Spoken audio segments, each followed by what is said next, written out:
I'm Jim Browdy, head on BPR on GBH and NEPM live from the library. We'll start the show with you and media capitulation to Trump in light of CBS's decision to censor Stephen Colbert.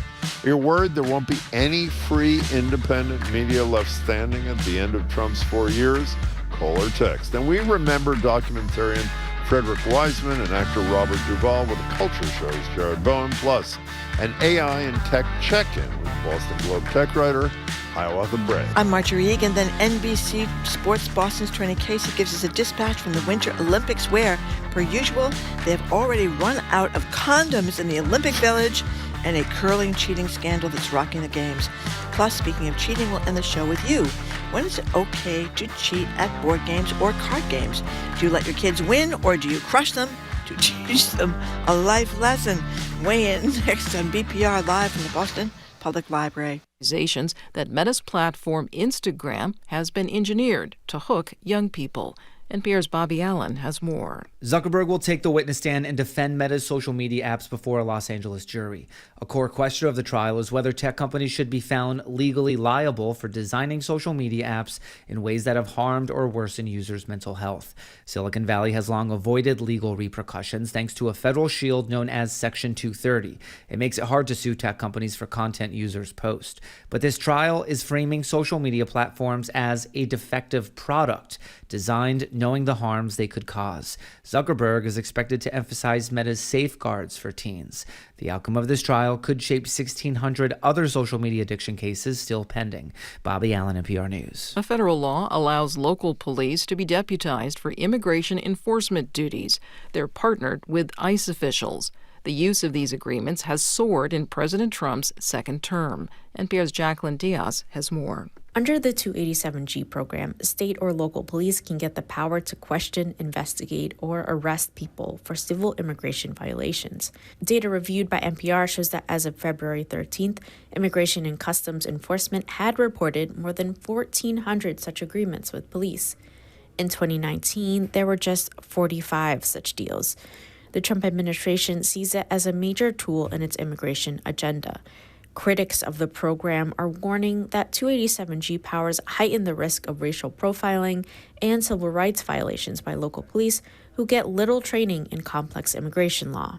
Jacqueline Diaz, NPR News. Parts of Northern California are getting their first big winter storm of the season. From Jefferson Public Radio, Jane Vaughn reports it's bringing snow and some hail. Heavy snowfall has mainly impacted higher elevations across the region, while lower areas are getting hit with rain.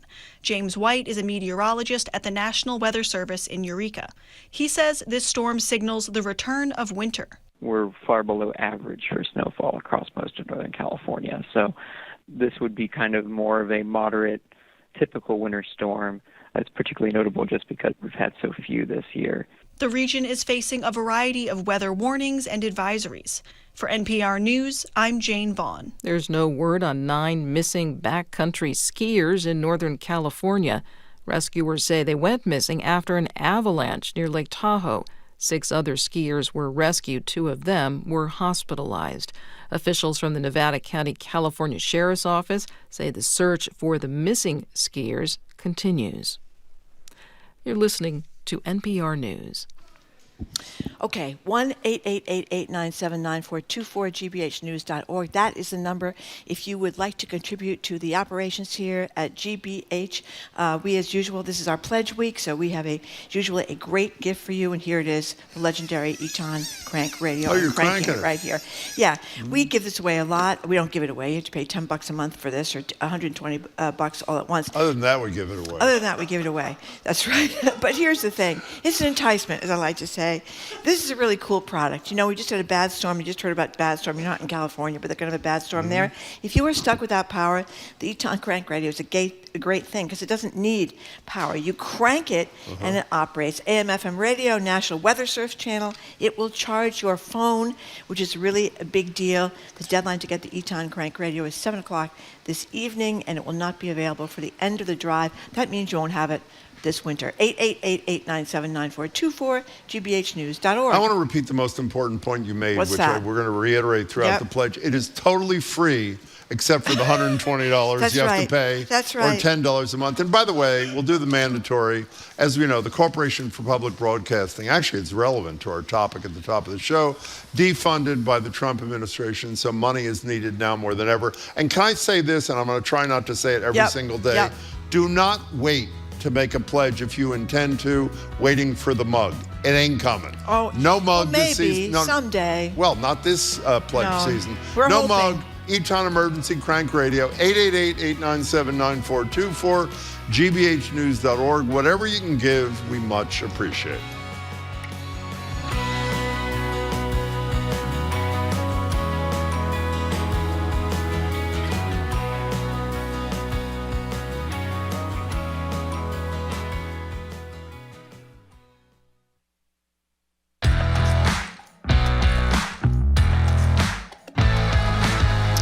He is Jim Browdy. I am Marjorie Yeagan. You're listening to BPR live from the Boston Public Library and streaming at youtube.com/GBH News. It is our last day from the library until March 3rd because we need to upgrade some equipment here.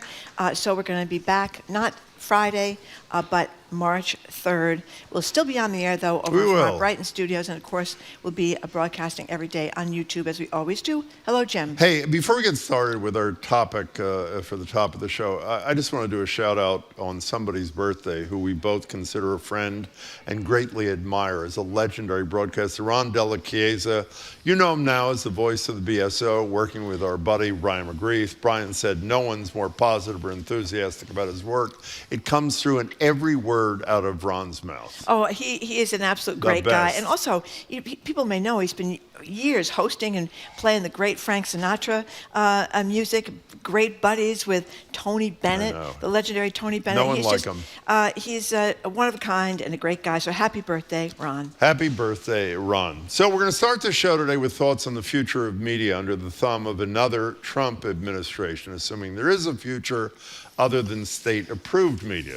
We've talked a lot on the show about media capitulation, and the latest example comes to us from the once vaunted CBS. As I'm sure you know, the Late Show host Stephen Colbert was planning to air an interview with a Democratic candidate for the United States Senate in Texas, a state rep by the name of James Tallarico.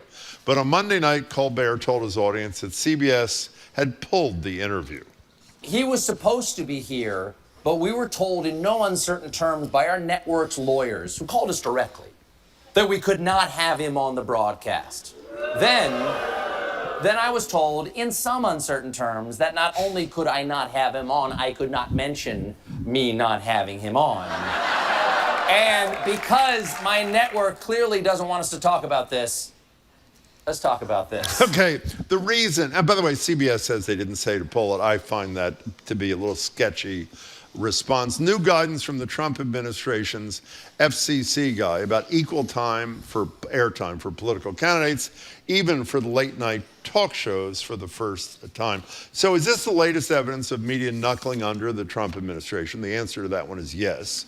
At this rate, do you think there'll be any free and fair and independent media left standing in 3 years? Are you worried about this? I fear you are not. I know that Marjorie and I are is the verb, I think, 877-301-8097. You know, a great point was made repeatedly. What? Is while this car guy is concerned about The View, this is a hack who's head of the FCC, who's in the pocket of his boss, Donald Trump. He's concerned about late night shows because they slant liberal, and they do. Shows like The View in the middle of the day. You know what he isn't applying this standard to? Fox News? Talk radio. Talk Or radio, talk radio, which is or Fox News. overwhelmingly conservative, right-wing. Yeah. They have no obligation for equal That's time. AM. Why? Because they agree with the Trump administration. And there are whole It's portions of the scandalous. country where all you hear is AM, Exactly. very conservative talk radio. You know, there's a lot of hypocrisy here. This is supposedly the free speech crowd, the anti-cancel culture crowd, and now what they're doing is canceling the culture that they said was such an outrageous thing to do. This is basically censorship, and it's illegal, but that hasn't stopped anybody from doing this. That a lot of people have said that the FCC has no lawful authority to pressure broadcasters for political purposes, which they clearly are doing. There's one one Democrat on the FCC who pointed that out when she was opposing this. But yeah, I'm really worried about it because Colbert's going to be gone in May. He may be gone sooner than that because they'll be mad at him. And I want to play you a little sound from Barry Weiss. She's the person that has taken over CBS News and has that kind of, very disappointing anchor on the CBS News at night who's ready to knuckle under to Trump. And if you've been watching 60 Minutes lately, you'll notice it's gotten much softer in the last couple of weeks, not as hard-hitting. They did do a tough story on immigration a couple of weeks ago, but they've been kind of soft. Well, she also infamously spiked that original story about that prison in El Salvador for at least a month or two until they made changes she deemed appropriate. And Anderson Cooper, who hosts a show on CNN, has just quit 60 Minutes. He claims it's for family reasons, but a lot of people are suspicious that it has to do with what Barry Weiss, the person who's running CBS News, is doing. So here is a clip from her, which to me, shows how unprincipled this woman is. She's the editor-in-chief giving a memorial address at the National Lawyers Convention hosted by the very conservative Federalist Society. This was in 2023. I am a gay woman who is moderately pro-choice. I know that there are some people in this room who don't believe that my marriage should have been legal. And that's okay, because we're all Americans who want lower taxes. Oh my God. That was really funny. Yeah. 877-301-8970 is our number. It's all about the money, which is what is increasingly true in the United States of America. It's all about the money. Can I tell you, the problem, I think, with all of us is we tend to look at things in isolation. If you look at the Colbert thing, you say, well, it was canceled anyway. Well, I'm not going to go down the whole list. I mentioned Corporation for Public Broadcasting, defunded. ABC News pays $15 or $16 million in a matter that they would not have lost in court when George Stephanopoulos described the assault by Donald Trump on E. Jean Carroll as rape, which it would be under Massachusetts law, as opposed to sexual assault. Paramount paying Trump $16 million for a 60 Minutes interview, how they edited, totally appropriately, Kamala Harris. The Washington Post, on and on. If you add them all up, the trend is unmistakable. It's 13, 14 months of Trump with almost 3 years to go. The likelihood of no free, independent media at the end of his term or before is dramatic unless people stand up like they did after they messed with Jimmy Kimmel. One more media attack. Yeah. YouTube paid Trump $24 million. Did you say that already? No, I didn't. For suspending Trump's account after the January 6th attacks because they were afraid of more inciting of violence. And they suspended his accounts, rightly, I think. And then he paid them, YouTube paid Trump $24 million. So the number's 877-301-8970. Do you share our concerns? We're not trying to be alarmist or provocative. I think if you look, this is 1 year. And by the way, the list is much longer than Marby and I are laying out. Just the most recent example is the tanking of this interview from Tellerico. You know what the only good news out of this is? You know what Colbert did. Beyond calling out his boss last night and the night before, he puts it on his YouTube channel. And his average viewership, I think I've got this right, is somewhere in the 2.5 million range each night.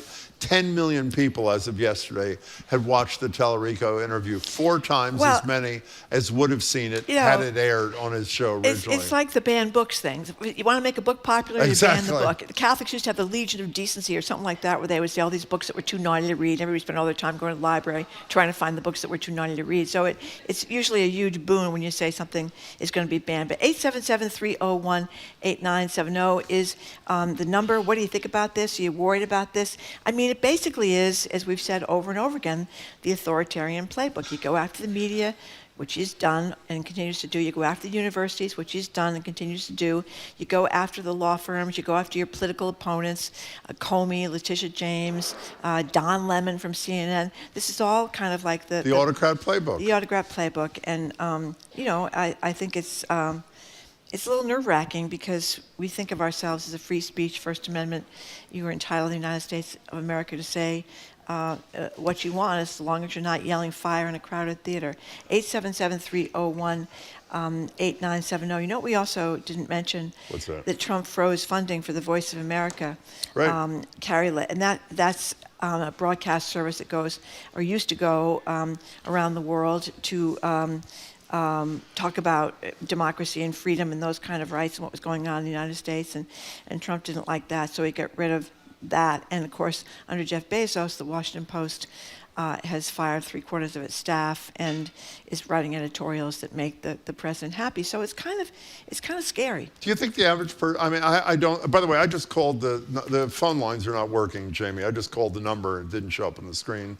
So if somebody can take a check. Oh no, actually they appear to be 877-301-80. I don't get the sense that if you were to ask the average person on their list of concerns about 3 more years of Donald Trump, that this is high. And I understand the more immediate impacts, but I would argue this is the umbrella. This is the thing that allows us good, independent, free, responsible media is what allows you to know what's going on so you can make informed decisions, whether it's in elections or with your own personal life. And without it, I mean, what's left on that in terms of national media? Wall Street Journal, New York Times, and I don't think, is NBC done capitulation yet? I can't remember. Not yet. Not that I know of. I don't think so, unless I'm now the forgetting calls something. are all working. Okay, Rhonda in Providence, you're first on BPR. Welcome to the show. Hi. Hi. I just wanted to get your guys' take on this. I heard that the reason they held back the Tallarico interview is because they don't want they want Jasmine Crockett to win so that they have just enough, I guess, racists and enough chauvinists in the state that would block her Who's from winning. they? They meaning the Trump? You mean the Trump administration? Yeah. Well, first of all, Crockett. The machine. Right. Crockett has been on Colbert at least a couple of times. The only difference is Tallarico is obviously on the eve of the beginning of early voting. That's possible. For whatever it's worth, Jasmine Crockett is leading in the primary polling currently in Texas, and there are a lot of people that think that her much less moderate tone than Tallarico's is exactly what Democratic voters are looking for, even in Texas. So maybe that's their agenda. I'm just not sure it works. Rhonda, thanks for the call. I think that the MAGA candidate is Ken Paxton, correct? It is, the Attorney General. Texas Attorney General. And a little bit of information about him. He's faced years of legal criminal impeachment allegations, primarily centered on corruption, bribery, and abuse of office. He's so far avoided conviction in any of those cases. But there was... he was impeached. I thought he just wasn't convicted. He was impeached. Yeah. He's got, like I said, years of criminal and impeachment impeachments and these allegations against him. What I'm pointing out is he is not a stand-up kind of guy, but that's the guy they want to win in Texas. Be careful, though, because Trump was asked on Air Force One who he was endorsing. He says he endorses all three. And my analysis, and I assume it would be yours, the only reason he hasn't endorsed Paxton is because, to Trump's knowledge, he hasn't sexually assaulted anybody. If he would sexually assaulted, I'm sure he'd get Trump's endorsement in a minute. Jillian and Shirley, you're on BPR. Welcome to the show. Hi. Hi, everybody. Really nice to talk to you. You too. So I just want to say thank you so much for continuing to do the stories. I don't believe anything I read or see right now. I fact check everything between the biased and AI, and it's like, what the hell is going on here? So yeah, to me, it's very unsettling. I am a naturalized citizen, and it's just what I'm seeing is not what I signed up for. Well, it's not what we signed up for either. Jillian, thanks for your thoughts, and call us again. We appreciate it. You know, Jillian, I think, is representative of many people who came to this country thinking that we really were serious about free speech and the First Amendment and many of the other amendments in the Constitution that the Trump administration has run roughshod over. But they're finding out that we're not. It's the point you made early on, which not that it matters because hypocrisy is perfectly fine these days.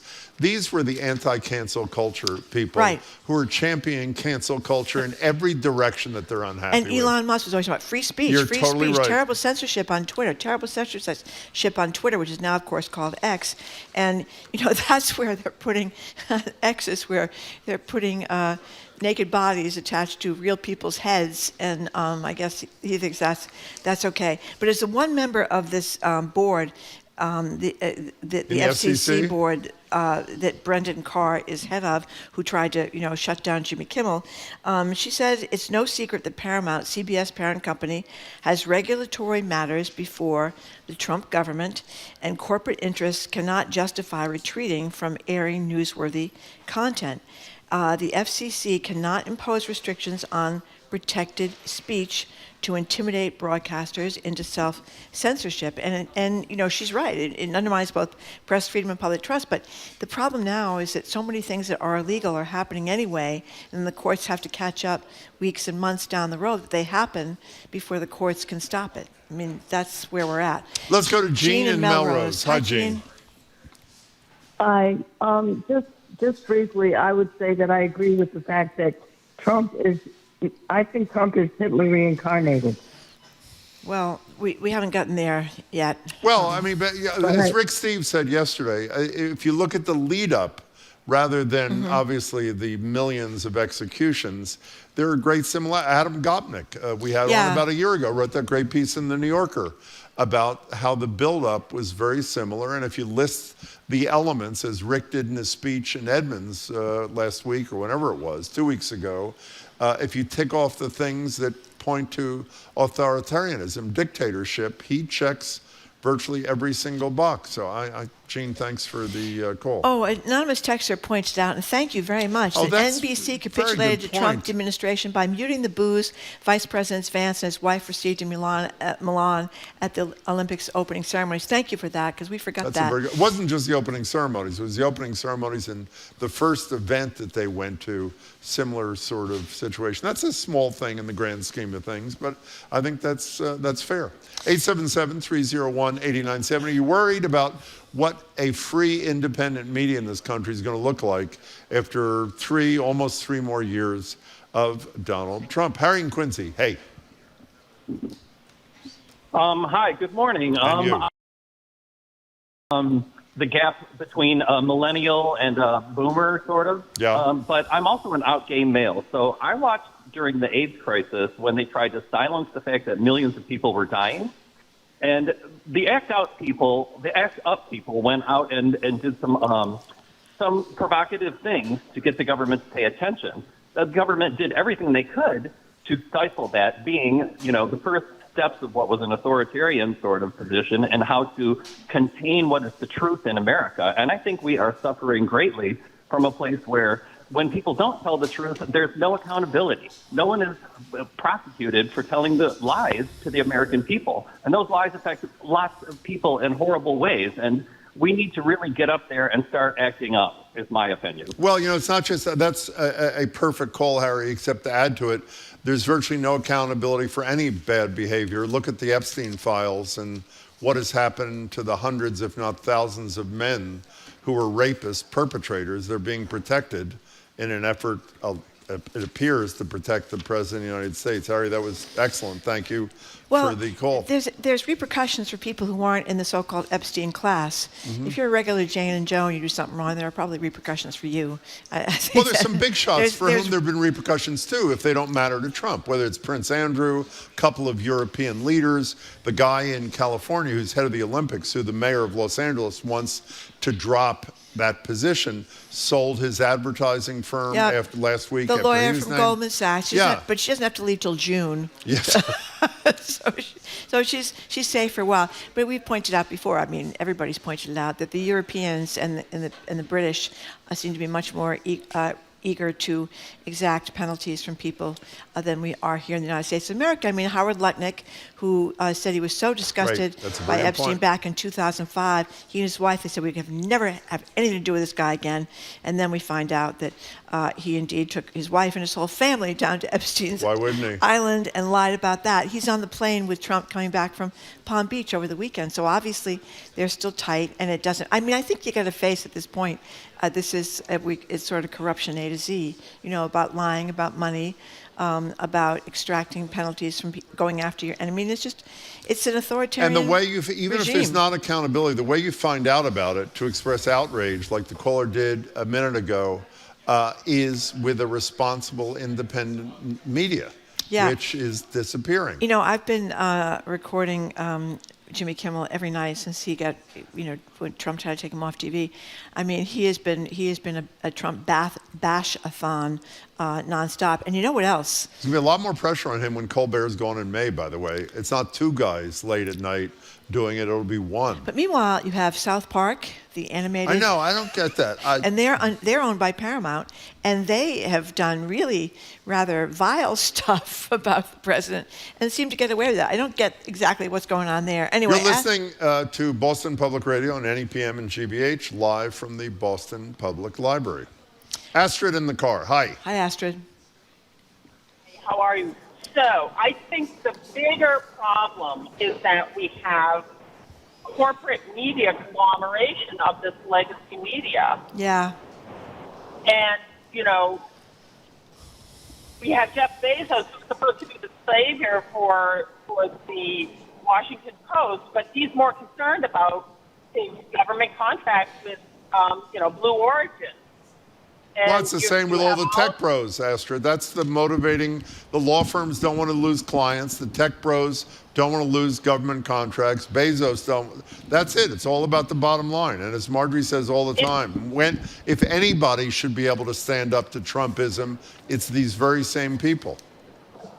But they don't. They don't. They are. It really is this Epstein class type of thing. Yeah. I've been going outside since the election last year. I've been going outside of the country, and I've subscribed to The Guardian, and I follow a lot of things on like Bulwark and Crooked Media, What a Day, and those are independent, smaller media outlets, because the big legacy media, and of course I'm taking PBS and NPR out of that, but the big legacy outlets are just too concerned about, what are these people, what are these advertisers going to do? What are these people who are having lunch with or dinner with or going to their wedding or their whatever? What are they going to think? I agree. And that's a huge But problem. Astrid, it's not just that. I agree with everything you said, but you mentioned the Bulwark a minute ago, which has been great. I don't think they have any federal contracts, but when Donald Trump decides they're next, he'll just have one of his lawyers sue him.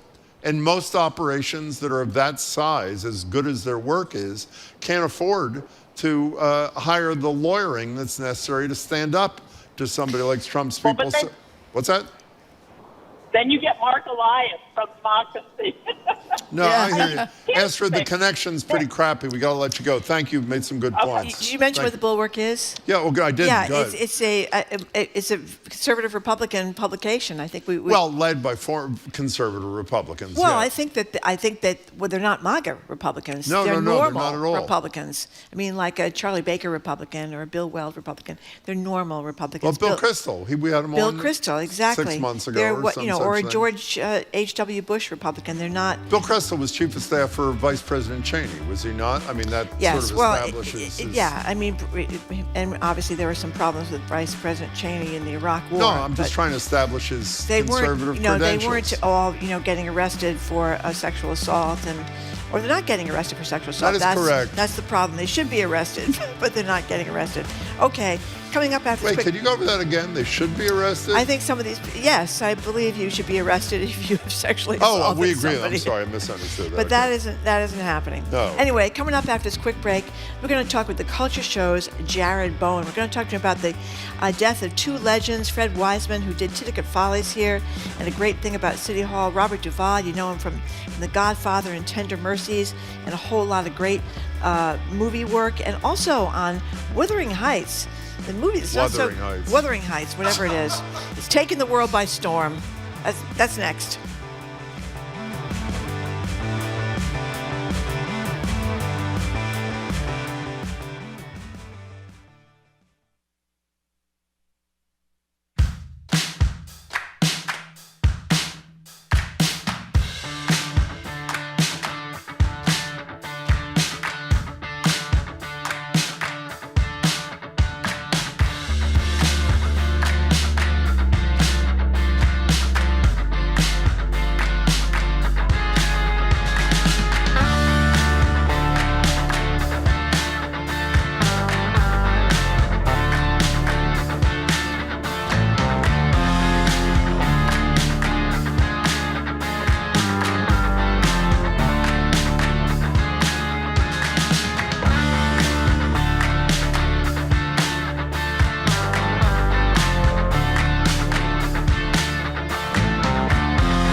Welcome back to BPR on GBH and NEPM. Marjorie Egan, Jim Browdy, live at the library, streaming at youtube.com/GBH News. How many more times can we say we won't be at the library starting Friday until March 3rd, because they're doing an equipment upgrade, and we'll still be on the air and still on YouTube, etc. Joined now at the BPL desk by GBH News Executive Arts Editor and host of The Culture Show, which airs daily here on 89.7 at 2, including today, live at the library, 2 o'clock right here. And for our friends in Western Mass, they can get their dose of Jared and Company Saturdays at 7 p.m. on 88.5 NEPM. Hello, Jared Bowen. Hello, great to be with you. Hello. You have a cold or something? No. Oh, hello. Do I sound like I have a cold? Yeah, you do. Uh-oh. Okay, let's start with the death of Frederick Wiseman, who was legendary for years. He put out this documentary about Bridgewater State Hospital, the criminally insane, devastating, called Titicut Follies, was banned until 1991, actually.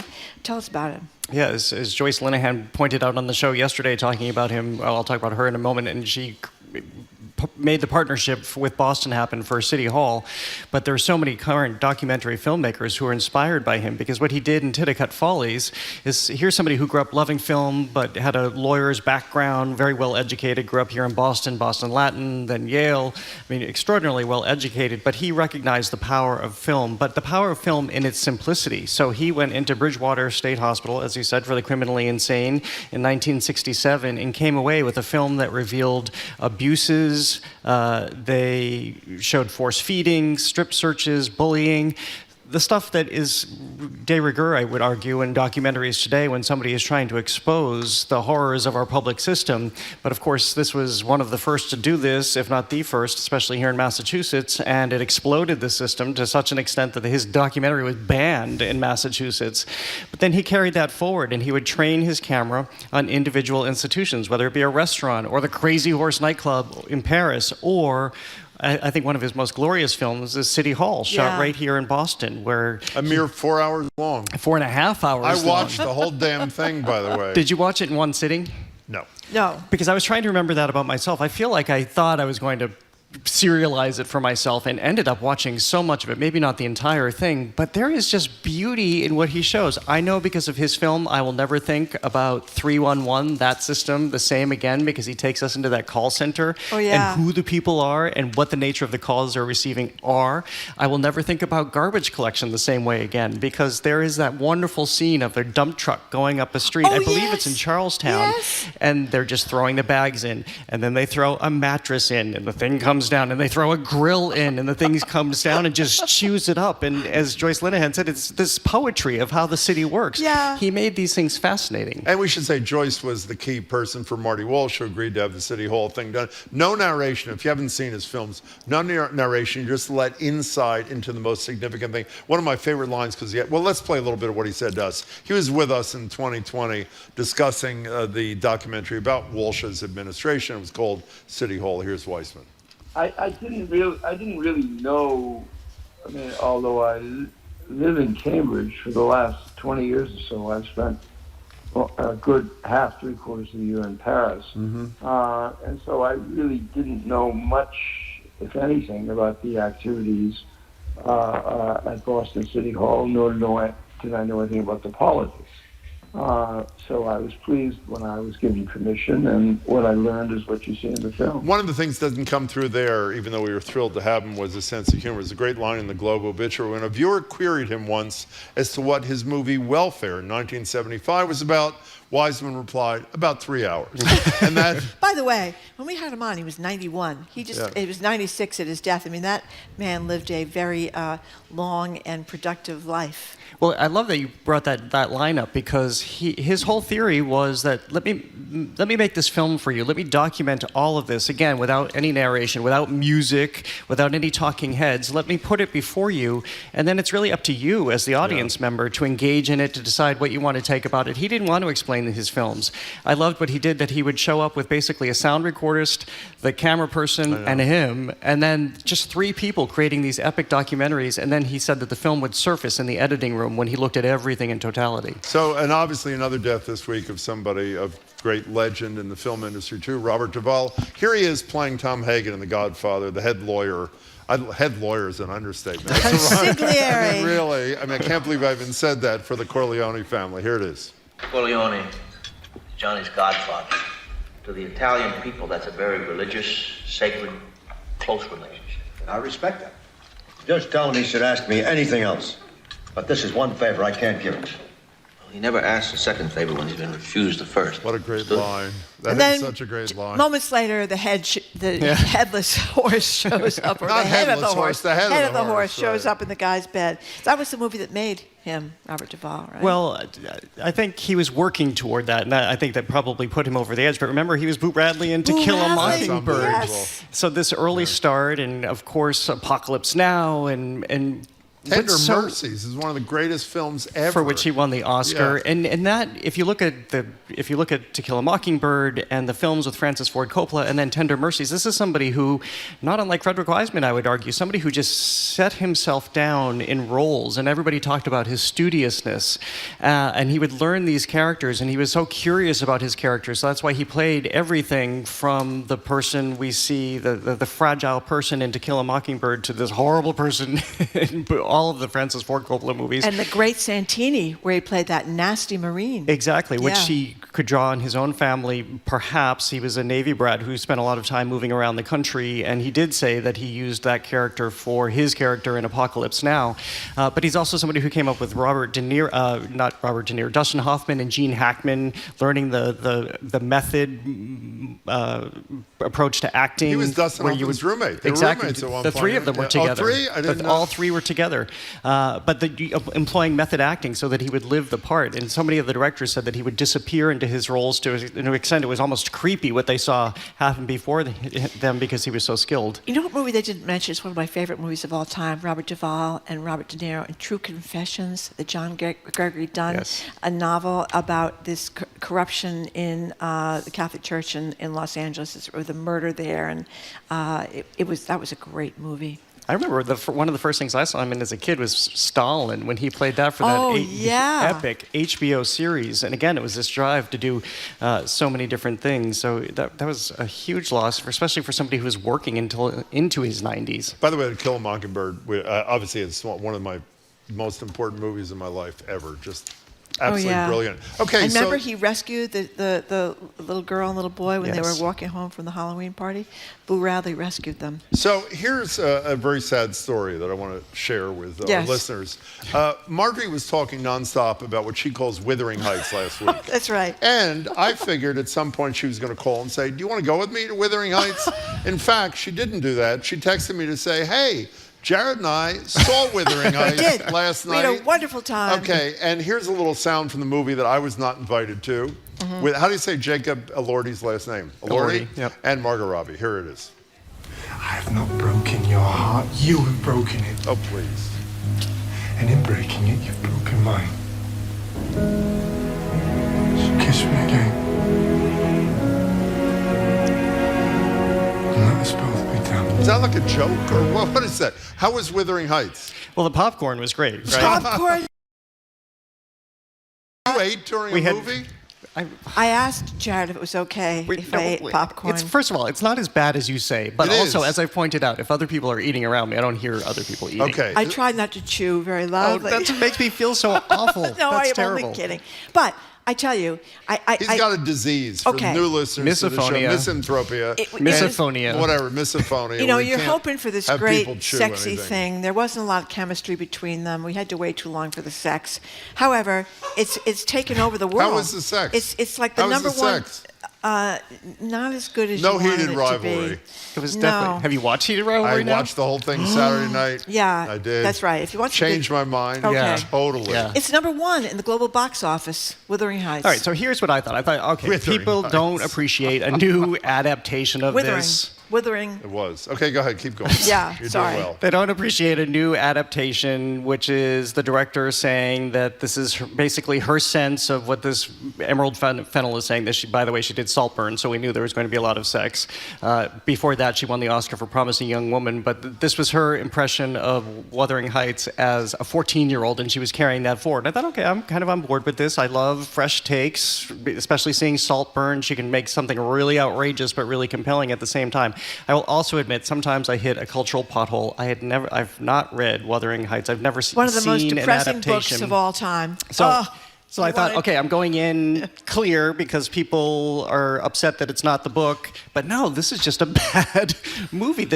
Half of it makes no sense. There's no, even if there's supposed to be chemistry between Margot Robbie and Jacob Elordi, who I think they basically picked up from Frankenstein and then dropped him into Wuthering Heights because they make him look like a creature in this film, the way it's shot. Yeah. It just unravels and goes nowhere. I feel like she was trying to throw so many concepts at the wall, and then it just all slithered down the wall in a big mess. It was supposed to be this mad movie about repression and desire, and we kept waiting for the repression to move to desire, and it seemed not to get there as quickly as we hoped. He's By great, the way, it's though. the biggest grossing film of the weekend for whatever Yeah, it's it's worth. huge. Well, the theater was packed. It was. The theater was packed. It was so packed we had to sit in the second row because the place was so crowded. Oh, my God. But it was why, tough. by the way, just a lot of people are curious, why wasn't I invited when you decided to go, the two of you? Can I tell Just him? curious. You tell him, Jared. No, I can't tell him. That would be too mean. Okay. Oh. No, I'm kidding. By the way, I was busy anyway. But you know, Actually, I he's wasn't. very. I have to go back now and watch Saltburn. I though, don't- because I don't care about he's this so at handsome. all. He is gorgeous. He's like taking the world by Who is storm. he? Jacob Elordi. Who is he? But I don't He's even know like who he you, is. Jim. He's very tall. Oh, okay, fine. He must Yeah, be he's exactly 6'4". like me. 6'5". Okay, he was in the I movie. think he's 6'5". He also played Okay, Elvis let's in move Elvis on. and Priscilla. Can I tell them what you did? A third of the way through the movie, Marjorie Yeah. leaned over to me and said, "Where are the sex scenes?" That's right. She was waiting. When is he going to kiss this woman? The best scene is when he picks her up by the corset, right? He picks was her up. weird. Yeah, and because he's so tall. And then she runs away. She They kept hate running the away. movie, and we're spending the whole show talking about it.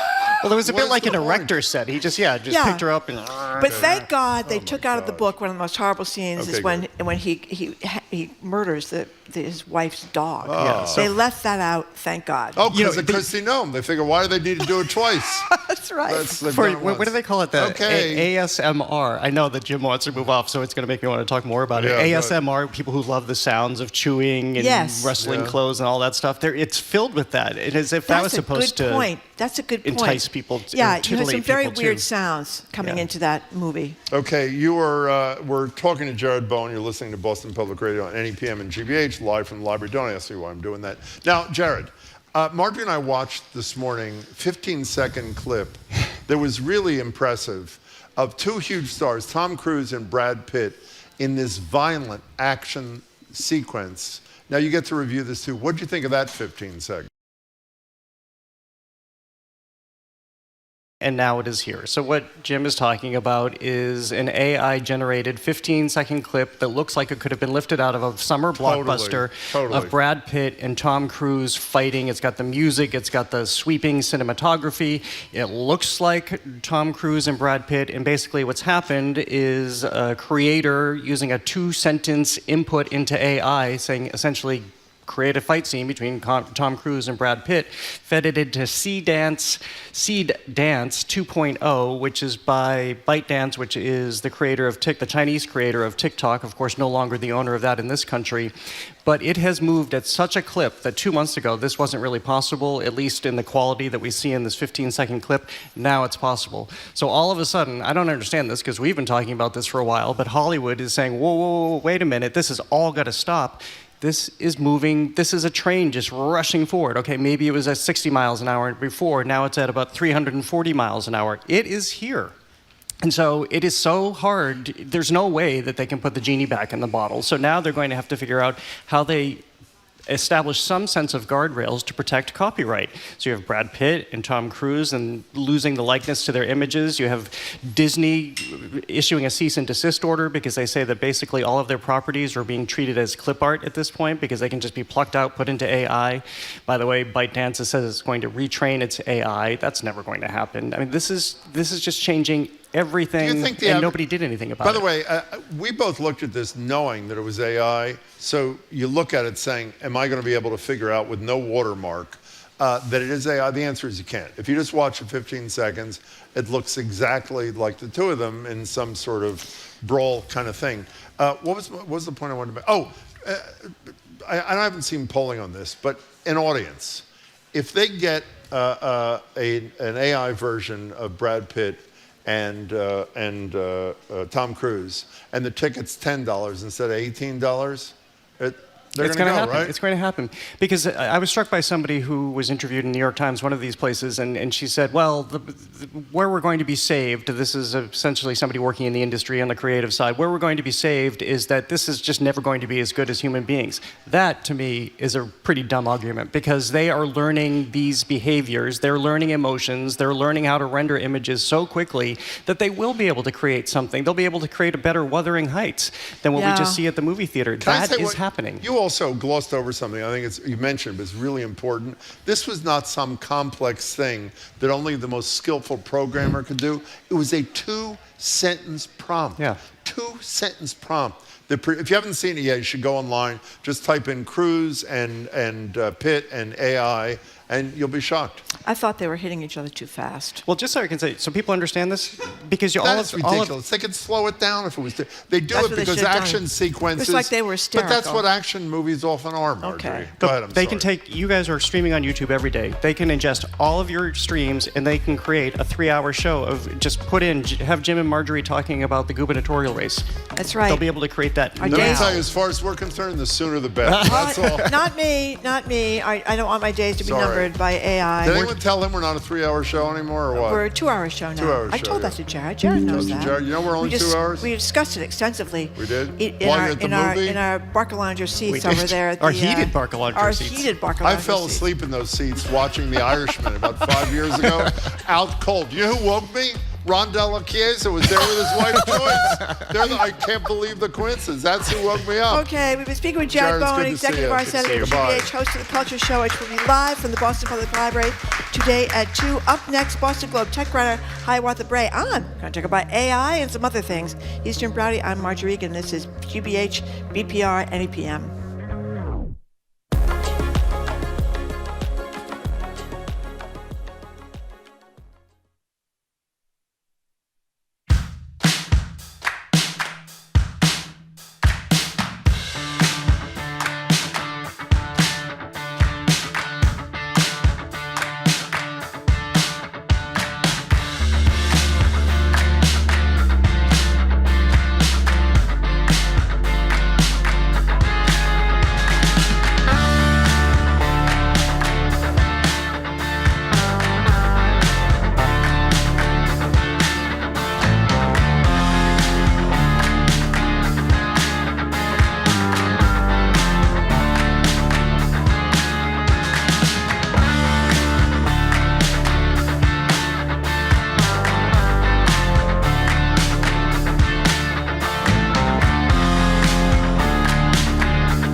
Welcome back to BPR and GBH and NEPM. Marjorie Egan, Jim Browdy, live at the library, streaming at youtube.com/GBH News. One more time, last day here at the library until March 3rd. They're updating the equipment.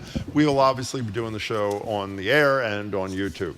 Every week, some hundreds of millions of users of ChatGPT, me among them, probably me foremost among them, ask AI health-related questions. Empowering patients, healthcare professionals say, but at the same time, they have deep concerns. Here now to sift through the pros and cons of some uses of AI and dive into some other tech headlines. This is Boston Globe's Hiawatha Bray, technology writer for the business section for ages. Hiawatha, it's great to see you again. Okay. How are you? Hey, glad to be here. We missed you. So before we get to AI and healthcare and all that, we had this great story you did this morning. We saw a picture of you with this exoskeleton thing coming up a flight of stairs. Tell us about this It's like thing. being Captain America. It's really great. Yeah. Okay, basically what's happening is that people have been working on this for years. We know a lot about robotics kicking in, and there's a lot of work on that, but a lot of people have been working on the idea of what if you could take sort of robotic components and attach them to human bodies, enhancing our strength, enhancing our endurance, and so on. And now there's a bunch of companies that are doing that. There's a company around here called Verve Motion, which makes this thing that is already in use in warehouses all over America. You strap it on, and when you bend over to pick something up, say it's a 50-pound object, this thing automatically hoists you up so that it only weighs 30 pounds to you. And the whole idea is you can now work a much longer shift with much less back strain. And this company is making hundreds of these and putting them in warehouses all over America. That's the kind of thing it's being used for now. But then there's this company in China, and I got to try this out. It's a Chinese company. It's called Hypershell, and they wanted to make one for hikers and mountain climbers, people like that straps on your body, puts these things along your thighs, and as you walk, it assists you as you walk. Wow. It allows you to walk farther, it allows you to walk faster, it has a battery in it, this battery pack. The whole thing only weighs about 5 pounds. It's made out of carbon fiber and titanium. You put it on, you feel like Iron Man. It's really cool, but it doesn't cover your body. I mean, it's just attached to your legs. I wore it at my gym and nobody even noticed it because you could see it if you looked, but it's not very obtrusive. But then I get on the treadmill and I'm just going like this. Really? Oh, it was great. I couldn't resist. I had my headphones on. I put on the theme music for the Avengers. And I turned the treadmill up. Wait. It was so much fun. It was really great. Wow. So if I ever went to a gym, I'd try the same thing, but I won't be doing that. However, you mentioned in your piece, which is at least, if not more significant, what these kinds of technology and may not be able to walk without some assistance. Stairs. That's what Absolutely. I thought. People that can't walk up the stairs Or just can't anymore. walk at all. Absolutely. For years, they've been working on that, particularly at Harvard, over at their engineering school. There are companies that already make things that can help paraplegics walk because they go around their legs, and you use these like ski poles already, and these things will actually move your legs. I talked to a woman in Minnesota. The company that makes this thing, the Hypershell, says this is not a medical device, it's not what it's meant for, but she bought it for her daughter, 14 years old, who has a neurological disorder that makes it very hard for her to walk. She says it's changed her life. How much does this cost, by the way? The one I tested is only $2,000. Well, that's considerable. That's the thing. Life-changing. It is not that expensive. Health insurance, I assume, does not cover it at I this don't think stage. so, and this has not been cleared by the FDA or anything, but this is one of the things, and it should raise, not an alarm bell, but it's an illustration of how Chinese manufacturers are able to do amazing things, largely because they can make some of this stuff cheaper and faster than you could make, say, in the United States, because there are people working on this in the United States, too, as well. But, for example, the motors that they're using here, 1 horsepower each attached to your hips, they're the same motors you use for drones, and, they are the dominant drone makers. But large drones use these kinds of motors, and they're powerful enough to move your legs. One last quick thing cool. about this. What does your body, your own body, feel like when it's doing something at a greater intensity level that it would be unable to do unaided? Do you understand? Yeah, I know what you're saying. I was actually sore for a couple of days, Really? not because of the exoskeleton. It was because I got on that treadmill, and because I was wearing it, I just pushed so much harder, and my legs are like, "Oh, what's wrong with you?" But for people who have trouble walking, it would undoubtedly be a big improvement. Absolutely. So, Hiawatha Bray, you wrote a piece almost the same day about a doctor from Boston wrote one in the New York Times. Some parallels too, and about medicine assisted, healthcare assisted by AI. And let me state what I think is the takeaway, and please correct me if I'm wrong, that as a supplement to human healthcare, it's a terrific thing. It makes the patient more prepared for the visit, more self-aware. As a replacement for a human, which sadly it is for a lot of people because it's almost impossible to find a primary care physician, it is not A-okay. Is that a fair summary? That's pretty fair. But even, in terms of medical advice, there are things to look out for. There's this woman, I can never pronounce her first name, Dr. Kayyem over at MIT. She's working on a lot of this stuff. And she's done a fascinating piece of research where she found out that if you take an AI and ask it medical questions, you can get different answers based on the wording of the question. Of course, yeah. Because the AI isn't used to dealing with like ordinary human speech.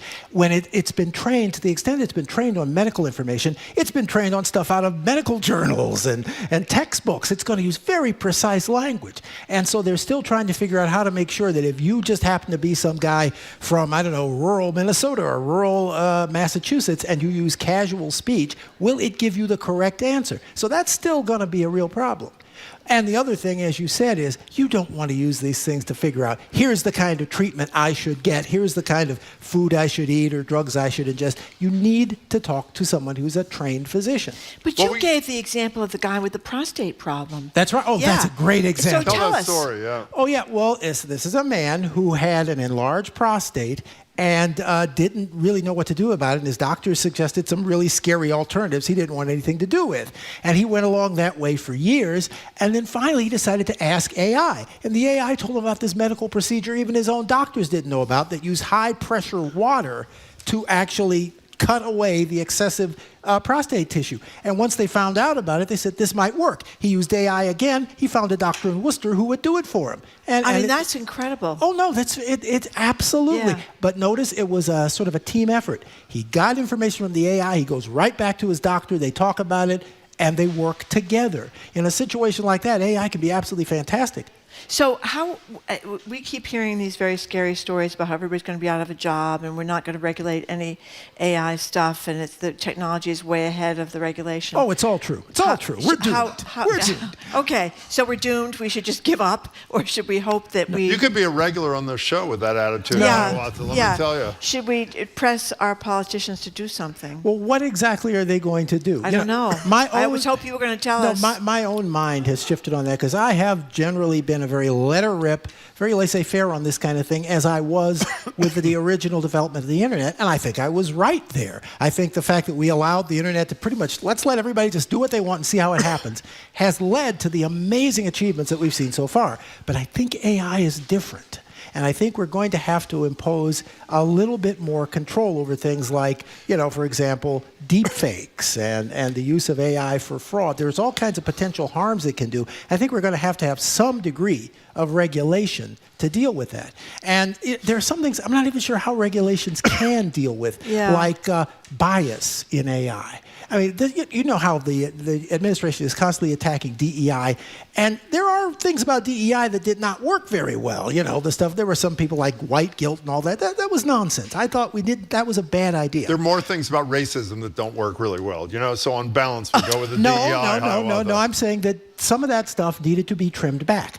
But a lot of what people in DEI world are saying is very important. And in AI is a perfect example. If we're building AI that is not sensitive to people's race or their sex or whatever, you're going to get AI that's going to do dumb things because it doesn't understand what it needs to know. Yeah, but let me tell the same story I've told about 40 times.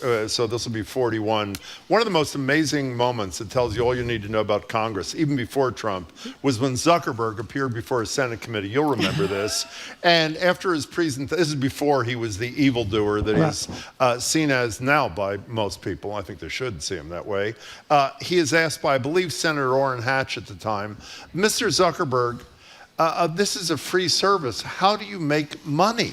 Mm-hmm. And there's a long pause, and Zuckerberg says, ads? I mean, the point being, they have no idea what they're doing. And the notion that the Congress of the United States has the ability to do serious regulation is preposterous. So the question is, can the courts do it? As you know, Mark Zuckerberg, speaking of Zuckerberg, is on the witness stand today in a case where the plaintiff is a young woman who is claiming that TikTok, Snapchat, and I think two other things, YouTube and Meta, have become addictive, led to her depression, all that sort of thing. More importantly, that they designed their products to work that way, for which there is ample evidence. Yes. So assuming that there's a finding for the plaintiff, we don't know if there will be, how big a deal would that be? Well, obviously it's a huge deal. They're going to have to completely rethink their entire business model. They're going to have to figure out how they can still make money without designing the products to be that addictive. And I couldn't care to predict how that's going to work and how it's going to shake out. But it really raises huge problems, especially when you talk in terms of minors and effect it can have on kids who, for example, now you have, which country is it, Australia? That's Australia. Banned? Yeah, they've just flatly said, we're not letting minors use this stuff. And that's one possible solution. Well, they have no to this First problem. Amendment in Australia either. That's right. And that's so fascinating because that is really amazing. States that are trying to do age verification. You wrote that Healy's trying to do it here. Did you write that? Trying to do it here. Explain what she's trying to do, because I didn't know about it until I read your piece. Well, basically trying to say that they should have to have some requirement to prove that you are above, is it 16 or 18? I forget. I'm not sure. I think Or parental approval. Yeah, or parental approval before you can go onto these social media systems. Laws like that have been passed in like 8 states. 7 of them have been struck down so far. And do you know why? It's because it turns out that the Supreme Court has said that even kids have a First Amendment right to read what they want to read. And I actually think there's a lot to be said for that. But there's a real challenge here. Can you do this without running afoul of the First Amendment? We're speaking with, 1 second please, tech writer Hiawatha Bray. You're listening to BPR and NEPM and GBH. Live from the Boston Public Library. Well, since you're the expert here that's supposed to know everything and I know next to nothing, I mean, I do worry a lot about kids, being addicted to their phones. So what, with your expertise, could we be doing, do you think? Well, all you can do is tell your kids to turn it off, which isn't working that well for me because it's really troubling to me. I try not to be too dogmatic about it because my kid spends much of his online time talking to his friends. Yeah. He is not just sitting there absorbed in the cyber world. He's absorbed in the cyber world, but he is also engaged with his friends. And that makes it more difficult for me to say, should I be stopping him from doing that? Because he's actually hanging out with live human beings. And that's also, teenagers are notorious in the olden days for being on the phone for 2 hours every night or 3 hours every night with their best friends. But the addiction and the fixing how you look and all these, and you say you want to lose 5 pounds and suddenly you're down a rabbit hole about anorexia. Well, no, it's a real problem. What I am doing, actually, I don't even obsess so much with that. I have basically said, you got to read. And I'm ordering him to read entire books because you've seen that shocking information about how people are showing up at Ivy League universities saying that they spent their whole high school years not reading books and they don't know what it's like to complete a book. So that's what I'm doing. And as sort of the fallout of that is he's going to have less time on the screen because you've got to finish this book. So you're talking about the parenting is where it's going to be the parents and not the government. Yeah, absolutely. Okay, but wait, but that's my final question, our remaining few minutes. We asked Joan Donovan this the other day. We ask almost everybody who has some connection to what you do for a living. Section 230. Which basically says, give the short version, and you'll amend it if I screw it up, that the platform in which the content appears is not responsible for the content. And as a result, it requires very little policing on the parts of these social media platforms. As I said last week to Joan, it was one of the few things that Trump and Biden both agreed upon. They both thought it should be gotten rid of. Where are you on this and why? I feel the polar opposite. I think that Section 230 is almost like the Magna Carta of the internet. The benefit that it had in enabling a medium where everybody could have a chance to say what they thought was absolutely immense. I'm almost shocked it exists. It's one of those rare cases where the Congress of the United States passed a law about technology that actually did what it was supposed to do. Well, it was primitive when they did it, though. That's right. But it still did what it was supposed to do. It just threw open the floodgates, and that's why you can go online and say anything you want. And yes, that can be very bad in some ways, but the alternative, imagine being online and knowing there's a whole range of things you can't talk about anymore because they're terrified of being sued. I mean, that's kind of what... Okay, but so what you seem to be saying, Hiawatha Bray, based on the totality of this discussion, let's assume for a moment that the courts don't rein in Mark Zuckerberg and whoever the other defendant is. I'm not sure, because 2 companies settled. What we seem to be left with is an informed parent. And if your parent is not a tech writer for 30 years for the I'm serious. No, for the Boston I know Globe, you are. My kid, I am not totally as incompetent as Jamie makes it sound. Right. I'm close. No, I'm close. Technologically. Yeah, we're close. But my kids, both in their young 30s, are in another stratosphere. If I wanted, when they were 15 or 16, to do what you're suggesting, I couldn't, despite my best efforts. So what are we left with? Well, no, it's a real problem, and I'm not sure what you should do with this, except, I'm trying to figure out if there is some way that these companies can be persuaded to simply rein in the access of people, particularly of minors, to a lot of these features. For example, getting rid of infinite scrolling, for example, getting rid of algorithms that encourage them to keep going on and on and on. I don't know that law is an entirely secure way of doing this. I got it. Well, a negative decision for the companies in this case would go a long way to getting where you want them to be. Yeah. Anyway. Yeah. But would it... You know what bothers me is newspapers don't have that right. Newspapers get sued when they make a mistake, and that's what really bothers me. Yeah, they but lie and make a mistake. But they get they're sued. not making. But in the case of like a social media company, they're not the one making the mistake. The people who are writing on the social media. And if everything that was said bad on a social media network could get the social platform sued, they wouldn't exist. You wouldn't have Facebook. You wouldn't have Come back Twitter. soon. You've been way too long. We love your stuff. Well, You're a great thank you guest. very Thank you much, so much. and Hiawatha good luck Bray. with your recovery from your time on the exoskeleton. Oh, yeah. We've been speaking with Boston Globe technology writer Hiawatha Bray. Thank you so much for coming in. We say goodbye to those of you listening on NEPM.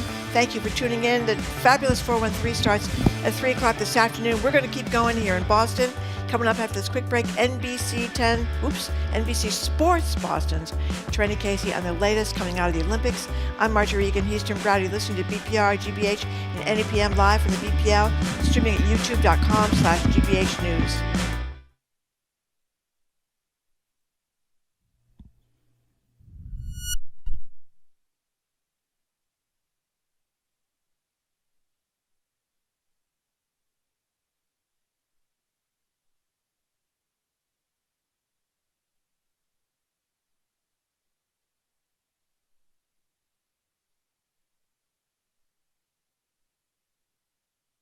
On TV for your nose. Hang in there. There's more Smellvision coming up. We'll sniff out some answers on the Curiosity Desk today at 1 on GBH 89.7. Funding for our programs comes from you.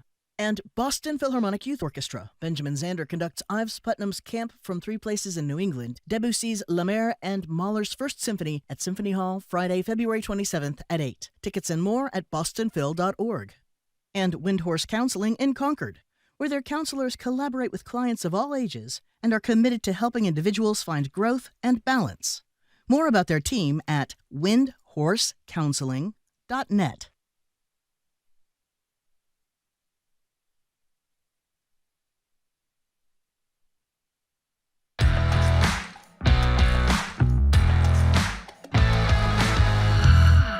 Welcome back to hour number 2 of Boston Public Radio. Jim Browdy and Marjorie Egan. We are broadcasting live from the Boston Public Library, streaming at youtube.com/GBH News. I want to mention one more time, we're not going to be here on Friday. We're not going to be back here until May 3rd because they're doing March some 3rd. update. March 3rd, excuse me. They're doing Thank some you. update on Probably equipment. May 3rd, but In March 3rd. Wuthering Heights, you know. Yeah, whatever. Anyway, but we will be broadcasting, obviously, We from will. the studio in Brighton. So Shocking. you can get us every day and see us on youtube.com/GBH News. Hello again, Jim. hello again, Marjorie. We're joined now on Zoom by NBC Sports Boston anchor and reporter Trenny Casey.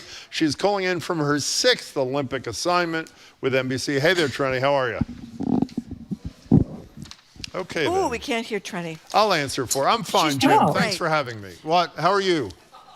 Can you hear me now? Yes, we can. Oh, there we go. Hi, You guys Trenny. didn't hear me say, "Oh, I'm calling in from my dressing room." Oh, your dressing room. La-di-da-di-da. Now we're talking. I know. So we got some good news and some bad news out at the Olympics. Let's start with the good news. Let's start with the good news. Michaela Schifrin, tell us. I mean, she's a great skier. Her long Olympic nightmare is over, as the New York Times is reporting. What are they talking about? Yeah, she had a really sad end to Beijing. She had gone through a lot of things personally off the ski hill, and then had fell on a run in Beijing. It was tragic. You saw her. I remember, NBC it being a big controversy at the time. Like all the cameras there focusing in on her sobbing and crying and being so disappointed in how it ended, and people wondering, is that the right way to handle that moment? And so she had a lot of pressure on her to perform here in Cortina. And she performed, she did, guys. I don't know if I'm just tired because I have now been working. I'm on day 18 straight without a day off. If I'm it's just tired. But watching her on her final run today, she had a 1 second lead or more in any of these sports is monumental, right? Like it's like a lot of these races are won by tenths of a second or hundredths of a second. And to see her ski with an aggression and a joy down the hill and win gold again, I found myself in tears. And I think part of why I was tearing up is because while she was happy, you could also just see that she was relieved, which made me a little sad that there was so much pressure on this young woman to win and to perform that I think there was as much relief in her face as there was joy in her face. But it was great to watch. There's been a lot of great tearful moments so far in these Olympics. You know, speaking of pressure, it's a perfect transition because I have to say my major takeaway from these Olympics is going to be the candor of superstar young athletes who failed at the Olympics. I don't even mean I don't mean fail in a critical way. I mean, but here is the one we talked to you last week. This 21-year-old phenom, arguably the best men's skater in the world. Here he is, Ilya Malinin. Malinin, my apologies, on the Today Show, reflecting on his finish, 8th place. He was expected to win in the men's individual free skate at the Olympics. Here he is. Just a lot of on you, just so many eyes, so much attention, not only from people or, fans, media. It's just so much, and it really can get to you if you're not ready to fully embrace it. So I think that might be one of the mistakes I made going into that free skate was I was not ready to handle that to a full extent. So I think looking back at that, I know that now I'll be able to kind of understand how that feels, so that way I can take a different approach leading up to the next games, hopefully. And it's not just him. There's this Amber Glenn, this brilliant woman's skater who had the courage to speak out about LGBTQ issues at home. Not so good. She got hate mail, death threats. She had a pretty horrible performance. And by the way, I saw the performance right after I saw her doing a press availability in which the surprise caller into the availability is Madonna, talking to her because she skated to Madonna's song. And then there's the incredible story. All three of these people had the courage to speak about the pressures. I don't even know what he does, this Norwegian guy, McGrath, whose grandfather, who was his inspiration his whole life, dies on the opening day of the Olympics. He's skating or skiing or doing whatever he's doing on his way allegedly to another gold medal. He misses a gate. He's so aggravated, throws his poles into the woods, skis into the woods, and just lies down in the snow, and afterwards talks again about the pressure. It seems to me, I don't want to see anybody fail. They've done a huge public service for the next generation of young people who are under this kind of pressure, no? Yeah, it's an unbelievable amount of pressure. I feel really lucky to be in this building because we have pro athletes here, or Olympic athletes. Not all of them are pro. Olympic athletes who have competed at this level, and one of those is Ashley Wagner, who you guys have had on your show before, the figure skater.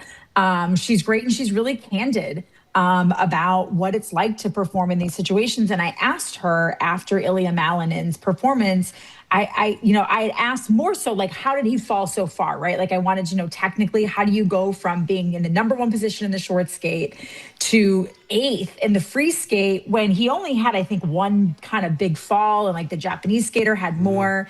And she said it's because he didn't even attempt his bigger jumps. She said sometimes it's better to fall than to pull out of something. They call it popping. But she did talk more. She said, listen, people don't understand he's 21 years old.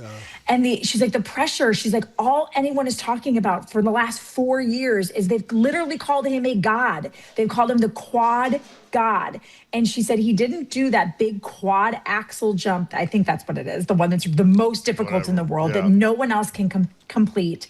She said he didn't do it in a team event, and he didn't do it in a short program. So he only had one more opportunity to do it, and he had to nail it in the biggest performance of his life. She's like, imagine what that's like on a 21-year-old, who goes through psychological training, and you do all of these things. But she's like, when you're out on that ice and everyone is looking at you and all eyes are on you, that's a really difficult position for even the best athletes to be in, especially when you're just alone. And so many of these Olympic athletes are out there alone in their biggest moments. So it's I think the most disappointing thing is when you read some of the backlash they get for quote unquote failing. You go out there and do it. And I know, and I understand that they're there for a reason, right? Because they have superior talent. And they have executed in a way that other people have not. But imagine your worst day being on the biggest stage. We all have bad days at work. And I think sometimes we're not really empathetic enough to what they're experiencing. And again, remembering that a lot of these athletes are in their 20s. Or even teenagers. Remember Simone Biles when she had the twisties and talked about how she didn't want to do the great gymnast? And she took a lot of grief too. And then she came back and wowed everybody again. So, Marjorie, I'm so glad you brought that up because it really juxtaposes. I saw this somewhere online and someone drew a really incredible parallel. When Simone Biles pulled out of the Olympics because she had the twisties and she was also, I think, injured, people were all over her who were not standing up for her country and you should just perform no matter what's going on and you've taken a spot from someone. But when Lindsey Vonn performs with an injury and tries to still compete, she gets taken to task for doing it through an injury when she should have. People are saying she should have stepped out for a healthy skier. It's like you're damned if you do and you're damned if you don't. Like no matter what you do, and I think this happens particularly for female athletes, you're seen as like selfish and trying to take the spotlight when all they're trying to do is do what's best for them as athletes, which is what's the most important thing. We gotta take a break. Why are you laughing? We're sitting at home with our Cheetos and our Coca-Cola. Exactly, stuffing ourselves on the couch. Some of the greatest athletes you ever see anywhere. We're talking to Trenny Casey. We're going to be right back talking to Trenny Casey after a few minutes. This is Boston Public Radio, BPL, at the Boston Public Library. We're streaming at youtube.com/GBH News. Quick break, right back.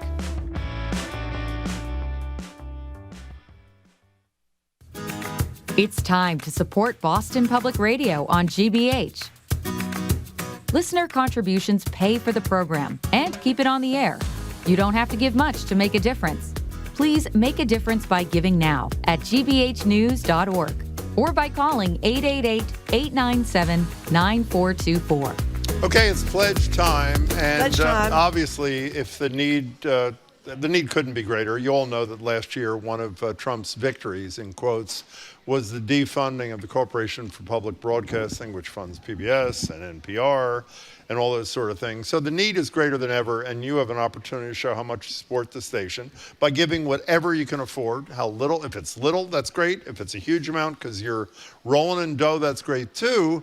And right there in the middle, if you want the Eton Emergency Crank Radio, which Marjorie's going to crank. Go ahead, crank it, please. Thank you very much. Whoop. Yeah, whoop, whoop, whoop. I it's dropped going it. well so. Oh my God, that sells it to me. Let me tell you right now. That's all you have to do. This little baby, get all worked up. It's $10 a month or $120 all at once. And by the way, some of you have texted and said, in light of the fact that I have about 40 of them, would I sell them for a cheaper price? The answer is no. I like that and antenna. Marjorie, it's a fabulous antenna. Yeah. Marjorie is going to tell you right now, I believe, after I say the number to pledge is 888-897-9424, gbhnews.org. What functions does that perform that should excite people, Marjorie? Well, it will charge your cell phone, which is a big deal if you lose your electricity, and all you have to do is crank it to get that baby. Yep. get enough power in there to do that. It has a flashlight. I don't know if you can see the flashlight. Oh no, we're not on. Well, YouTube. it has. I think people will trust you. Yeah, it has a flashlight. It has an AM/FM radio. So that's very important for hearing the Weather Channel. Yeah, it is. If you're in a crisis like this, so it has all these things, and you can just keep it for an emergency, or I suppose you could use it when it's not an emergency. How many do you have? I have several. I have I have 2 or 3. I have 2 or 3. Yeah, but they're $10 a month, and as you said before, what I say? NPR stations, a lot of them, particularly in rural areas, but right here in Boston, are struggling because they lost their government funding. It wasn't a huge amount, but it was enough to really take a dig. Well, a at lot what of we our can do colleagues actually were laid off. It was not huge as compared to some of the smaller stations, Yep. but painful nevertheless. So if you've been hesitating, you've been on the fence, if you like what you hear here, and it's 24 hours a day, 7 days a week, if you like what you hear and you've been hesitating, this would be a time to kick in and give a little money to GBH. We have some nice remarks from people who listen to us. Mary from Whitensfield says, Whitensville, thank you, Jim. It's okay. I support GBH because I want reliable, factual news. Donald from Marshfield, I love Marjorie and Jim's broadcast. Marjorie. What? You're not reading email from Marlboro? Oh, my God. Emil from Marlboro says, just wondering if Jim adjusts his disposition to match the crank radio. Oh, that's a good one, that's Emil. That's a good one. That's a funny yeah, one. An anonymous texter says he's cranking his radio right now in hopes, of course, that Jim's mood will improve. Thank you. Now It you like has, that. by the way. Yeah, okay. What's the number? People like it when I tease you, Jim. Apparently they do. Yeah, What's the what I'm number? saying. Number's 888-897-9424, gbhnews.org. The Eton Crank Radio is only available till 7 o'clock tonight. It goes for $10 a month or $120 all at once. And by the way, don't let that be the motivator. If you support what we do here, give whatever you can. The Eton Emergency Crank Radio is a nice gift, benefit, whatever, but that shouldn't be the motivation. That should sort of be an extra thing. Decide what you can afford. As I said at the top of the show, there are no mugs this season, so don't wait till day 4 or 5 or 6 or whatever. Give what you can as soon as you can. 888-897-9424, gbhnews.org.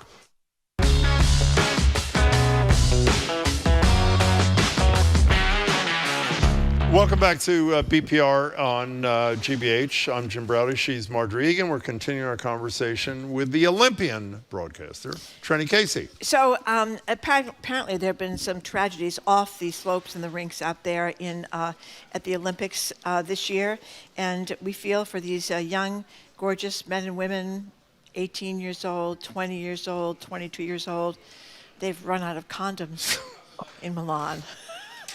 I literally thought, I was like, oh God, did they not send me a story about a tragedy? No, how could this happen? Tragedy to Marjorie. How could this happen? Every year they have a story It's about... like 100 condoms per athlete if you do the math. Well, what are they doing? Not in Milan. Well, if you were 20 years old and you were single and you were over there in the Olympic Village, I think you'd be doing... I was 20, Marjorie. Well, you weren't at the Olympic Village, though, Jim. You know what I'm saying? That is correct. You weren't in the most phenomenal physical shape that that anyone is could also ever correct. imagine. Thank you. Now, apparently, but we let the athletes down because we had 300,000 condoms in Paris, 450,000 condoms in Rio, la-di-da, and they only had a few thousand in Milan, and they've run out.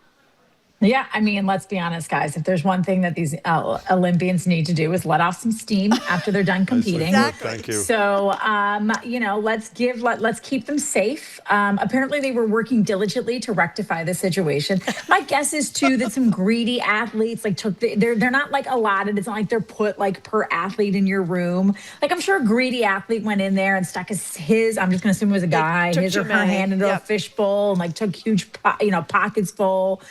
To keep to themselves, but let's make sure that we aren't maybe creating early, new Olympians too early. Yeah, well, that's a very good point. You don't want to do that. There, yeah. And apparently they have all these rules that you cannot go to each other's Who cares rooms. about the rules? Well, this is about the condoms. Oh. You can't go to each other's rooms in the Olympic Village if you're an American. You can't go to a Canadian's room or something. You think they're not going to go to somebody else's room? Well, they have a relaxation. With a condom? They have a relaxation room, Jim. I bet they do. I'm sure they get real relaxed in that relaxation. Low Do you lighting. hang a sock on the door outside of the relaxation You room? know what that relaxation room at the Olympics is like? It's like the back of the plane with Corey Lewandowski and Christy Nome. Yeah, did you Don't read they about call that? it the relaxation room? Well, they call it something else, which you can't say on the air. What they're doing in can we there. move on from that? There's low light, though, in the my relaxation room. Okay, Sure the thing is. you know Music. more about than any American who doesn't do the sport, at the last Olympics, when the men won the gold for the first time ever in curling, who was the broadcaster for that, Marjorie? That would be Trenny Casey. Trenny Casey. She covered curling. Curling is in a whole different conundrum this time. Scandal. Because apparently there's a cheating scandal,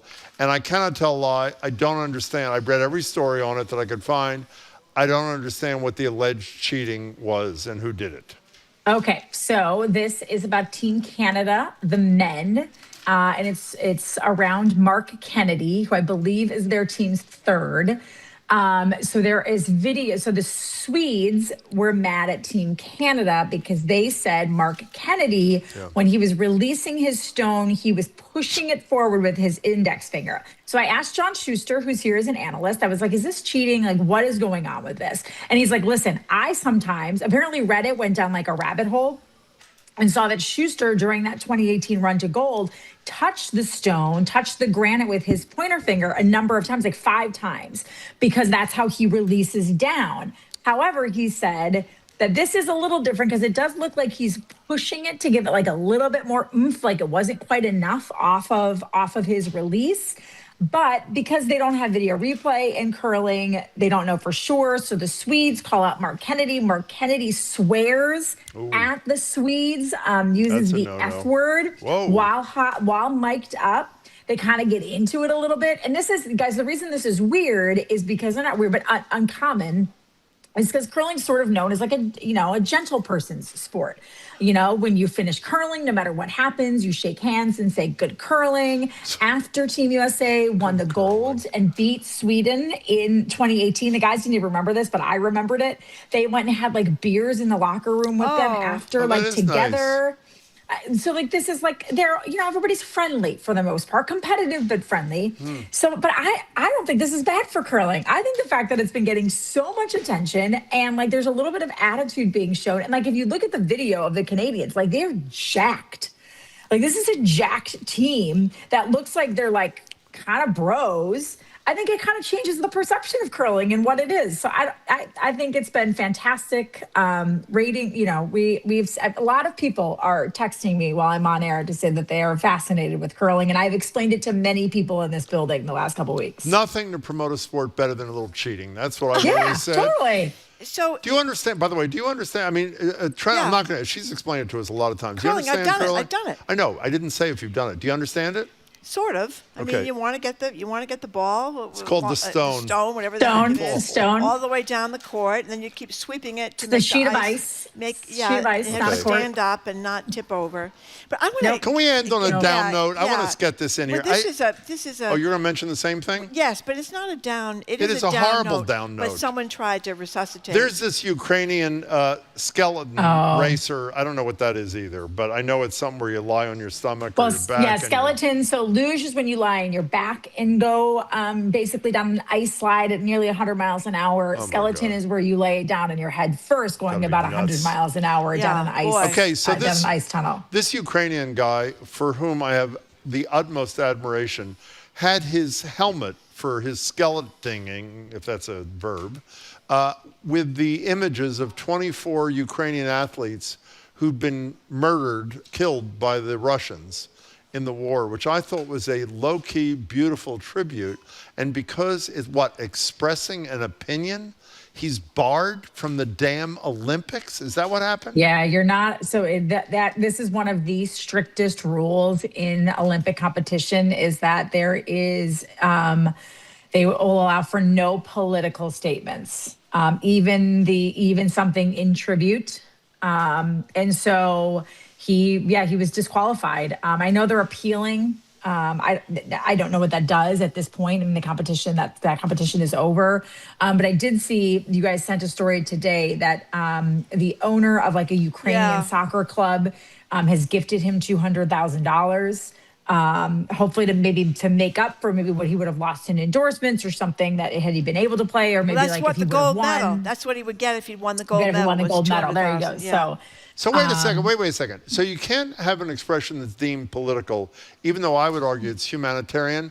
But the Olympics did do the right political thing and barred Russia from the Olympics. The only reason that Russian skater is allowed to compete is because she's skating as a neutral or whatever it's called without her country. Yeah. So they can make a political decision, in this case the right one, banning Russia, I would say. But this young man can't pay tribute to 24 of his countrymen who were killed by Putin and his people. I mean, it's really Listen, you guys know how I feel about things. I think that, when athletes speak out, and like, if you've noticed, they can say something in like their press conferences if they're asked, but it's like on the field of play, the Olympics want it to be about, what's happening on the field, not off of it. But I don't know. I feel like listen, but I guess free speech doesn't extend, right? Like, if I say something that my company doesn't like, they can get rid of me. So, I understand it. I don't like it, but I understand why they do it. But I don't like it. Hey, Corby. I was just reading Corby a thing. Trenny is your name. Corby is not your name. You're doing fabulous work, by the way, and I hope you get a rest soon. Yeah, I hope you get a rest. Poor Trenny, 18 days in a row. He must be exhausted. You must miss the dog, not to mention your husband. I do. I mean, at least I get to like text with my husband every day. I don't get to text with my dogs. I do. I started packing today because I'm like, okay, I'm ready to go home. Good. Well, actually, I have good news for you. If you listen tomorrow, we have a guy from Nova. Is that tomorrow? Who has done a documentary about whether or not dogs can actually talk and communicate with their person. So maybe there's hope for you. Trenny, good to see you. All right. See you guys in a Keep couple at it. weeks. See you soon. Bye-bye, Take Trini. care. We've been speaking with Trini Casey, anchor and reporter for NBC Sports Boston. Up next, we're going to open the lines and talk about cheating. Have you ever cheated in a Off game, the curling like a thing. board game? Off the curling thing, that's right. Have you ever done it to appease your kids or to win gold like the curlers? You can call or text next to 877-301-8970. I'm Marjorie Egan. He's Jim Browder. You're listening to BPR on GBH and NEPM, broadcasting live from the Boston Public Library, streaming at youtube.com/GBH News.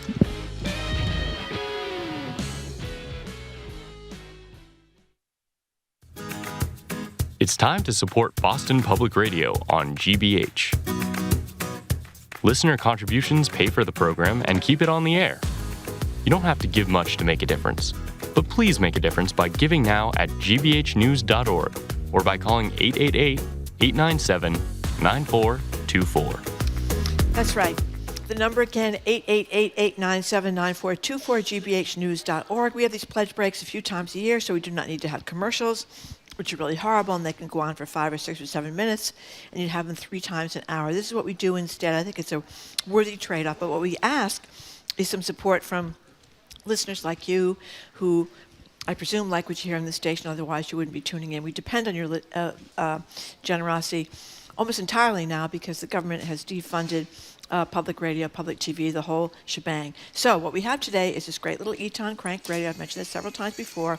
People have noted that on the days that we had the crank radio, Jim is either more cranky or less cranky. What is the consensus, One of the two. Jim? Those are the two options, or equally cranky. One of the two. It's available for $10 a month, Yeah. and that makes you a sustainer member, which is more amenable for the people that plan our budgets. They know what to expect. So 888-897-9424 is the number, or gbhnews.org. Can I be totally serious for a second? There's, other than you being kind enough to make a contribution, and I know difficult economic times for a lot, these notes that some of you take I time know. to I write love them. are so uplifting. Jessica and Boxer, we only do this during pledge. We don't do the praise thing, but you're fantastic, Jim and Marjorie. 1A, 2, the radio, the television.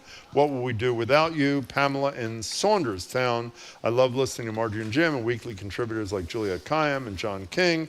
Norbert from St. Paul, Minnesota, Marjorie. Wow. Love Wow. your support for democracy. Thanks from Minnesota. Means a lot to us, and your generosity does too.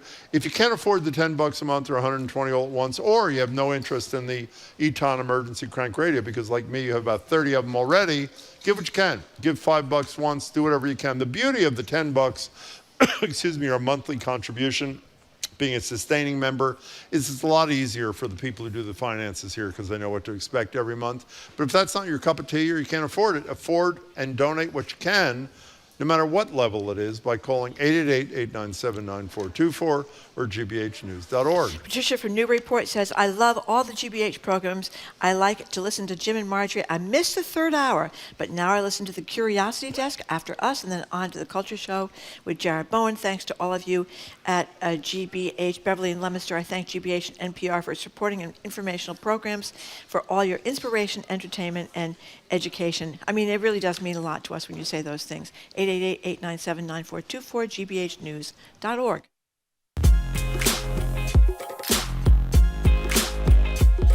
Welcome back to BPR. Marjorie Egan, Jim Browdy, live at the library, streaming at youtube.com/GBH News. We're going to be here Friday, Marjorie? No, we are not. We're going to be here next week? No, we are not. When are but we we are back? going to be in Brighton, broadcasting every day from our studio in Brighton. When are we back? March 3rd. Exactly. Okay. Okay, on Friday, as we just heard from Trenny, a scandal rocked, or a scandal, as Marjorie would call it, rocked the Olympic ice when Canadian curler Mark Kennedy cursed out Oskar Eriksson from the Swedish team, telling him you can blank off. We heard that, right? Yes. Eriksson had accused the Canadian, well, he said he cheated, whatever. This got us thinking, haven't we all cheated in some way, especially in competitive things like games? Perhaps not on the Olympic stage, but maybe during family game night, volunteering, for example, to be the banker in Monopoly so you can actually pocket a bunch of $500 bills, or that tag football match last Thanksgiving. When, if ever, is it okay to stretch the rules to take the W, to declare a win? And the flip side, when is it okay to sort of bend the rules to make sure that a kid, a person who really doesn't have much of a chance in a game, you throw the game so that that kid wins and doesn't get the press because they're getting crushed all the time. So it's sort of cheating for your own self-aggrandizement Yeah. and cheating for the benefit of others. Have you done it? Can you defend it? 877-301-8970. So I read a survey this morning. What was the game most cheated at? And I actually guessed what it was. Scrabble. Scrabble. Yeah. That's but fairly I'm not obvious, sure how right? you cheat on Scrabble. You type into the computer, here are the letters I have, give me some words. Well, but if you're sitting around a table at a board game, it's a little bit difficult to You type tell into someone to your go computer. get some nachos. I mean, how do I know how you do it? Well, I don't know. I mean, that's what I was thinking. I got to text Jamie. Okay. I mean, you do something like that and you get away with it. Okay. Do you ever cheat in game? Let's not move on. You're a much more honorable person than I. Everybody knows Well, that. I would board say games. I might have cheated in Scrabble if I could figure out how to do it, but I can't figure out how to do it, so I couldn't do it.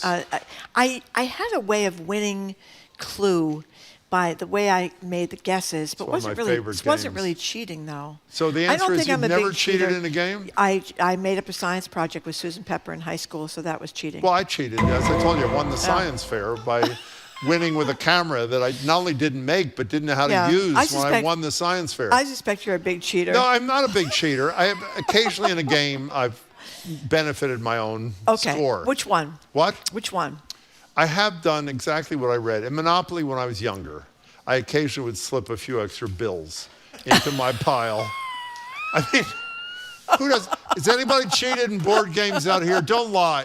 Excuse me, look at this guy. Do you believe this guy? The harder you shake your head, the less believable it is. You know what I mean? Anybody cheated in board game? What is wrong with you people? I cheat a lot. Nobody? Oh, there. Thank God for you. Thank you very much. I cheat a lot in the games on the New York Times. Let's do the mini crossword. You do? And, yeah, if I get frustrated, I've been doing it for 15 minutes. What's the point of that? What does that get you? It gets it over. Okay. Gets it over. So I'll look up the word, look up the thing. By the way, the number is 877-301-8970. But you're only by yourself. How about kids? My younger kid, who is now 31, when she was 5 years old, she had a very simple solution, which I think every kid should adopt. She didn't understand the concept of losing, and so when she was losing a board game, she did what any good kid would do. Every single time, she'd turn over the whole table. On my honor. If it happened once, it happened 300 times. As soon as she realized she could not possibly win, the deficit was such, she would just dump the table over. It's gotten somewhat better as an adult, but not a lot. Yeah, that's a good one, Jim. Here's another good texter. I only do the BPR section cheating, driving in the bus lane, ordering from Amazon, and driving my Tesla when complaining about billionaires. Okay, that's a good one. That is a good That's a good one. Oh, somebody else says they cheat at Wordle. When I get stuck, I pull up my dictionary.com. I mean, I think some people do, but that's when you're by yourself. So you're cheating on yourself. You're not cheating with other people. They give you instructions, by the way, on the kid thing. They say that it's okay to let kids win occasionally between 3 to 5. Because they don't understand the concept of losing yet, Yes, right? it's okay. But once they hit 6 to 9, you got to do a balance of losing and winning. You can't keep letting them win when they're between 6 and 9. So that's it. How old was your daughter when you tipped over the table? 29.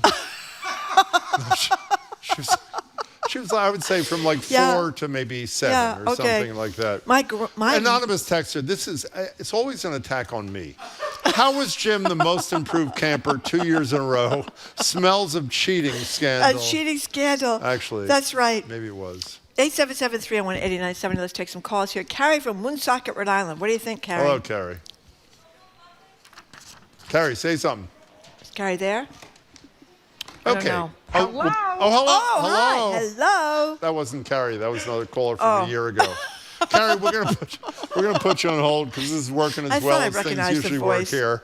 We'll put you on hold. We'll get back to you in a minute after we take another call. Here's we a can't text. hear. I crushed the kid to teach comeback from adversity. Then see if they fight back harder the next time. Oh, my goodness. How'd you feel the first time your kid legitimately beat you in a game? There was a mix, wasn't it? No, it was my kid. I thought it was great. However, my mother playing with my daughter, her own grandchild. How old was your daughter then? She's 40 now. 12 or 13. Okay, what happened? My mother was very competitive. And when my daughter kept beating her in gin rummy, she did what your daughter did. She turned over the turned table? over the whole table. Your mother my did? My mother. To her granddaughter? Let me tell you, wasn't easy, Jim. Yeah. Wasn't easy. 877-301-8970. That was right before she was sentenced to 6 years. I mean, really, that is really bad, by the way. Yeah, it was really bad. Kevin in Cape Cod, welcome to the show. How are you? You got to turn the thing down there, the radio thing. Hello. Turn it off. Thank you. That was He's going to turn it off. Thank Go you, ahead. Kevin. What's up? Yeah. So Well, you tweaked my interest because I immediately thought about playing with my daughter Candyland and Chutes and Ladders. Yeah. To ensure that she got the Queen Frostine that was the Queen epitome of Frostine. Candyland. Yeah. How'd you feel about that? Were you conflicted when you did that or no? No, because it was a win-win because, obviously my daughter was thrilled to get the Queen. And, the game didn't last 3 hours. It lasted 22 minutes. Well, that's another that's wonderful an advantage. reason. Yeah, that is a big advantage. Kevin, thanks for the call. Thank you for the call. Here's an anonymous texter. I cheated Cards Against Humanity. When I have a crappy card, I stick it under my leg or in my bra. I think that is a fairly typical behavior that we can support, actually. Okay. My youngest daughter used to change the rules when she was losing and say, "That's how we play it at camp," says Arthur Bridgewater. And that's a good one. Apparently kids are always trying to change the rules. That's what they want to do. They want to change the rules, like they get an extra turn or they get 3 extra turns or something like that. The biggest games that people chess, it's Scrabble, then it's chess. Yeah, I don't know. I don't play chess, so I don't know how you chess cheat either. at chess. Then it's Monopoly, like you, sticking the extra money in your pack. And then after that, it's blackjack. How do you cheat at blackjack? Is blackjack 21? Yeah. You're either over 21 Well, if the person or under 21. maybe the person you're playing against can't count. That's the only thing I can think of. Maybe. Carrie in Woonsocket is, we got the phone thing Carrie. again. We'll try it. Hi. Hello. Thanks for taking my call. Our pleasure. I saw the article about the cheating in curling in the New York Times, and I sent a copy of it to my nephew in Seattle who plays curling and referees curling. And he says it's not cheating, it was a rules infraction. Oh. They violated a rule. Well, there you go. And that it's difficult for curling officials to see everything because people are standing in the way and stuff. He said you'd need 3 or 4 officials to properly officiate. And the most interesting thing that came out was they don't get paid, the officials. Yeah.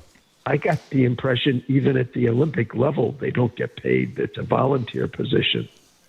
Well, Carrie, while your call is very informative, you sort of destroyed the whole rationale for this segment. Are you aware of that? Well, I mean, it was very nice of you to call, but you've ruined everything. So. Okay. But you're kind of a fact-based person. Occasionally right? I am. That is a compliment, and I take that. What's that?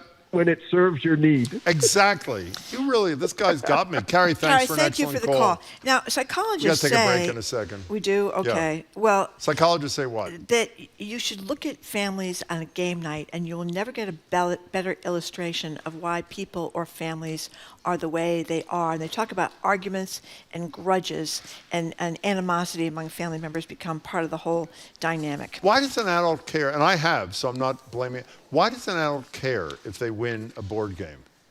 I don't know, but when I played cards when I was a kid, I was good at cards. I wanted to win all the time. You did? Yeah, I wanted to win all the time. Well, you have that It's my spirit. mother's fault because she turned over the table, as we know. How many times did she turn over the table? Just once. That's not true, obviously. No, it's true. Really? I was. She apologized afterwards? I don't think so. Was your kid scarred? No, she thought it was great. Okay. Anyway, we're going to take a quick break. We're right back. We're talking about cheating at board games. Do you do it? Do you feel bad about it? Do you let your kids cheat? You're listening to Boston Public Radio, 89.7 GBH at the Boston Public Library, streaming at youtube.com/GBH News.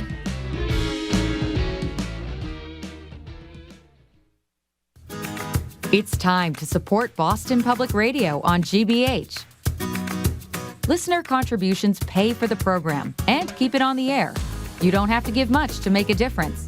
Please make a difference by giving now at gbhnews.org or by calling 888-897-9424. Marjorie, hello. 888-897-9424 is the number. gbhnews.org is the number to call. This is our pledge drive. This is our wintertime pledge drive. As I said before, we do these things a few times a year because we have no commercials and we rely more than ever on the support of the generosity of listeners like you. And we really appreciate your tuning in. And if you like what you're listening to and you've never given I mean, come on, throw us a few bucks. Or give a little more. Or give a little more. Well, you gave a few more a few years ago on top of your bass thing to get those earbuds. Earbuds, that's right. Yeah. I lost my No, that's not true. Yes, you did. I lost the earbuds, and a listener No, but you was got the kind earbuds enough. because you upped your monthly That's right. contribution. But then when I lost my earbuds Correct. in the mulch on the first day I had them, which was very embarrassing, a listener sent me a new pair of earbuds. I know, for nothing. Yeah, they were Apple Well, I can earbuds. actually match that. You know what I can do? If you send $10 or $120 all at once to get an Ethon emergency crank radio and you lose it, I have a couple of dozen. I'll send you one. So Well, don't worry about who losing. does not lose earbuds? How many pairs of earbuds have you gone through, Jim? Actually, I'm none is the answer to Really? the question. So Okay. here's the deal, everybody. What is this, winter? This is our winter pledge drive thing for a few days. We are more dependent than ever. By the way, in normal times, the vast majority of our money never came from the government. It came from individuals like you. Obviously, that's much more the case in light of the Trump administration's decision to defund the Corporation for Public Broadcasting. We're dependent on you to do the wonderful things that our colleagues do on the station. It's not just people on the air, it's people behind the scenes who make these programs tick.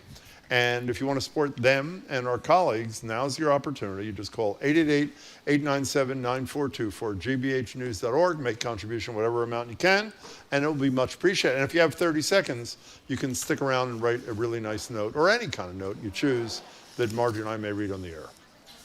How about that? 877-897-9424 is the number, gbhnews.org, and we greatly appreciate you contributing to us, and we greatly appreciate those of you who do contribute, writing nice things about why you contributed. That makes us feel really good. 888-897-9424 or gbhnews.org.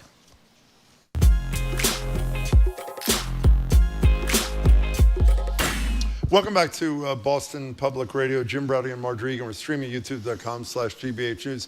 We're continuing our conversation about cheating. We were inspired, even though Carrie from Woonsocket said they weren't cheating, there was a rules violation. For purposes of this discussion, the curling thing was close enough to cheating. We're talking about in your personal lives. We don't mean in your relationship lives. We mean in games, in sports, in board games, and that sort of thing. Do you cheat? And this is really not cheating. The flip side, do you occasionally throw a match in an effort to bolster the morale or the spirit of a young competitor who maybe is playing a game for the first time? Mark from Rhode Island wants to know if Harriet Heinemann threw it, he shot put competitions. So Jim could win. You know where she threw it? Right at me. That's where she threw it. Yeah, we're still waiting to hear from Harriet. Yeah, we're it's waiting coming soon. Okay. Okay. By the way, there are a lot of texts that are saying, and it's the same thing that guy said about Candyland, which is, can we agree, the worst game in the history of the world? Oh my God, you have to play it for hours. But that's the whole key. That's why you cheat and throw it. Yeah, to let the kids win and get it over with. Because you got to get it over with. Listen to this. This is from the Independent, the British papers. I love the British They're papers. really good. All happy families are alike. As Tolstoy said, all happy families. That was that line from the beginning of Tale of Two Cities. No, it's best times, worst times. Best times, worst times. So where's all happy families are alike? That's Tolstoy, right? I think that's The Art of the Deal by Donald Trump. Okay, anyways. All happy families, maybe it's Anna Karenina. Happily families? Is it Anna Karenina? How the hell do I know, Marjorie? All happy families Jamie, are look it up. alike. It's Wuthering Heights. It's not for Wuthering Heights. Each unhappy family has a relative who isn't allowed to play card games unsupervised because there's always a cheater in the family. And this story is all about families getting together. Either they're snowed in or they're up at the ski lodge, or it's Christmas or Thanksgiving, and they have a game and somebody's cheating and they get into a massive fight. Speaking in of the games, family. which has nothing to do with cheating, I'm do you looking know that up. Are you going to look that up? my older daughter and her husband fly to Indiana once a year for a convention with 70,000 people. It's a board game convention every summer in Indianapolis. Can What you kind of imagine board that? game? Well, I mean, board games. There are a lot of board games, and there's zillions of new ones, obviously. I don't know what they're doing over there. Ruth and Sharon, you are next on Boston Public Radio.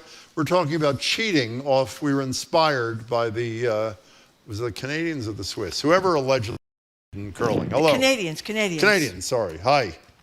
Hello. Hello to you. This is about Candyland. Please. And what happens if the older version was that if you had got the plum lady at the end of the road, you had to go back to the beginning. And so to cheat, I would make sure that the plum lady happened early in the game so that the child would only have to go back 2 or 3 steps rather than the whole path to the Ruth, beginning. that is brilliant and compassionate. How'd that work out? Well, the thing is, you deprive the children of understanding disappointment and setbacks, which is not good. And then also a later version, which I saw recently, there's no plum lady there, or they totally took it away. But it did help because those tears were just too much to bear. That was an excellent story, Ruth. Thank you for sharing that with us. I appreciate it. It was Anna Karenina. Okay, so what? You didn't know that. Well, maybe I didn't. You Maybe I did. It was Wuthering Heights. Okay. Okay. What was the line again? It's a great line. All happy families are alike. Each unhappy family is unhappy in its own way. And that is one of the best novels of all. It is? Time. Yes, it's a great story. She has to throw herself under a train at the end. Things do not go well for Anna Karenina. No. How about Paula in Providence, Rhode Island? She is calling this show thing here. Hi, Paula. Welcome. Hi. Can you hear me okay? Yes, we can. Perfectly. Okay. Yeah. Well, I learned a lesson early on. At 5 years old, we were playing pin the tail on the donkey. Yeah. I looked underneath my mask. Oh. And I won it right on the donkey's behind. And I won first prize, and I won a chocolate bunny rabbit. I looked at that bunny rabbit. I was disgusted with myself. Oh, because you cheated? Yeah, she looked. She looked. Oh, you So how do you feel about this decades later? Have you been traumatized by that, or have you gotten over it? What's the deal, Paula? I will not cheat anything. It's just not worth it, you know? Yeah. Well, Paula, that was a hard. I'm in my 70s now, and I don't cheat. Well, that's really good, actually. Thank you, Paula, for your call. By the way, it does come back to get you. The story, I've told this before, but just in 30 seconds. I did win the science fair, I think it was in 4th grade, by making a wooden camera. The problem is I didn't make the camera. The superintendent of the building my uncle lived in made the camera. That was bad enough that I cheated and won. But as I've told you before, Marjorie, when I won, the teacher in charge of the science fair said, why don't you take a picture of all the other contestants? And unfortunately, I didn't know how to use the camera. That was relatively... Oh, Jim, that's too bad. Cheated on anything Listen since. to this. I played Chutes and Ladders with my 2-year-old nephew, unaware that his parents always let him win. I beat him fair and square, and he had a 90-minute meltdown. That's a good one. By the way, did you see what Maddie, our coworker, just said? A cheater's edition. They make a cheater. This is not a joke. It says under Monopoly, cheater's edition. They make a cheater's edition. If you put, oh, there it is. If you're caught, you have to wear handcuffs. That's actually a sex thing. That's not a Monopoly thing, I think. Wuthering Heights. Wuthering Heights, okay. Is this almost over? Susie in Bellingham, you have 30 seconds. Take it away. Hello. Hi, Jim. Hi, Marjorie. Hi. We were playing Trouble with our 6th grandson. Good. 3 times we played, he won. Wow. And he tried to cheat. Yeah. Try on him.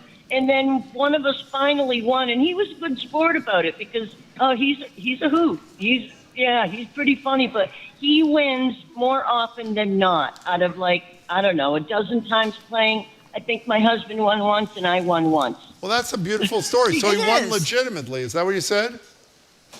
Yes, he did. Well, we both were like, how is he winning constantly? It was kind of funny. I might look at myself in the mirror. Susie, thank you very much. That was an inspiring story to end the discussion. It was an inspiring story. Thank you very much. So you cheat. No, I did not. I cheated in the science contest. I admitted it. And I did take the UNICEF money. But do you remember when I took the UNICEF money? I wrote a check to UNICEF. Your good friend took the check on television. I know. You did it on television so everybody could see you doing it. Exactly. Yeah, that is a very good point. Thank you for listening. Why didn't I do it in private? Oh, I don't know, Jim. That's a Thanks for listening to another edition of Boston Public Radio. Thanks to everybody who came down to see the show here at the Boston Public Library. Thank you. You can keep up with us 24/7 by way of our podcast or check out our TikTok page at Boston Public Radio. Tomorrow we're going to be joined by Harvard National Security expert Juliette Kayyem, the latest on the Nancy Guthrie case. Former Massachusetts Secretary of Public Safety Andrew Cabral with a great story about a trial involving whether a parent can be held liable when their child kills with a gun. It's a huge case. Also, the head of NOVA's Can Dogs Talk screening conversation at GBH. Can Dogs Talk? We're going to find out tomorrow. Our crew, Zoe Matthews, Nicole Garcia, Hannah Loss, additional support from Ronan Keane, our engineer, John LaClaw Parker, our executive producer, Jamie Bologna. Special thanks to the BPL staff. Maddie Garr, thank you, Maddie, for that cheater's edition of Monopoly. Bill Francis, Juan Jose Cadena, our host of the Newsfeed Cafe, and across the street at the Lenox Hotel. The Curiosity Desk with Edgar B. Hurd III comes on right after us, and then Jared with the Culture Show starts at 2. I am Marjorie Egan. I'm Jim Browdy. Thanks again for tuning in. Hope you can tune in tomorrow, and have a great afternoon.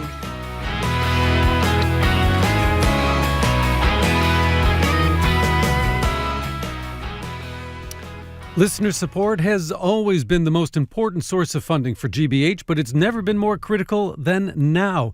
Please start a monthly sustaining giving during our winter membership drive here at gbhnews.org or by calling 888-897-9424. A good afternoon to you. I'm Mark Cohen, joined by Melissa Jones. We're looking for 14 more people to give in just the next 6 minutes. Trusted news is the cornerstone of a functioning democracy, and GBH and NPR are committed to delivering it. But we can't do it alone. Your contribution now helps fight misinformation and deliver the truth to our communities. Every gift matters. Your gift matters. There's 6 minutes and 14 more people left to give right now at gbhnews.org or 888-897-9424. And again, today we have a limited offer. It's the Eton Emergency Radio. It's yours for $10 a month or a one-time gift of $120. Jim loves it. Marjorie loves it. You'll love it too. This is your last chance to support Boston Public Radio, Jim and Marjorie, and get the Eton Radio. Again, a limited offer today. $10 a month on our Sustainer plan.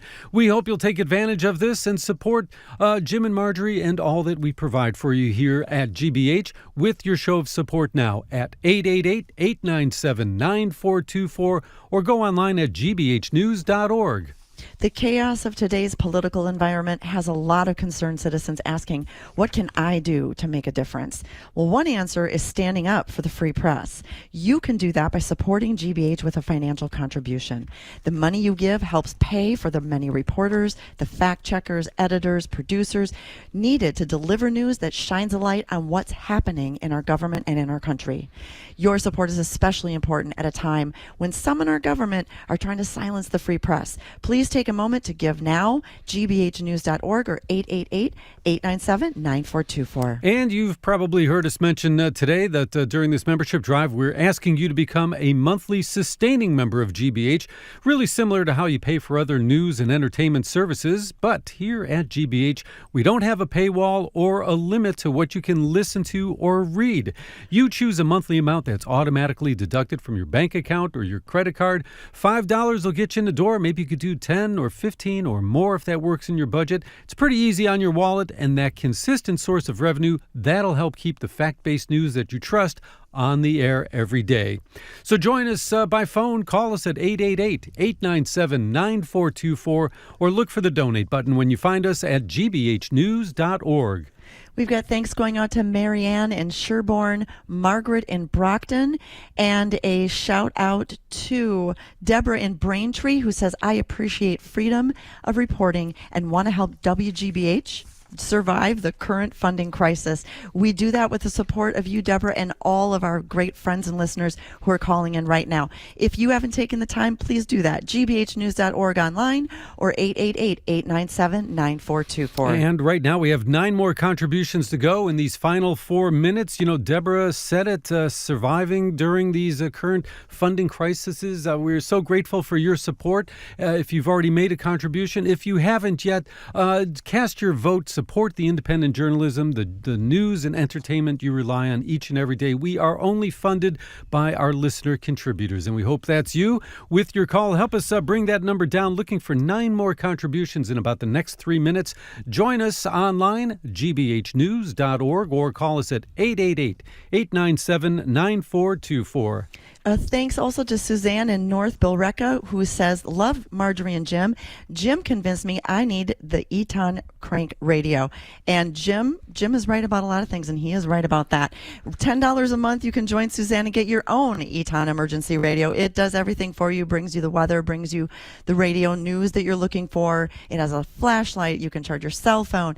It's a must-have when you're facing New England weather, and frankly, we're doing that all the time, aren't we? Sign up right now as a sustaining member at $10 a month. Do it today. That's when the deal is in effect. gbhnews.org or 888-897-9424. GBH now depends on community support for most of our operating budget. Your contribution has never been more important because it means that we can keep the station on the air with news that you can always trust, even without federal funding. Please be one of the many listeners to fund the future of GBH. The sustaining membership is the easiest and best way to do it, but you can also make a one-time gift as well. The important thing is to get involved, participate, cast your vote at 888-897-9424, gbhnews.org. We're looking for just 6 more people to go in the next couple of minutes to wrap up BPR today and stay on goal for the drive.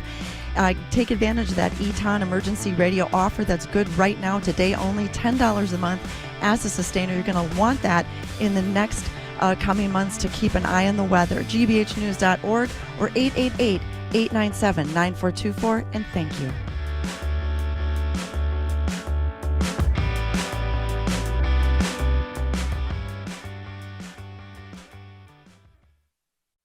From the stories of centuries past to discoveries that will define our future, How Did We Get Here's, how-tos, and more.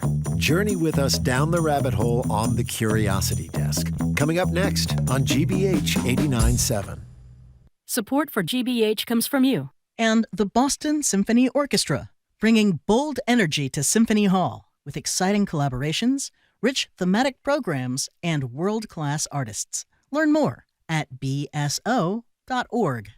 And MIT Federal Credit Union, committed to helping members grow their balances while keeping them accessible with their high-yield money market. Memberships open to the public. More at mitfcu.org, federally insured by NCUA. You're listening to 89.7 WGBH HD1 Boston. Online at gbhnews.org. GBH News. What matters to you?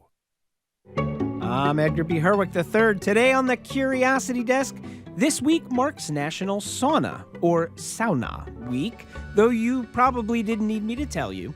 I'll be joined by a couple of experts who've made a name for themselves in saunas, including somebody whose name is actually Sauna. No, that's not a joke. We'll talk about the history and health benefits of what the late, great Gilda Radner once described like this. There's a little hot room where you go to sweat like a pig.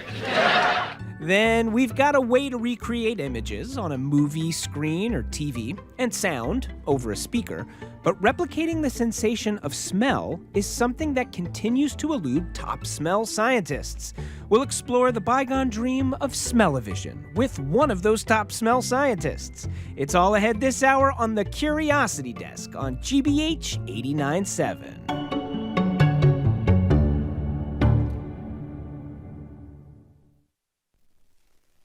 Live from NPR News, I'm Lakshmi Singh. U.S.-sponsored peace talks between Russia and Ukraine broke off earlier than expected today in Geneva, Switzerland. However, participants are suggesting that some progress was made. NPR's Charles Maines has more from Moscow. The Kremlin's lead negotiator, Vladimir Medinsky, gave no explanation for the abrupt end to the meetings, but described them as difficult and businesslike and said they would continue at a later date. Ukraine noted progress in negotiations, a view shared by White House envoy Steve Witkoff, though neither provided further details. Negotiations have bogged down over Russian ultimatums Ukraine surrender territory, including land not controlled by Russian forces, as well as Ukraine's demands for ironclad security guarantees from the U.S. should it even consider a deal. Ahead of the talks, President Trump said the onus was on Kyiv to make concessions, saying Ukraine better come to the table fast. Charles Maines, NPR News, Moscow. L Brands founder Les Wexner is being deposed in Ohio today about his long friendship with a late convicted sex offender Jeffrey Epstein. Members of a congressional committee are questioning the billionaire after his name appeared more than 1,000 times in the documents the Justice Department recently released on Epstein. Wexner denies he had any knowledge of the financier's sex crimes. In the wake of the millions of documents released in the U.S., prosecutors in Paris, France, announced they have launched 2 new investigations into Epstein's sex crimes and finances. They're asking alleged victims to come forward if they have not already done so. The Association of National Park Rangers is suing the Trump administration in federal court. Members say the government is unlawfully erasing history at national parks. Here's NPR's Kristen Wright. The lawsuit filed in Boston by conservation and historical groups says for more than 150 years, the federal government has been entrusted to operate the national parks, to memorialize and commemorate U.S. history, but that the government has betrayed that trust. The complaint says there are, quote, countless examples, including the tearing down of an exhibit in Philadelphia a few weeks ago, honoring the lives of 9 people enslaved by George Washington. And the suit points to the removal of signs, noting the impact of climate change on the parks. The groups argue the Interior Department has exceeded its authority. The changes stem from an executive order. A White House spokesperson tells the Associated Press the lawsuit is premature and that the agency is still reviewing the nation's exhibits. Kristen Wright, NPR News. 9 backcountry skiers are missing following yesterday's avalanche near Lake Tahoe in California. They were part of a larger tour group. The Nevada County Sheriff's Office says 6 people were rescued in an hours-long operation. 2 skiers were admitted to the hospital. U.S. stocks are trading higher this hour. The Dow is up 310 points, or more than 0.5%. From Washington, this is NPR News. Good afternoon. With the latest from the GBH Newsroom, I'm Henry Santoro. A new study from Harvard that's out today shows spiritual practices are associated with reduced risk of hazardous drug and alcohol use. We have more from GBH's Marilyn Scherer. The study from Harvard's T.H. Chan School of Public Health is a meta-analysis combining data from multiple independent studies done over the past 2 decades.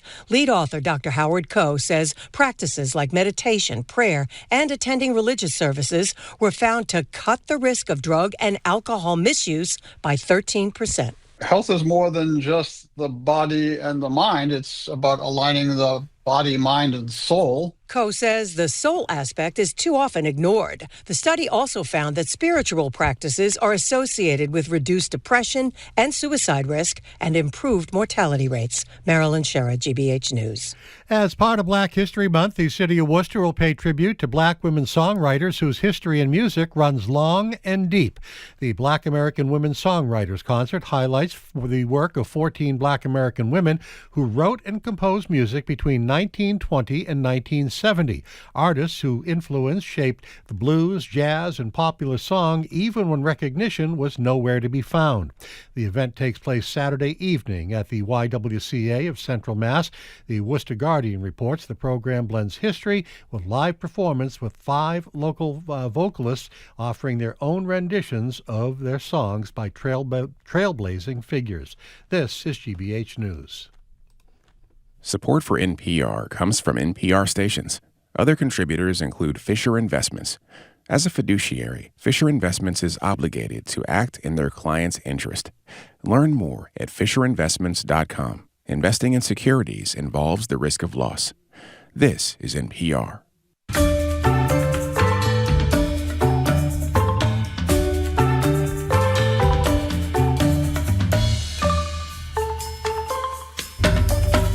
You're listening to the Curiosity Desk on GBH. I'm Edgar B. Herwick III. We're streaming live at youtube.com/GBH News. So, hey, you think it's cold out there? You have not been paying attention, people. We are smack in the middle of America's hottest, steamiest 7-day stretch. That's right. It's National Sauna Week here in the U.S., and it's got us at the Curiosity Desk wondering about saunas, or saunas, and why so many people have found solace in a hot, damp wooden room.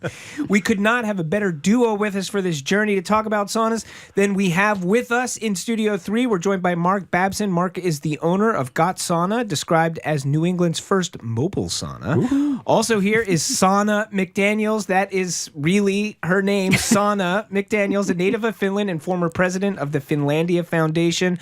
By the way, folks, we're opening up the phone and text line, so if you have questions, feelings, reservations, a story about saunas, the number is 877-301-8970. That's the number to call or text, 877-301-8970. Share your sauna experience. Mark, sauna Happy Sauna Week. Welcome Happy to the Sauna Week Curiosity to you. Week. Yeah. Sauna Week. Same to you. So I'm probably going to say sauna, but it is okay. sauna. Can we talk about the Sauna. sauna thing? Sure. Is it okay to say sauna? So, sauna is a Finnish word. Yeah. And thus it's pronounced sauna because AU is always pronounced ow.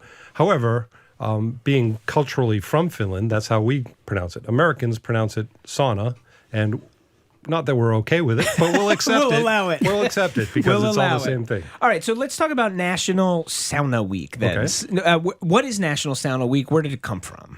It's been going on for 5 years. It was a product of Finlandia Foundation National, and it was put together to celebrate this cultural icon from Finland and to get more people interested in, participating in, and appreciative of this wonderful thing called sauna. Okay, sauna.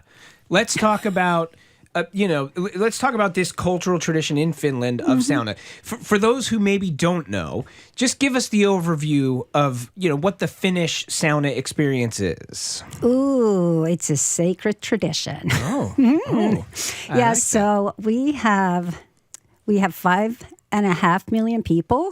And we have over 3 million saunas in Finland. Okay, so if you do the quick math, you're closing in on a sauna for every person. Absolutely, at least for more than one per household. Yeah, and it's traditionally a bathing ritual. So family would choose one day per week when you would then just designate, let's say Friday night is going to be our sauna night, and it's just time to come together and have a really good, heat experience in the sauna, and it's taking a hot bath in the sauna, and then you take a break. You go and either take a cold shower, but if you have body of water of any kind, you will take a plunge. And during the winter, of course, we will be rolling in the snowbank. Ooh. And I remember one time when I was a teenager already, of course, in Finland, we're all but naked in the sauna. And I was all hot from my sauna bath, and then I ran to my parents' backyard and jumped into the snowbank. It was just fluffy snow, and I went like a hot knife into the soft butter and could not get out of it. And I was on top of my mom's rose bushes. Yeah, so I was screaming like so you're naked and stuck in a snowbank. Yep, and my dad had to come and pull me out of there. That's pretty. Wow, so that is not a necessary part of the sauna experience. No. All right, let's talk a little bit about. I want to talk about the hot cold thing, right? Because just is that an integral piece of the experience? Which is to say, is that necessary to have the true sauna experience, or is it sometimes like it's like on a special occasion maybe you do it, but you don't need it? I don't think it's necessary per se. Yeah. You just want to get your body heated up. Being in the sauna and having that lulu, the steam that comes from the rocks. But a lot of people, you're in the sauna for, let's say, 10, 15 minutes, you do take a break. Yeah. And you want to go and cool down and bring your heart rate down, and then you go back in again. Like this morning, I had my sauna. I take a sauna Monday through Friday every morning after my swim. But not on weekends? No, because I take a break from swimming on the weekends. I see. Okay. All right. So what did you call the steam? Lulu. Lulu. Mm-hmm. Talk to me about Lulu and the importance of steam. Well, Mark. first of all, it's pronounced just as it's spelled, Loyly. Loy. Lulu.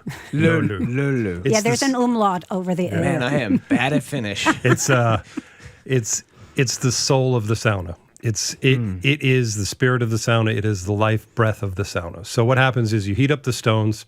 The stones are going to be very... How do you heat the stones up? So it could be either electric or wood. Okay. Some people even have gas-fired stoves.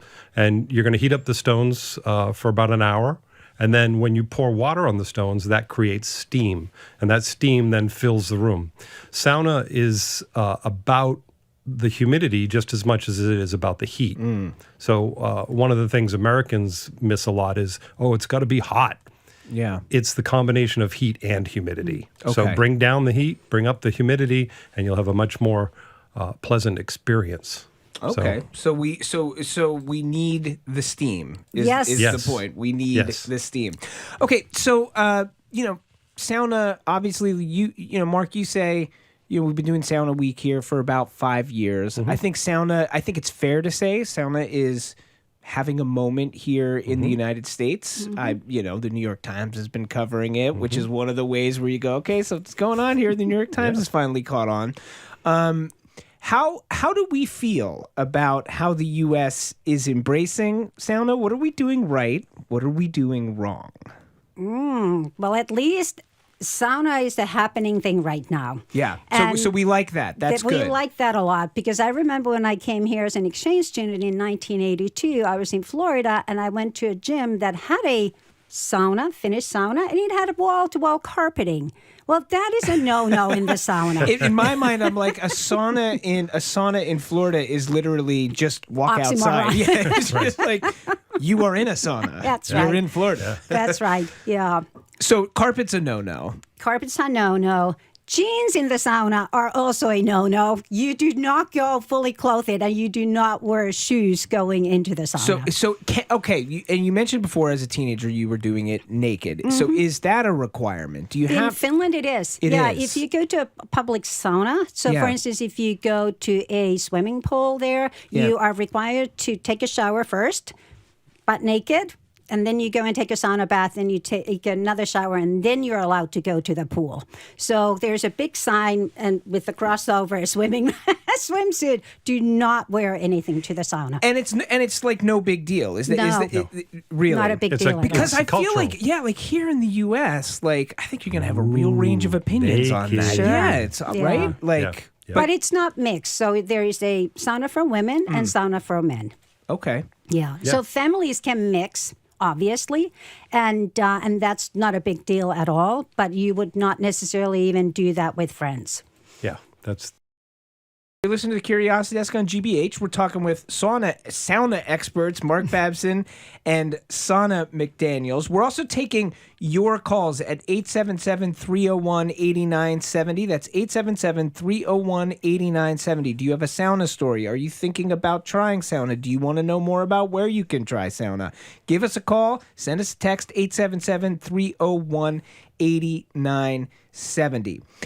I think about I wonder when you talk about let's talk a little bit before I ask this question. Let's talk a little bit about the kind of roots of sauna because if you look it up online or something like that, you see a lot of things. It's an ancient tradition stretching back thousands of years. So that's true? That's true. So what happened back in ancient times in Finland, that was usually the first building that they built on the farm. Because you could live in it, you could sleep in it, you would bathe in it and all that. And then you'd go on to build the farmhouse and things like that. Families had babies in the sauna because it was the most sanitary place. They would embalm their dead and get them ready for burial in the sauna. So the tradition of it, the culture of it has been around for a long, long time. And it's over the past 2 or 3 centuries, it's evolved more into the bathing. Yeah. And what's your take on it, Sana? Oh, absolutely. And still, if you have bought a piece of land by a lake, you would definitely put the sauna up first before you start building your cottage. And what's the you talk about sort of public saunas and people have them in their houses. What's the demarcation point? Is it like you have a private one, you kind of do it every day, and then maybe sometimes go to public ones, or is it, some people just go to public ones because it's maybe they're in a city and they don't have space. Like, what's the difference between the private experience, the sort of public experience? Well, it's definitely mixed. So pretty much everybody now has a sauna in their houses, even in apartment buildings. Really? Because it's just such a big part of it. And now that you can have electric sauna, it's much easier. And if you think about it, it doesn't take that much space. Yeah. Okay. So it's like a walk-in closet in a sense. And the other part about sauna is it can be a very social place. Finns are traditionally very quiet, stoic people. Except for in the sauna? Except for in the sauna. Really? It's a place where everybody is equal and barriers get broken down. There's a thing called sauna diplomacy where politicians and businessmen will go in and seal deals and talk about things in a very intimate way because you're not wearing a uniform. And it's a great way to get to know other people. So you do it at home, you go to a community sauna, and you get to meet other people and have robust conversations. Yeah, How big of a piece of it is, you mentioned the idea, I'm sort of thinking about the idea, like you say, it's public space. You have this sort of spirit of diplomacy, the idea that everybody's naked. Is that sort of egalitarian piece of it an important piece of the cultural aspect of why it's so important in Finland? Well, at least for the businessmen it is, and politicians, for sure. Yeah. It puts everybody on the same footing. Yeah. You're listening to the Curiosity Desk on GBH. We're talking with sauna experts Mark Babson from Got Sauna and Sauna McDaniels. A texter asks, and this will maybe segue into what you do, Mark, why are there so few saunas in Boston? It's a thing that's gaining ground. It's teaching people the traditional way to do it. You'll find many of them in hotels or gyms or things like that. It's a different experience than the traditional sauna. There's been a rise over the past couple of years. People like myself and a friend of mine, Mark from Moki Sauna, we are offering a traditional feel. And there's regulations, there's space, there's cost, and all that sort of thing. But there are some that are coming, and more every day. Earlier, I was sort of alluding to, I wanted to ask a question that ties into the cultural piece. So I'm going to draw a parallel if I can. You tell me if it's a fair one or not. But I think about something like yoga, which, kind of went through, a surge of popularity through the 70s and 80s. And now, I think a lot of people think of it as, kind of a part of American culture. But yoga has its roots as this very ancient sort of Indian tradition. The version that we have kind of adopted and adapted in America includes everything from something that is a little bit more traditional all the way up to something you do before, say, Sunday brunch with some friends. So as you watch this moment here in America where saunas are gaining popularity, do you look at the experience of something, is there a parallel as you look at how Americans kind of adopted and adapted yoga? And do you say, okay, let's try to guide this as this gets adopted to retain some piece that is important to it that you don't want to see get lost? Yeah, there's the whole cultural piece. And the mission we're on really is to teach Americans on how to properly sauna, because they haven't had anybody to show them. One of the things that I try to teach people is listen to your body. You're going to go in there, it's 170 degrees, and your body's going to go, oh no, it's too hot. Yeah. So allow yourself to relax, to be in the place. There's no time limit. It's not 3 minutes, 4 minutes, 15 minutes. When your body says it's time to leave, take a break. And so that's been a challenge to teach people about, because they're so focused on what temperature, how long, because what I heard online was it's 180 degrees for 14 minutes. Yeah. And then, that doesn't hold. It's how do you feel right now in this moment in the sauna? That is so un-American. But I certainly hope that there are some parallels. I'm a hot power yoga practitioner myself, and I have had a daily yoga practice for 27 years. Yeah.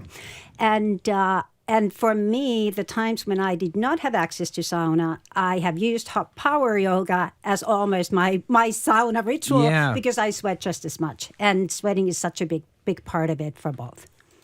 We're going to go to Mark in Rhode Island. Mark, you are on the Curiosity Desk. What do you have for us on saunas? Hello, I just want to apologize. Speakerphone is my only option at this time. That's okay. You sound great. I just have a question of the difference or definition between sauna and steam room, or a humid heat, as they seem to be discussing, versus a dry heat. The sauna in America is usually defined by a dry heat, 150 to 200 degrees, while a steam room is usually defined as 100% moisture at 100 to 125 Fahrenheit. All right. A lot of details there for us. Yeah. Mark, are you in this field in some form or fashion? I just was lucky enough to live in an apartment in New York City with a sauna. Oh, cool. Interesting. Very interesting. Thank you, Mark. What do you got on this? Steam room versus sauna? So he brings up a very good point. The steam room is like 4 steps in humidity higher than a sauna, but the sauna is 4 steps higher than the dry sauna that we hear about in hotels and gyms. So it's not about dry; it's heat and humidity. So okay, let's talk about the health benefits. I really want to talk about this piece of it because I feel like we're in a time right now, I feel 2026, health and wellness, there's a lot of stuff out there about it. There's a lot of conflicting information. There's a lot of expert advice out there, but not expert advice out there. You see and read a lot around, sauna as there's potential health benefits or there are health benefits. It looks like pieces of this, for example, maybe cardiovascular health broadly seems to be something that there's pretty robust science around that says, yeah, these are probably good for cardiovascular health. But you see all kinds of other things out there from weight loss to great skin. How do we parse this and how should we think about saunas as a health and wellness thing? So there's a lot of different ways to go with that. The cardio thing, it's a low metabolic workout because you're raising your heart rate for the hour that you're going to be doing it. And so that gives you that piece.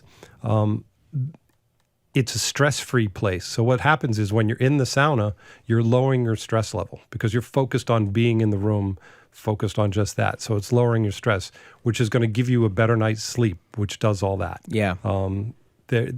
There's so many health benefits that are long-term because it's very difficult to study. Oh, you just came out. What happened? Yeah. It's about doing it on a regular basis to encourage your body to be pushed to its limits so that when you do have a cardiac situation, your body's more ready to handle it. How about, what would you say, Sauna? Yeah, so there's definitely the cardiovascular health, and because it improves your circulation and lowers your blood pressure in general, and therefore it reduces your risk of heart disease and stroke. There's also the brain health aspect of it, and therefore there are studies that shows that it can lower your risk of dementia and Alzheimer's. It's also very good for your muscle recovery and pain relief in general because it reduces muscle soreness, and heat in general just relaxes your muscles much better and improves circulation and reduces stiffness.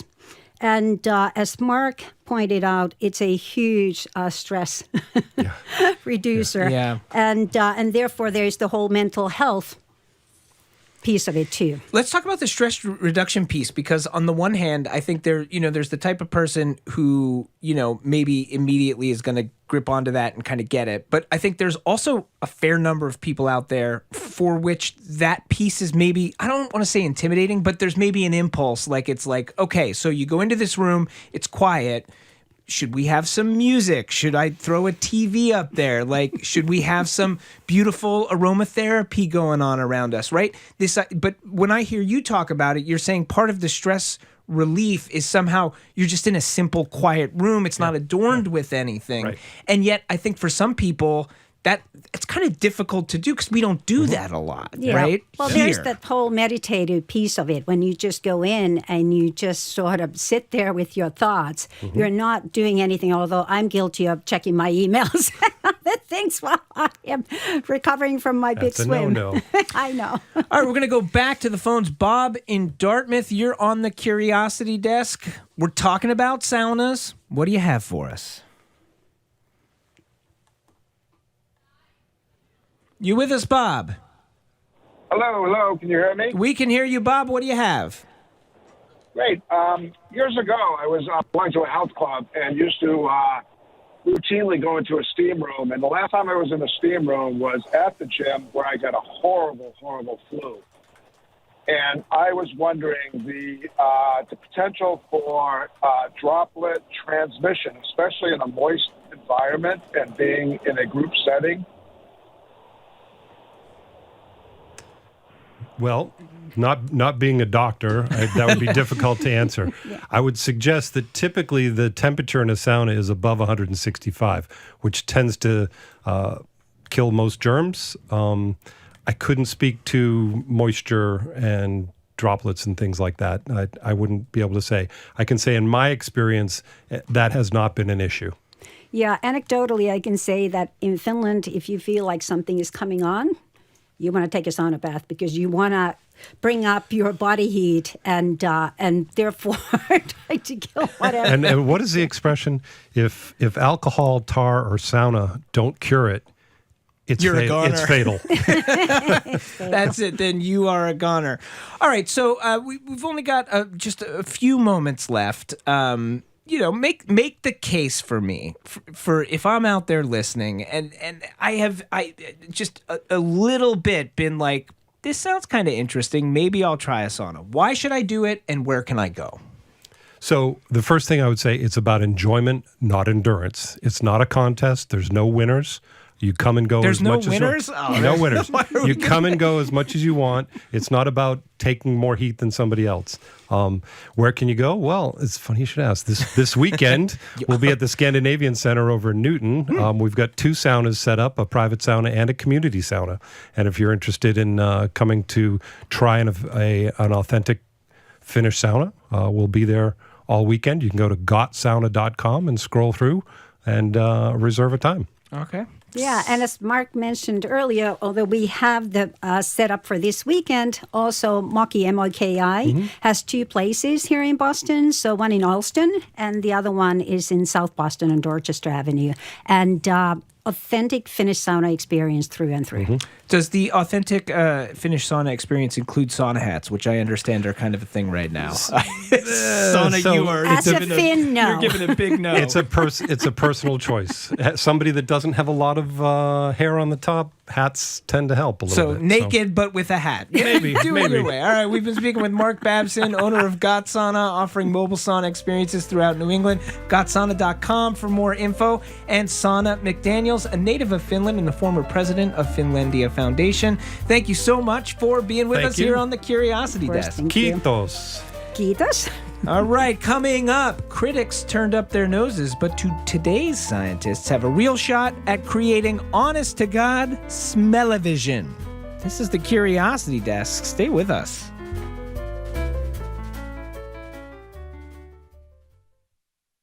You're listening to the Curiosity Desk, where we answer your questions. We turn these little wonderings into in-depth conversations with voices across different fields. Unique listener-driven shows like ours only exist with listener support. Your support. Consider supporting the Curiosity Desk today and help continue these insightful and wonderful investigations into the unknown. Call 888-897-9424 or visit gbhnews.org.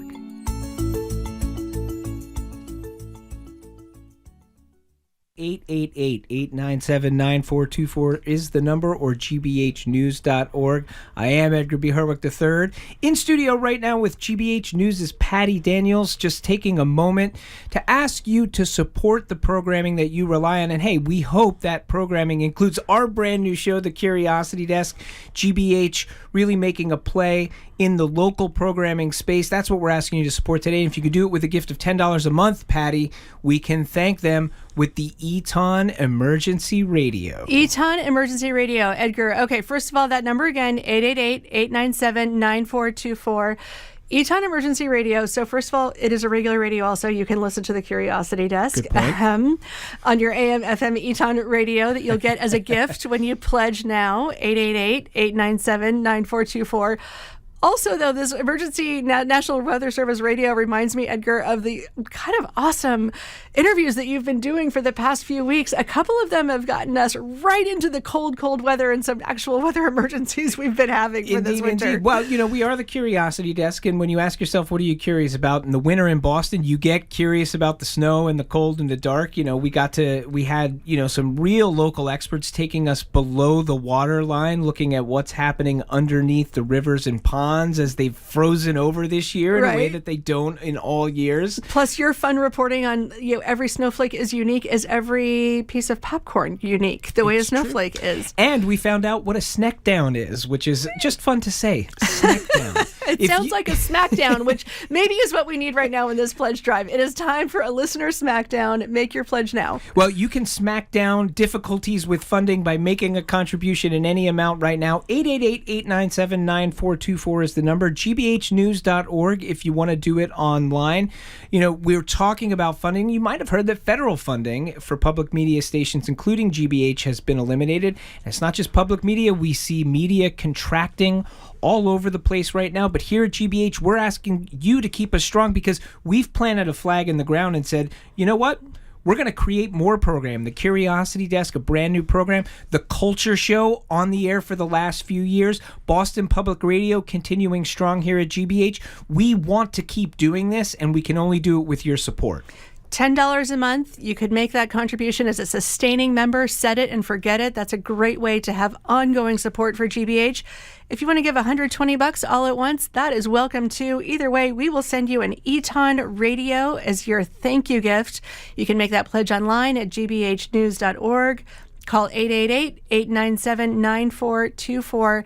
Listeners before you have already given. That's what made this new programming possible. It's absolutely true. And you can continue that tradition now. We cannot do it without you. And listen, we know when we're asking you, I mean, the funding model here is that you don't have to pay. Every once in a while, we take a step away from the programming. We ask you to part with your hard-earned money to make this thing happen. And we believe that if we keep creating programming that is of value to you, we know that you, like you have for decades, are going to stand up and say, yeah, I think this is something for me and for my community that I think is important. And again, we're not asking you to fund the whole operation. Whatever works for you. If it's $10, if it's $20, if it's $50. Now, if it's $5,000, we'll take that too. But what works for you works for us. And listen, I tell you, if you stand up and do your part, you're going to find that there are people all over your community who are doing the same, and that is how this all works. 888-897-9424 or online at gbhnews.org. And Edgar, what I really appreciate about what you're doing with this new show, The Curiosity Desk, is that you are creating space for news that is not antagonistic, it's not divisive. It shows us that there is a way to stop and think about, how did we get here? What does it mean? How can I understand it better? How can I understand it deeper and with more facts? And that is the kind of programming that GBH is standing behind and providing more of, and that's what your pledge supports. So you can stand behind it with us right now at 888-897-9424 or gbhnews.org. And thanks.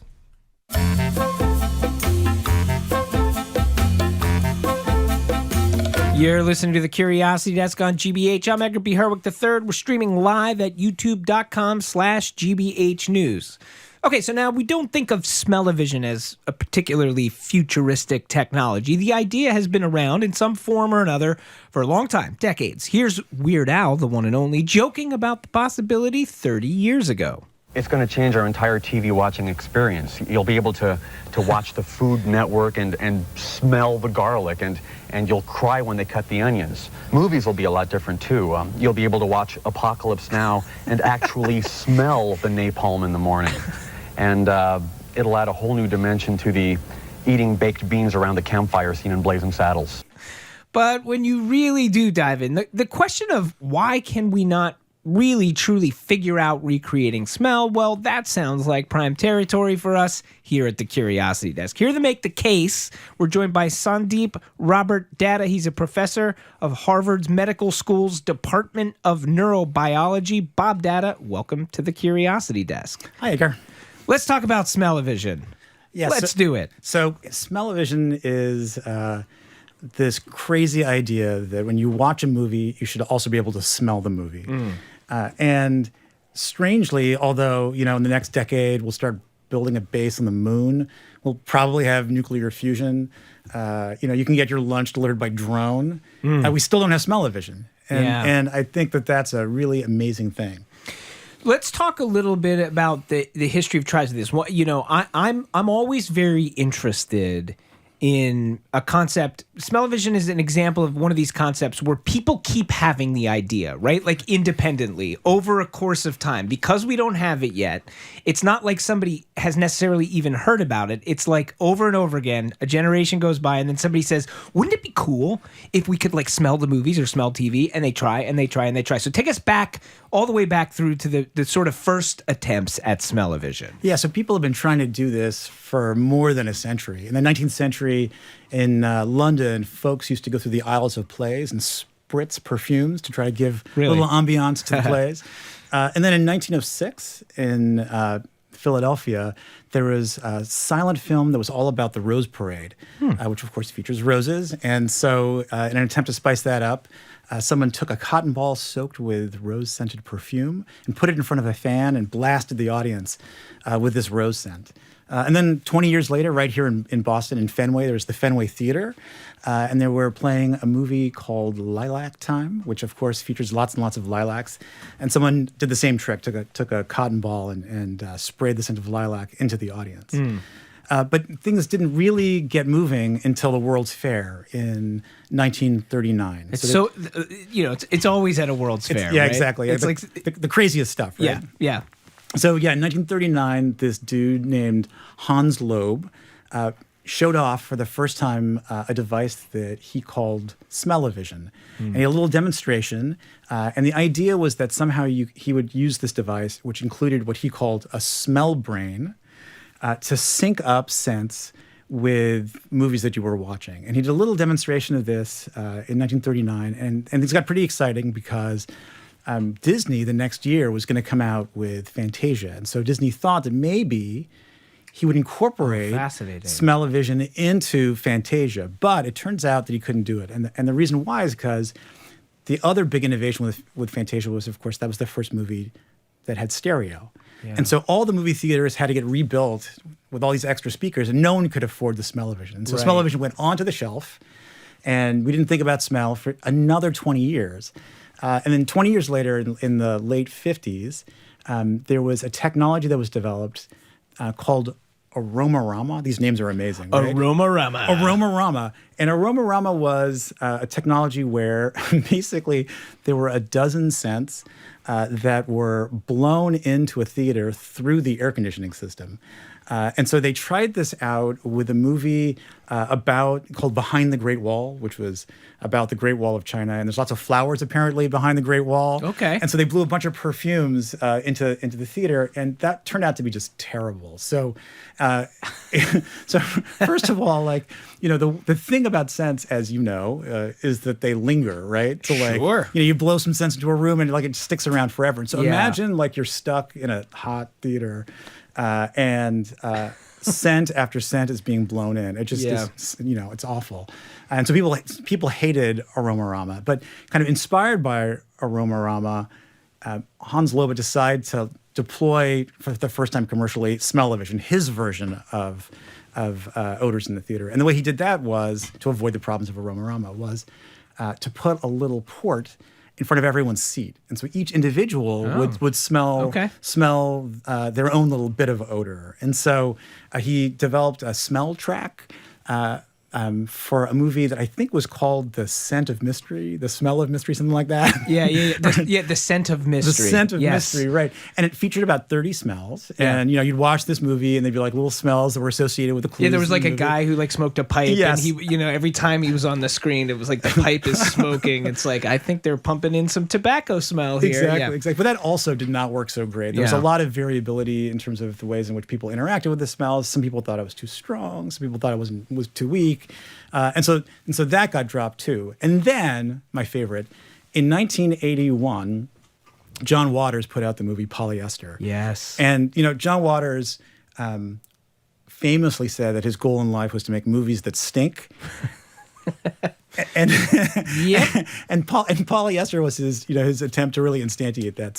So he included along with your ticket to Polyester when you walked in, he handed out what he called Odorama, which were little scratch and sniff cards that had numbers on them. It was 1 through 10. And you'd go watch this movie, and every once in a while, a number would pop up on the screen, and you'd scratch and you'd sniff one of the smells that he had included. Here's a little moment from 1981 film from John Waters. This is Dr. Arnold Krangenshaw previewing this newfangled technology. Hello, moviegoers. I am Dr. Arnold Krangenshaw, and I am here to explain to you the wondrous screen gimmick, odorama. The producers of this film have unselfishly spent untold millions of dollars to develop this startling process. And I have been locked away for many years in the laboratory, experimenting with this mind-boggling project. We're talking with Bob Datta. He's a professor in Harvard Medical School's Department of Neurobiology. We're talking about Smellvision. Okay, so there's a lot in what you've said here. Let's kind of break down a couple of things. One, what is the chief challenge here in making this work? Is it understanding what people want? Is it pulling it off in some form or fashion?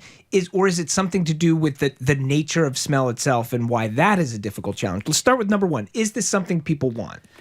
So this is something some people want. I think it's something that you and I want. I mean, some people are super sensitive to smells and just don't like it. And so believe it or not, there's actually a kind of weak version of Smellvision right now. You can go to Randolph. There's movie theaters out there where there are these fancy, I think, 40X theaters where, you sit in those seats where they move around and they spray water at you and wind at you.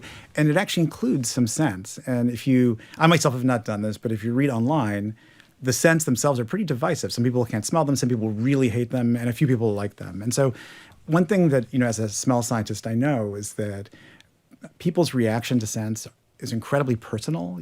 And the fact that all of us have different reactions to smells makes Smellvision a little bit of a challenge. What is it about smell that is like that? Because, certainly I would imagine there's some variability in what people are seeing on a screen or, I would guess, obviously some people wear glasses, some people don't, right? So there's variability in vision in terms of like how well you can see or how granular you can see. But is it wider in smell? And if so, why?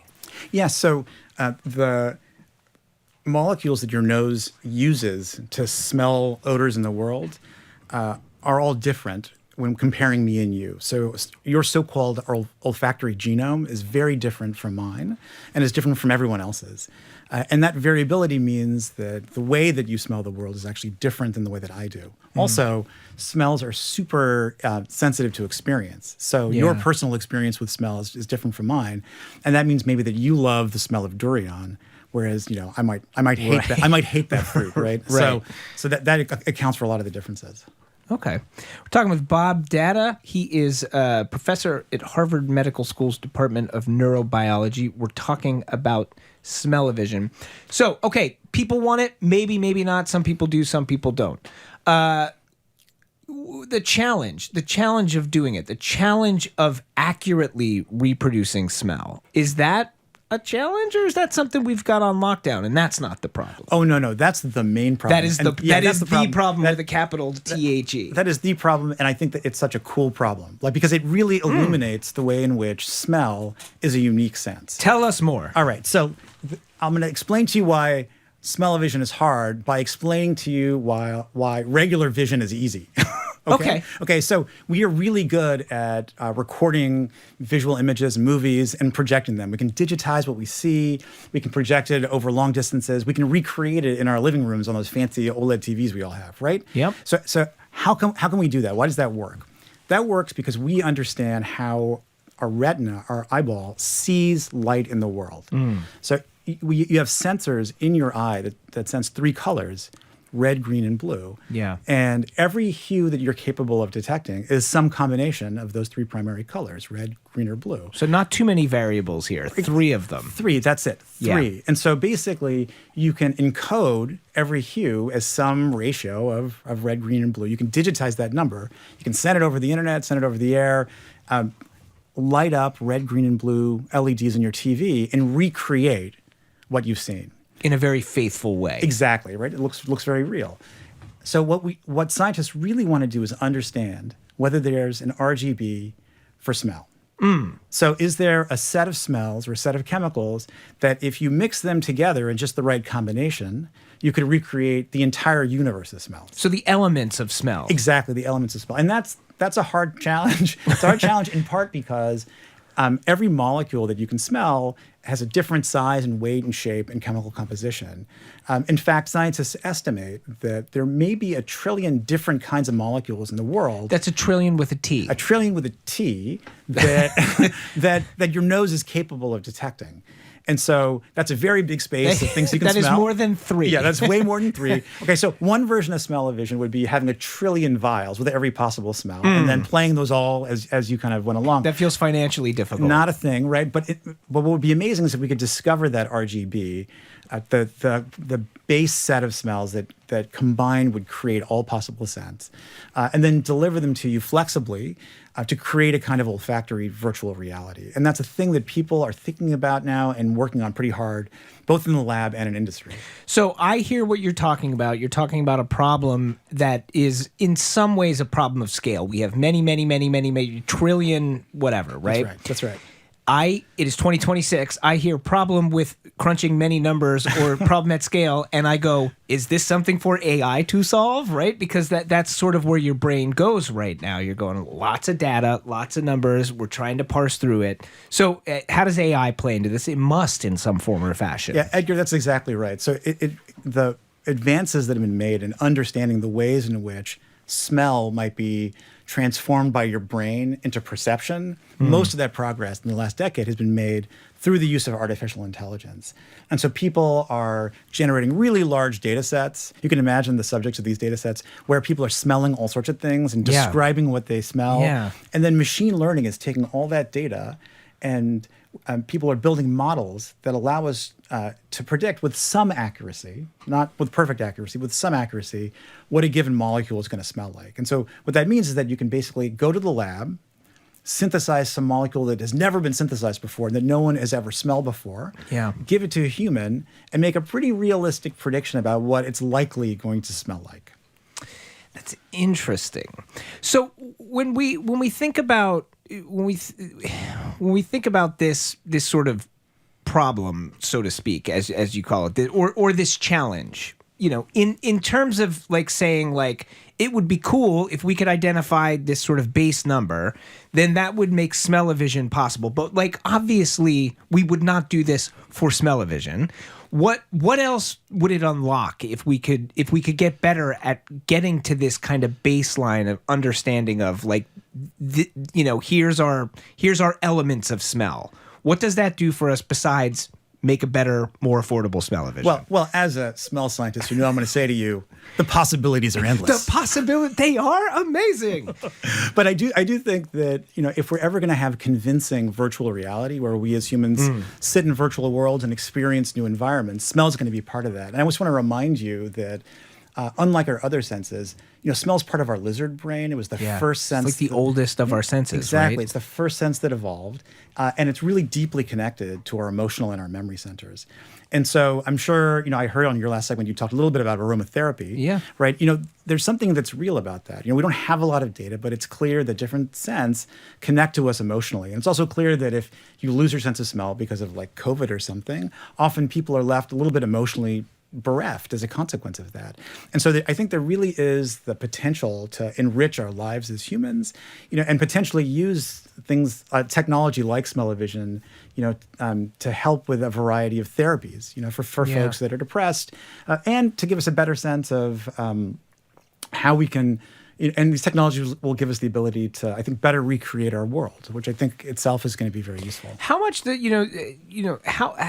how much does it compound the challenge that our sense of smell is so directly, viscerally connected to something like memory and personal experience? Because it seems like in addition to saying maybe there's 3 trillion molecules, you're also talking about a sense, and sure, this happens with touch and it happens with vision as well, but not in the same way, that very personal connection, but also the intensity of that connection to the smell, which is special. How does that compound the challenge of saying like, how do we get to this kind of baseline. Yeah, no, you got it exactly right. So what these machine learning models are good at is predicting how the average person is going to respond to a new chemical.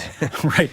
What they're not great at is predicting how you or I would respond to a chemical. And that's because your grandma's kitchen smelled different from my grandma's kitchen, right? And because of that, the things we associate as being pleasant and with food are very, very different. Because of our experiences. Another question that springs to mind now I'm sitting here thinking through Smell-O-Vision. So, the idea of, you talked about smell lingers, right? In a way that is very different than vision does not linger, right? So one of the things, a moving picture is literally a moving picture, right? It's a bunch of pictures that are going by so fast that it looks like it's moving, but they're not lingering. You see it and it's gone. You see it and it's gone. But smell, as you point out, which we all know, linger like that in a way that vision does not. Yeah, so smells are really volatile chemicals, mixtures of volatile chemicals that in order for you to smell them have to be hanging around a little bit in the air.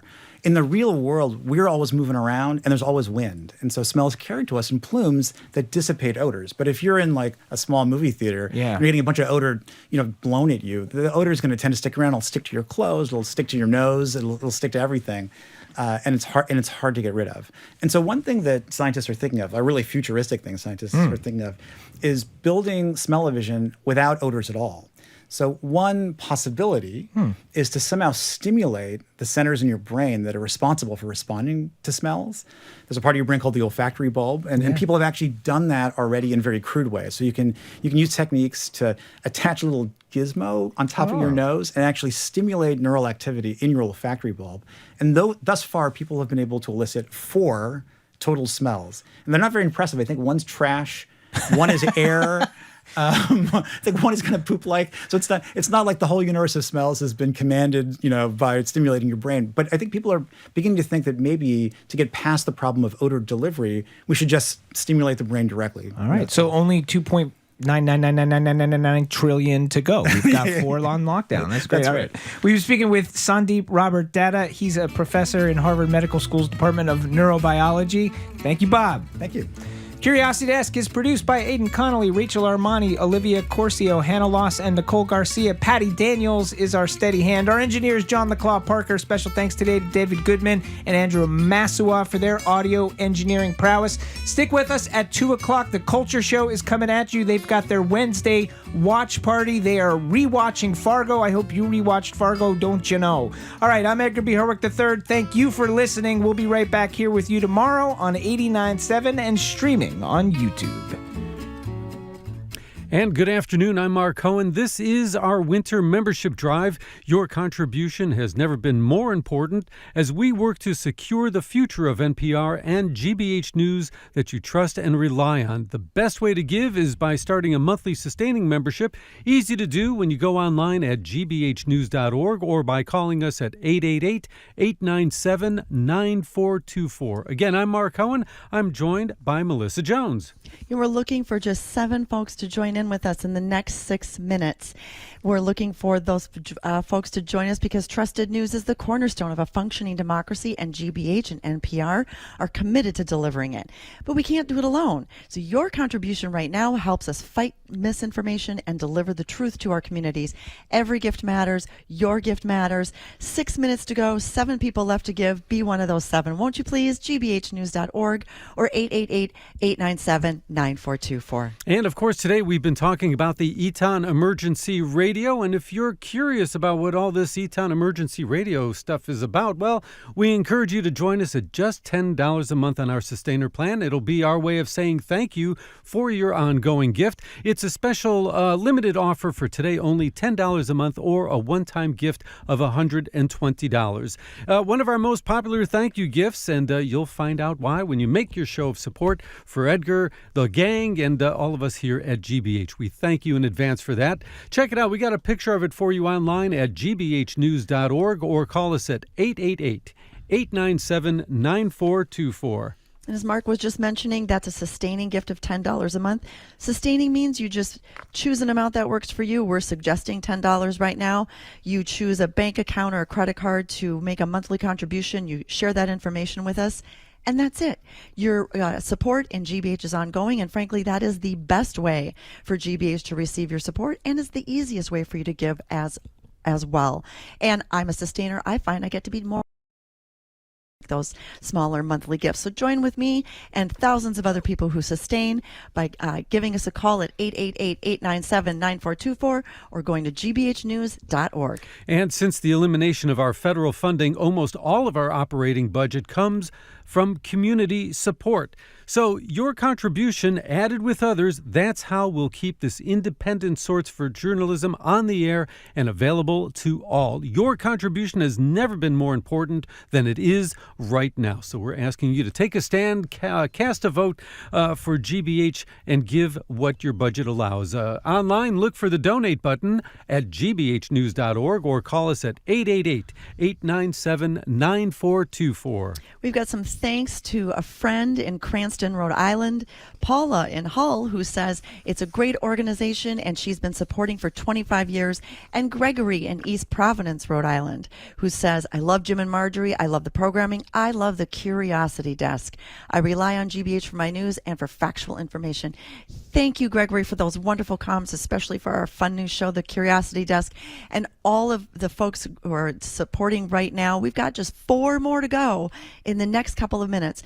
You can be one of those 4, be a hero right now. gbhnews.org or 888-897-9424. And again, a reminder, we have the Eton Emergency Radio as our way of saying thanks for your ongoing gift of $10 a month. This is a limited offer just for today only. We're kicking things off with a $10 a month donation level. Will get you the Eton Emergency Radio. Hey, maybe you've already got one. You can never have too many. Make it a gift for someone you love, or leave one in your car, leave one in your backpack, part of your emergency kit, wherever you have it. You will need it when the time comes, and we guarantee that. $10 a month or a one-time gift of $120, 888-897-9424, gbhnews.org. You know, sometimes the news can feel overwhelming. You wonder if there's anything you can do. Staying informed is one of the most important things you can do as a citizen. If you've never given to GBH right now would be the great time to do that. It would be taking action in support of something that matters to you and is a benefit to our entire community. gbhnews.org or 888-897-9424. Just a couple more folks and a couple more minutes to make our goal. 888-897-9424. The giving just takes a couple of minutes of your time. So easy to do, and you'll be so glad you did. We're counting on your support. Pick up the Eton Emergency Radio, $10 a month or a one-time gift of $120. Check it out again online. We got a picture at gbhnews.org, 888-897-9424.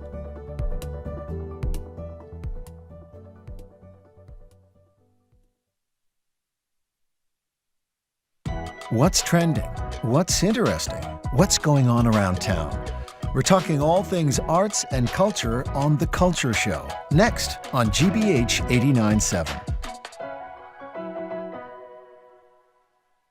Funding for our programs comes from you. And Mass General Brigham Health Plan, providing coverage plans for individuals, families, employers, and retirees with benefits that help you live in your moment. More at massgeneralbrighamhealthplan.org. And Mass General Brigham. In heart surgery, expertise matters. Mass General Brigham Heart and Vascular Institute performs thousands of surgeries each year and is committed to research and innovation. massgeneralbrigham.org/heart. You're listening to 89.7 WGBH HD1 Boston. Online at gbhnews.org. GBH News. What matters to you? Good afternoon. With the latest from the GBH Culture Show News Desk, I'm Henry Santoro. Well, they say that celebrity deaths come in threes, and this week was no exception. The world lost 3 kingpins. The first was actor Robert Duvall, who passed on Sunday at age 95. This exchange between he and Marlon Brando in The Godfather is one of his most memorable lines. He was the consigliere to the Corleone family, and it was his job to tell the Don that his son Sonny was dead. My wife is crying upstairs. I hear cars coming to the house. I think you should tell your Don what everyone seems to know. I didn't tell Mama anything. I was about to come up and wake you just now and tell you. But you needed a drink first. They shot Sonny on the causeway. He's dead. Then on Monday, filmmaker, documentarian, theater director, editor, and actor Frederick Wiseman passed at 96. Here he is in a 2024 interview with PBS, leading up to his 45th and final film premiere that was co-produced by GBH. The shorthand way I describe my style is that it's more novelistic than journalistic, because I don't do who, what, when, where, and how.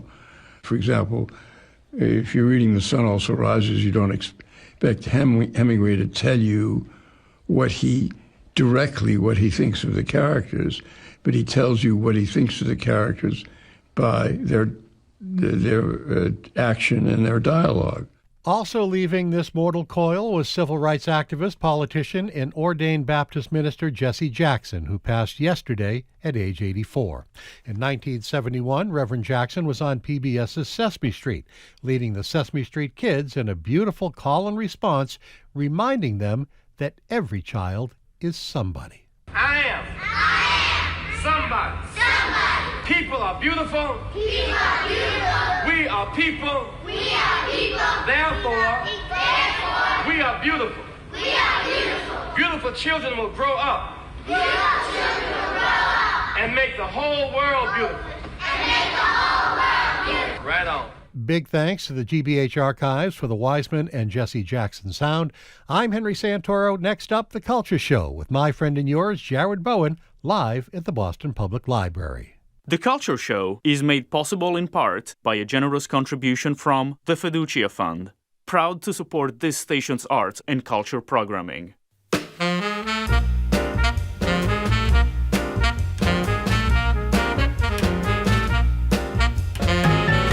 I'm Jared Bowen. This is The Culture Show live from the Boston Public Library and streaming on the GBH News YouTube channel. I'm joined by co-host Callie Crossley and Culture Show contributor Joyce Kulhawik, an Emmy Award-winning arts and entertainment reporter, president of the Boston Theater Critics Association, and you can find her reviews at joyceschoices.com.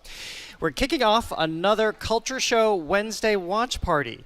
It's our movie club, and today we're heading into a snow globe of a crime, manners, and very bad decisions, all by way of the Coen brothers' 1996 Oscar-winning film, Fargo, an ice-encrusted noir where decency and depravity share the same frozen frame.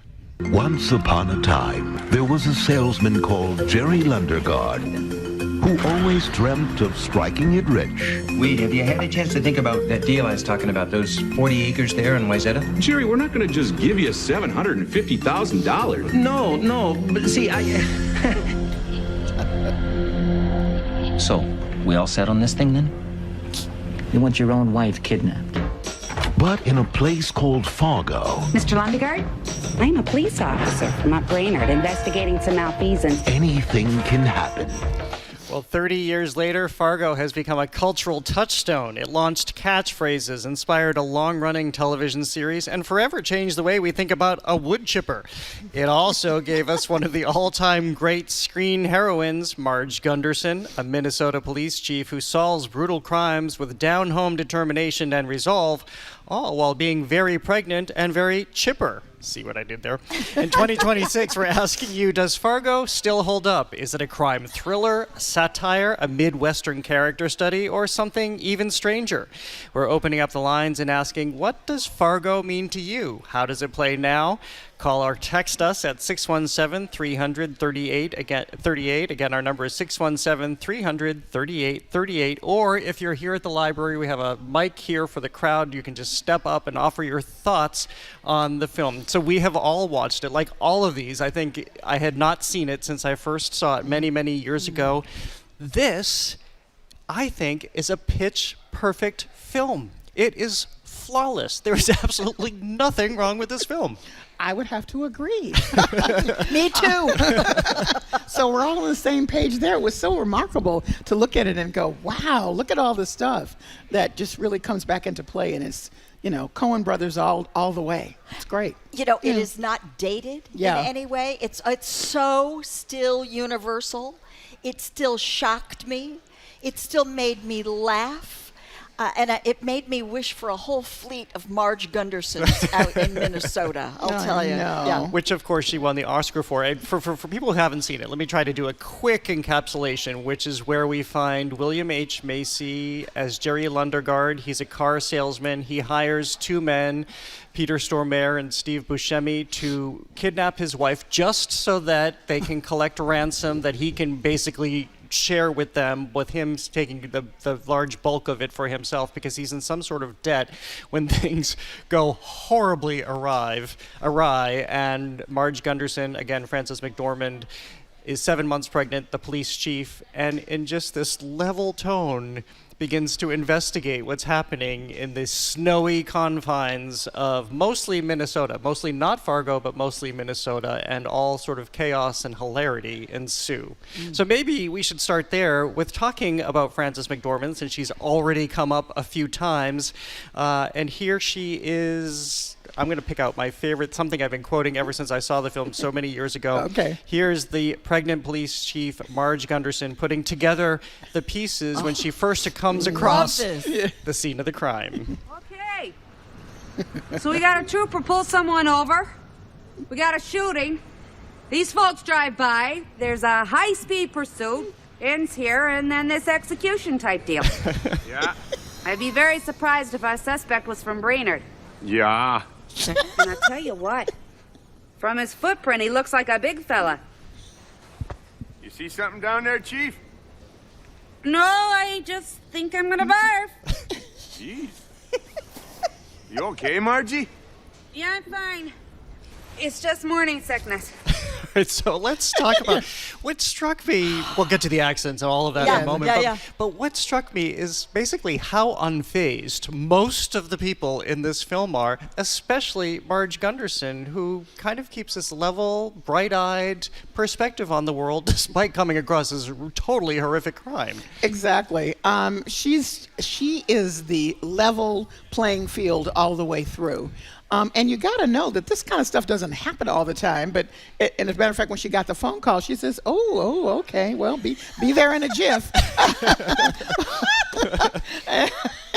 That's one of my favorite scenes, I have to say. She's lying there in bed, and we know nothing about Marge. Right. And actually, she isn't even introduced until, almost the middle of the film in a certain way. Yes. But she will be the middle of the film, the heart of the film. And then she gets out of bed, and we see she's pregnant. Right. Okay. And then she hears about a triple homicide, and her first words are, geez. Yeah. Oh, geez. And then her husband makes her eggs, and she's off. So we love the unflappability of Marge Gunderson. She's expecting, but everything about her is unexpected. She is brilliantly astute at figuring out this crime, because it's somehow in her wheelhouse to be able to do that, even though she's this Midwestern, decent, kind of bland, reserved kind of character. And that stuff doesn't happen all the time. But maybe it does. Well, but she didn't. Her indication was that it didn't. We didn't hear from her saying, "Oh, this is the fifth one we've had," or once again, or whatever. The Coen brothers actually asked both she and the actor that played her husband to have a backstory, and the backstory was that the two of them were in the police force. And it turns out, we're not surprised, she was the smarter one of the two. So they decided he would step away and become an artist, and it was a hobby, but I guess it turned into, an at-home situation, working situation, and she would go ahead and be in the police force, and of course she ascended to police chief. So for me, Marge Gunderson, all of that level-headed homeness and all of that is also displayed with the relationship with her husband, Norm, who is the most bland guy that one could possibly imagine, and they love each other dearly. So for years after I watched the movie, my quote came from the breakfast scene, which we'll have to play here. So here's Norm fixing an early morning breakfast for Marge after she's called into work. Okay. You can sleep. It's early yet. Gotta go. Yeah. I'll fix you some eggs. That's okay, hon. I gotta run. You gotta eat a breakfast, Marge. I'll fix you some eggs. Hon, you can sleep. You gotta eat a breakfast. That's disgusting. I'll fix you some eggs. Noir. Thanks, hon. Time to shove off. Love you, Margie. Love you, hon. I have been quoting "You Gotta Eat a Breakfast Marge" for years. You gotta eat a breakfast Marge. I just think it's so lovely, their relationship, and it goes on where she goes outside to get in the car and it's dead, and she comes back in and says, "Hun, the Prowlers needs a jump," and you can see him sitting there in his bathroom, and he gets up and goes out and gives a jump to the Prowler. And you know what? This is where though the humor comes from, and it's not pressed in any way, because Marge is not a caricature. Yes. She's not playing this for laughs, and I know the Coen brothers really work with them about that. Say, we're not playing this for comedy. Yeah. But this is the genius of this film, where they take all these disparate elements, like two familiar genres, a violent crime thriller and a comedy, and they put them together in this unexpected way to come up with something wholly new. And they do this throughout the film. In fact, and the way they do it is through character building. Exactly. The characters are so strong. Well, even the Norm character. Yeah, exactly. It's not your typical at-home situation. No, the husband is the homebody here, and she's out on the front lines investigating a murder while pregnant. So all of these unexpected things really keep you engaged, and they're delightful, and they're incredibly original.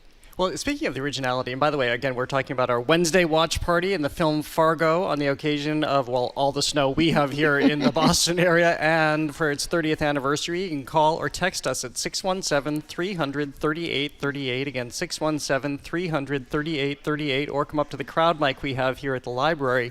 But let's talk about her pregnancy for a moment, talking about being original. I think if we start to dissect this film, there's some metaphor here too, and we were just talking about how unfazed she is and how she's kind of wide-eyed and looking at this. She's also about to be a new mom, so we know that she wants to have a child who's going to come into a good world.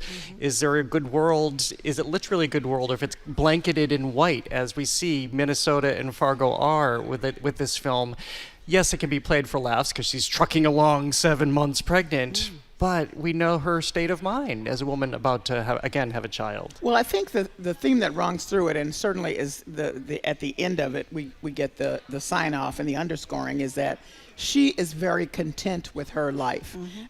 This is a life that she's chosen. She's very content, and out of that, she's able to be level-headed and unfazed, because this is my life. I am enjoying it. My husband loves me. I love him. We're going to have a baby, and we're going to make it okay for the two of us, which I just love. And that's against the backdrop of all this violence going on with these crazy criminals. But interesting, it isn't so much that it's a backdrop. To me, it's the whole spectrum of what human beings are capable of that emerge out of this void, which is, it's the opening shot, this blank white canvas onto which the Coen brothers sort of project this whole range of human experience, which is, on the one side, the decency and goodness and absolute groundedness of Marge Gunderson, and on the other hand, this bonehead Jerry Lundegaard and the two nitwits he's involved with, who very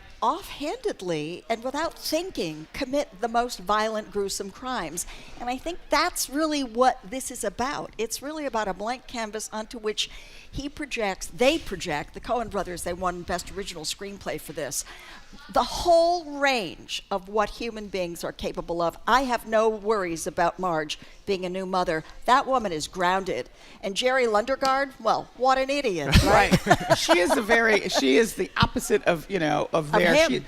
She's gratitude, and they're like, why don't I have more? I should have more XYZ, more money, more position, more whatever. Why don't I have? Yeah. And it's such an interesting contrast between her sort of steady, trying to figure out what happened here, and then and while she's very content with what her life is all about. Well, before we leave her, let's go back to what you were just talking about, Callie. And again, if you want to call or text us, our number is 617-300-3838. Again, 617-300-3838.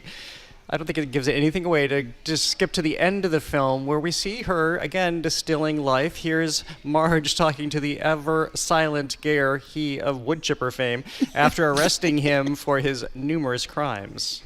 So that was Mrs. Lundegaard on the floor in there. And I guess that was your accomplice in the wood chipper. And those 3 people in Brainerd. And for what? For a little bit of money. There's more to life than a little money, you know. Don't you know that? And here you are. And it's a beautiful day. I mean, isn't that extraordinary to have this rollicking film where things are coming out of nowhere, where you don't see things coming? It's crazy, it's wild, and then this very, very existential moment at the end. And if you remember that scene, she's just sitting in the police car. It's just a tight shot of her face as she's distilling life. It's really quite powerful. Yeah, and the last scene, the last scene with the husband. Exactly, saying, we're doing okay, Norm, right? Yeah. Yeah, and he's, yes, hon. It's okay, because alternative is the wood chipper. Yeah, exactly. And by the way, that is so hysterical. I mean, the Coen brothers, the way they shot that moment. Let's hold on to that, because we need to have more than just a few seconds as we go to break about the wood chipper. So again, we're talking about Fargo for our Wednesday watch party, the 1996 Coen brothers film. I'm joined by Callie, Crossley, and Joyce Kulhawik. We want your take on this snow-crusted classic. Is it still shocking, still funny, still all kinds of Minnesota mesmerizing? Call or text us at 617-338-3838. Again, 617-338-3838. The conversation continues on The Culture Show. Stay with us. The Culture Show is made possible in part by a generous contribution from the Fiducia Fund, proud to support this station's arts and culture programming. Good afternoon. Welcome to day 1 of our GBH Winter Pledge Drive. I'm Henry Santoro, and I am sitting across the great Jared Bowen, my friend and yours, ladies and gentlemen. Today only, when you make a gift of $10 a month on our Sustainer plan, you can choose to get the Eton radio as a thank you gift. Now, the Eton gets AM and FM, the National Weather Service channel. It features multiple power sources, including a hand crank and solar power, so no need for batteries anytime.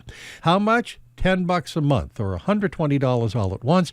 The deadline to get the Eton radio is 7 this evening, when All Things Considered comes to a close for the day. After that, this radio will not be available for the rest of the drive. Pick it up now, Bunky. You can give online at gbhnews.org or call 888-897-9424. Let me be clear. I'm the one who's sitting across from a legend here. Let me be very clear. Well, now that the federal funding for public media stations, including GBH, has been eliminated, the future of this public service is not secure. The only way to ensure we remain strong is with contributions from our listeners. You've probably heard about the impacts to stations all across the country, and that definitely hits us here at GBH in Boston. We ask you to stand with GBH in this moment. Our number to give is 888-897-9424. Again, 888-897-9424.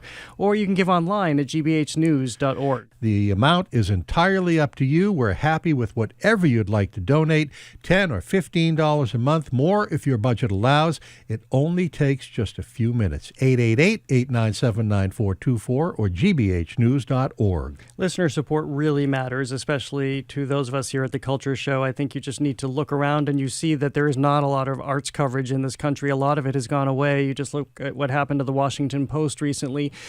So it's just easy to give at 888-897-9424 or give online again at gbhnews.org. And remember, support GBH at $10 a month. Take advantage of this very limited time offer of the Eton Emergency Radio, only available this first day of the drive. Click that donate button at gbhnews.org or call 888-897-9424, and thank you.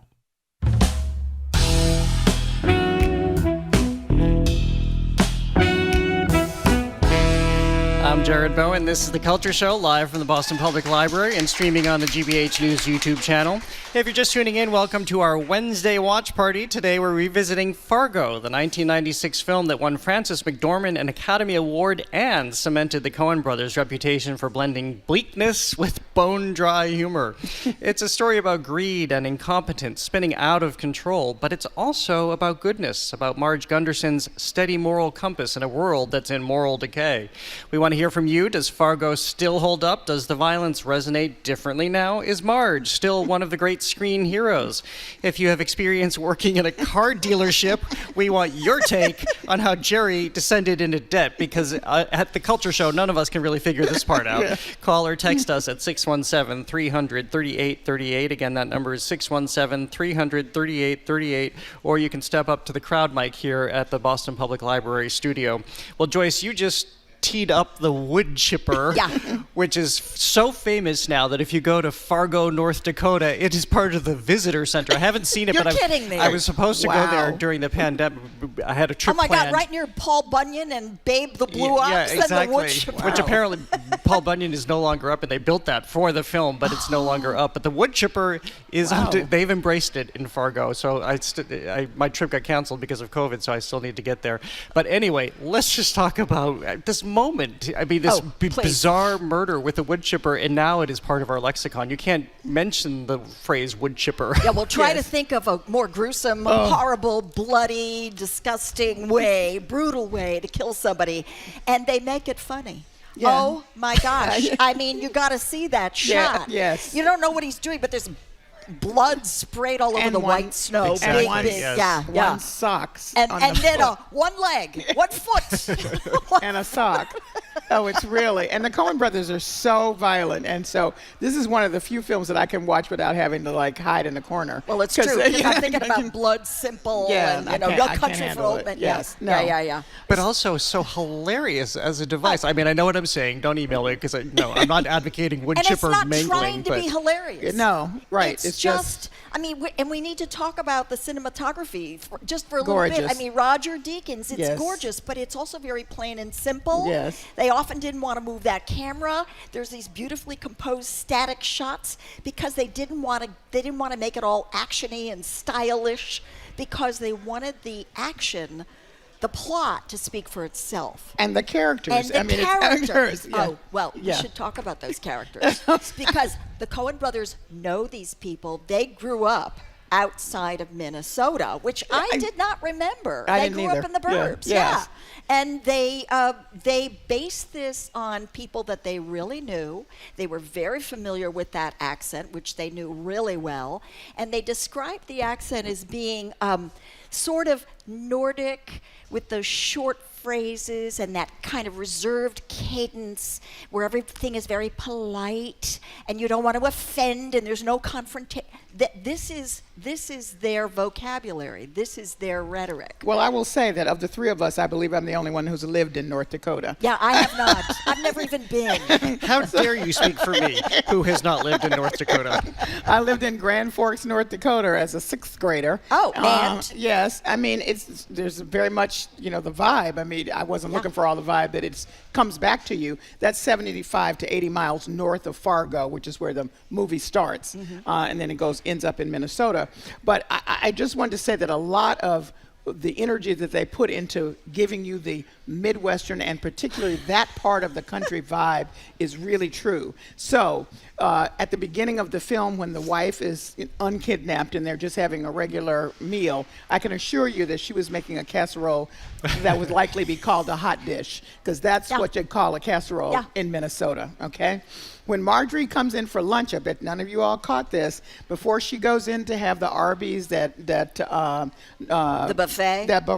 No, not the buffet. The drive-thru. Just before that, she's going to her office with the night crawlers for Norm, and he's brought her the Arby's. She walks past the receptionist and she says, "Janie, I'll take 2 more Skin So Soft." That's a reference to Avon. Avon is a huge sales point in the Midwest.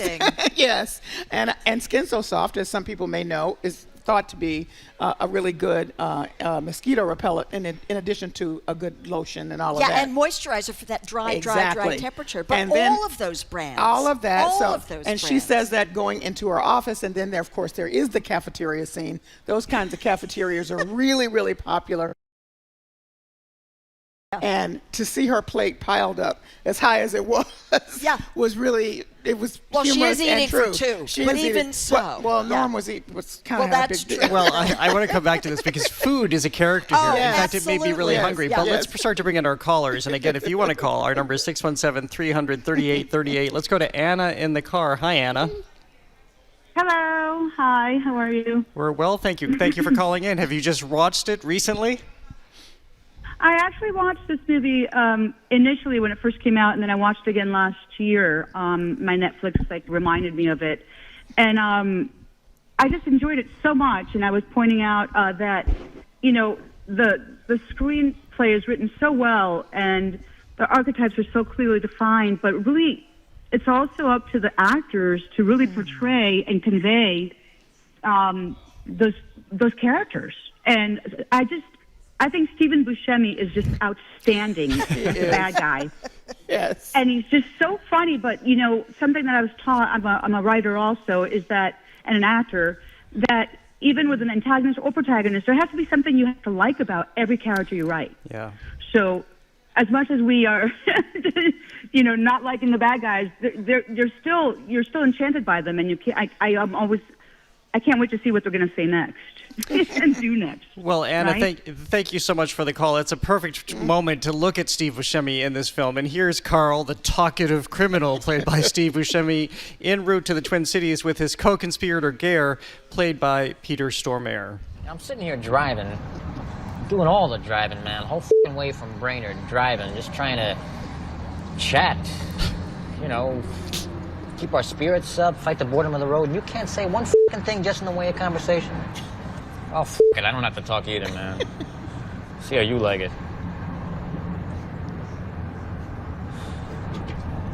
Just total f***ing silence. Who could play at that game, smart guy? We'll just see how you like it. Yeah, he doesn't talk. Total silence. We can just give away the ending there. And to Anna's point, I love that she singled out the performances because they were written for Frances McDormand. Helps when you're married to one of the Coen brothers. Yeah. Oh, that's but true. written for Steve Buscemi, written for Peter Stormare. So they're hitting their high points for characters that were sculpted around them. Well, a little backstory. Apparently, these two characters, Buscemi and Stormare, are the exact opposite in real life. It's Buscemi who's the silent one in between, and Stormare never shuts up. Oh, that is so funny. So the Coens sort of cast them against type in that way. They also scripted in every single flub, every single stutter, every hesitation, every pause.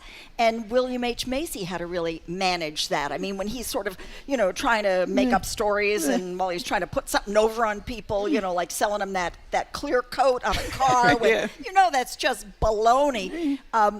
All that is scripted in, and these actors have to completely embrace that. And they are. I love what this caller said about the characters being likable, because even though, Jerry Lundegaard is an idiot, we're still somehow kind of sorry that it's getting out of his control, that he doesn't know what the heck he's doing. I just want to slap him. Can we just spend 1 minute on the confusion about all of this? Yes. We don't know how he got why he's in debt exactly, and we don't really understand. That's why we're saying we're serious. If you're a car dealer, call us right now at 617-300-3838 because we want to understand. Yes, he's in debt. How does whatever he's doing with the VIN numbers on the car and whatever he's exchanging. He's just trying to hide. He's just trying to hide those numbers. But we don't exactly know what he's done with the cars. Well, so what he's done is skimming off the top. Yeah. So when he's trying to make sure that people get the true code, is because he puts that in there and takes that money off. Yeah. They didn't order it, so if you're not going to fight him and about it. how do you know this, Callie? Yes. Oh, well, no, because I is can that because you lived in North Dakota? No, I figured that part out. But this is after he's in debt. So now he's just amplifying it by skimming off the top. And, also, the car is one of the ways in which he's paying off these crooks. So that's the Tan Sierra that, I mean, it doesn't surprise me at all. I haven't spent any time thinking about how Jerry got into this fix. It's so clear he's an idiot. Yeah. So he's a moron, and he doesn't think 2 steps ahead. What's really clear, too, that we haven't discussed is that Wade, his father-in-law, cannot stand him. And clearly did not approve of Jean marrying him. I'm trying to figure out what did Jean see in him that made her want to marry him. But he's be that as it may. He's just a regular guy with a full head of blonde hair, and he's got a good, solid job. Well, there's that Maybe. No, but wait a minute.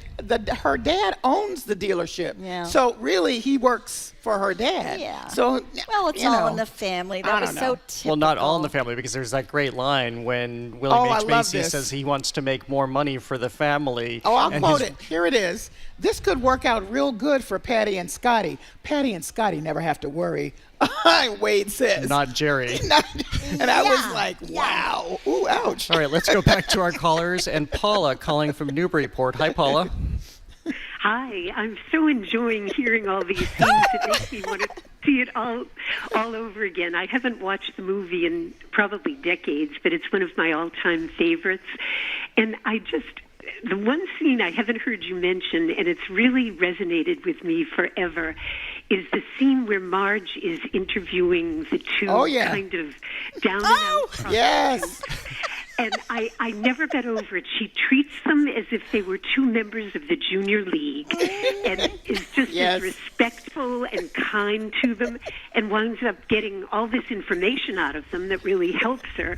And I loved that. You know, it just speaks to her kindness and humanity. And the movie is great. You're making me want to, rewatch it again because there's so much to it.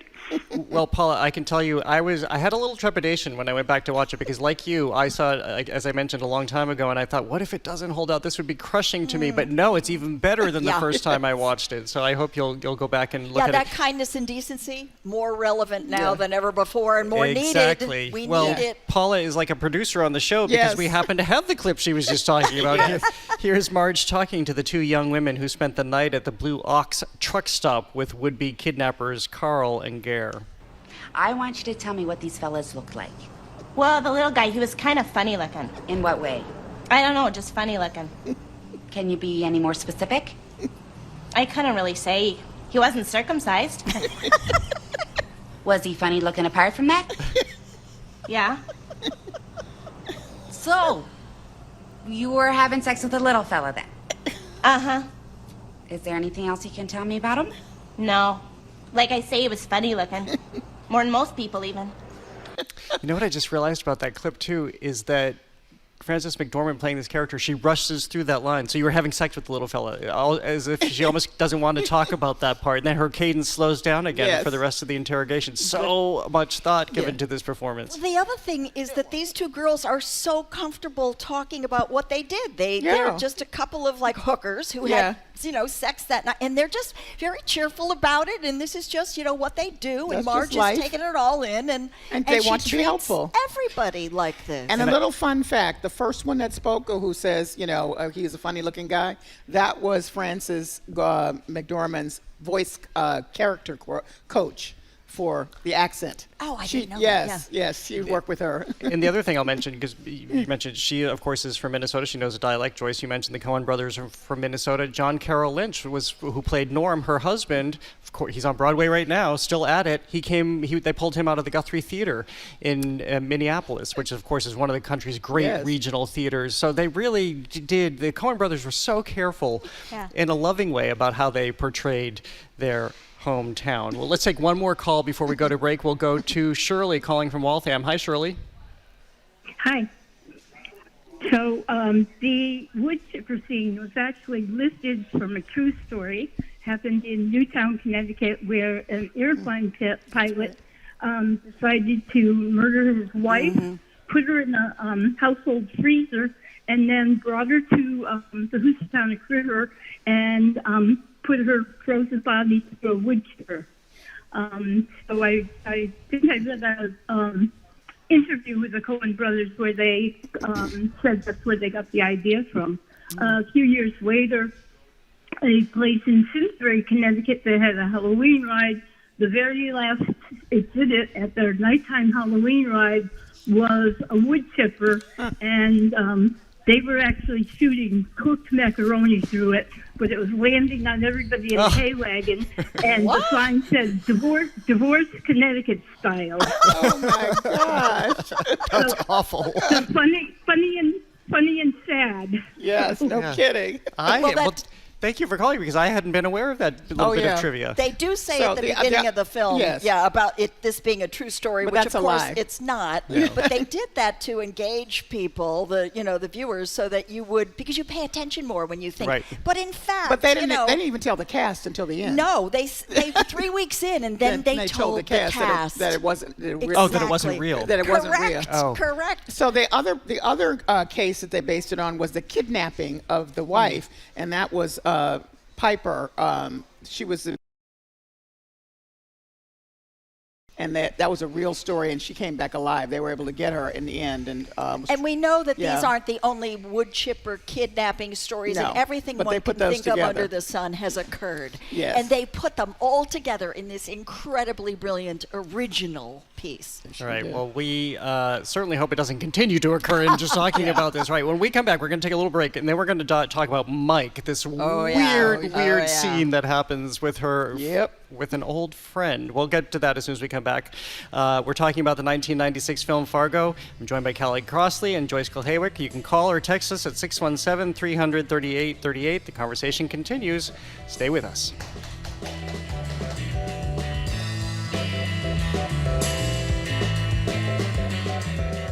Good afternoon and welcome to day one of our Winter Pledge Drive. I'm Henry Santoro and I am sitting across from the great Jared Bowen. Today, only when you make a gift of $10 a month on our Sustainer plan, you can choose to get the Eton radio as a thank you gift. Now, the Eton gets AM and FM, the National Weather Service channel, and that's key because the nasty weather is still among us. $10 a month or $120 all at once. The deadline to get this Eton radio, 7 o'clock this evening. It won't be available for the rest of the drive. You can give online at gbhnews.org or give us a call at 888-897-9424. So it's just in time for this weekend snowstorm is what you're telling us, Henry. Exactly. Well, just in the last few weeks from the Culture Show, you have heard from Alan Cumming, Claire Foy about her new film, Patti Smith talking about her new memoir. You've heard from Representative James Clyburn talking about the black representatives who came before him but never got due attention. Your support makes all of this possible, so please join with others to pay for the news and conversations you'll hear on GBH in the months ahead. Our number is 888-897-9424 or hit the donate button online at gbhnews.org. Making a contribution during this fund drive will not take long at all. All we need is a little contact information and how much you'd like to give. Give us a call. You'll talk to someone really nice at 888-897-9424 or simply click that donate button at gbhnews.org. A lot of our funding, a lot of how we're able to do these shows, especially the Culture Show, comes from our listener support. We always point out that the Culture Show is the only show of its kind in our region, just one of maybe a few at most in the country that is a daily show and podcast dedicated to arts and culture coverage, both responding to what's happening in the moment, but then having what I hope are deep conversations with thinkers and artists and actors, artists of all stripes. So again, your listener support deeply matters, especially in these times of cuts. $10 a month is all it takes on the Sustainer plan. Take advantage of this limited time offer. Pick up that Eton emergency radio. You will not be disappointed and you'll be thrilled when you have it because you're going to need it. It's only available on this very first day of the drive, goes away at 7 o'clock this evening when All Things Considered comes to a close for the day. Pick it up online at gbhnews.org or give us a call at 888-897-9424.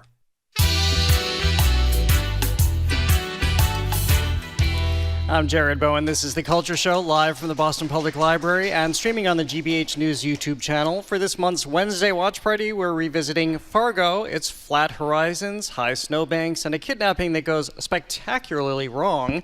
It's a comedy that makes you wince. It's a grisly crime story that makes you laugh. I'm here with Callie Crossley and Joyce Kulhawik, and we want your take. What do you notice when you watch Fargo today? Call or text us at 617-300-3838 or join us at the crowd mic here at the library.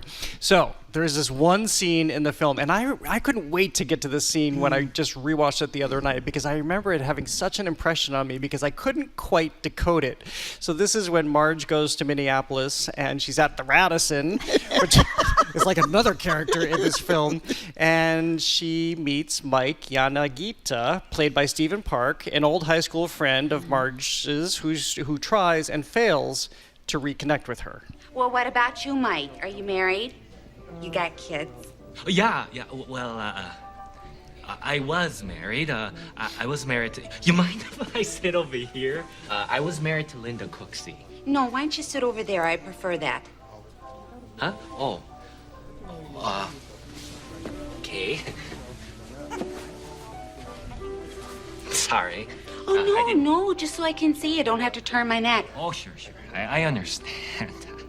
Yeah. I didn't mean to. No, that's fine. But it's not really fine. I see we have Christopher on the line from Westfield, who's also been thinking about this scene. Hi, Christopher. How's it going? Great. So you were stuck on this very strange interaction between Marge and Mike as well.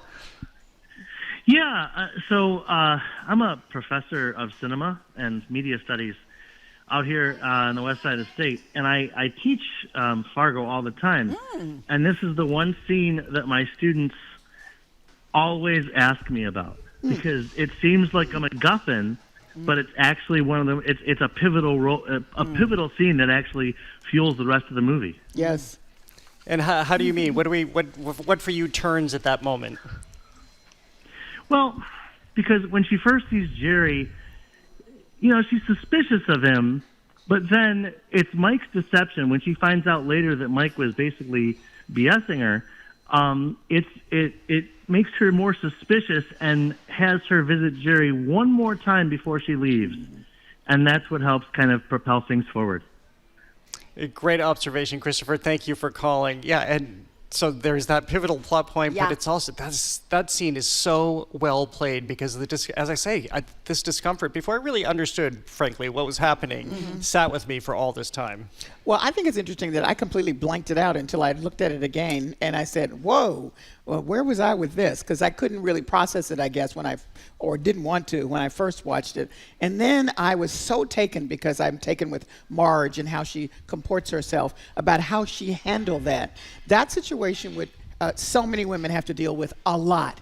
And so when he said, "Do you mind if I sit over here?" and she's very nicely says, no, you sit over here because I don't have to turn my neck. I mean, it really was, quick thinking, and then she took control of that situation to put him at ease. She didn't know quite what he was trying to do, but she made it clear to him, hey, I'm not up for it. I so admired that scene. Yes. I felt so empowered by that scene because it didn't take any terribly sophisticated response from her. She didn't squirm. She wasn't uncomfortable. The woman knows who she is. Exactly. She simply said, "No, I don't want you to sit here. Please." She said it much nicer than I would have. Yes. And he did. And that's all it took. She just cut through with that unflappable directness and then put him at ease. And I thought, that is a grounded woman. I felt so good. I love that the professor made that observation because I was thinking about that myself. It was only after Marge went back and found out that everything Mike said. Called her friend, and her friend said, it's all a lie. It's a lie. And she realized, because he had claimed to be married to a woman. Be in a state of mourning, essentially. She had died. And it turned out none of that was true. And that, in fact, this guy was mentally ill.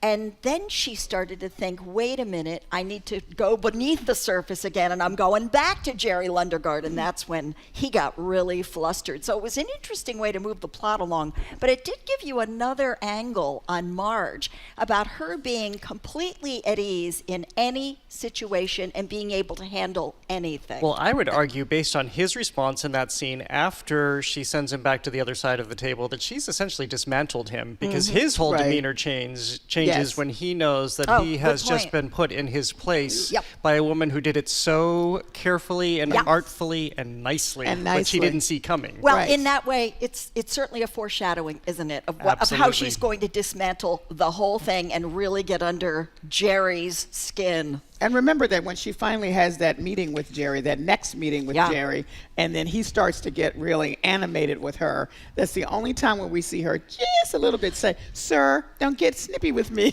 I'm just doing my job." I love that because too. she did react. She did. It wasn't like she wasn't going to let that go. Right. And and in that moment, I think she put it all together. Oh, you're the guy.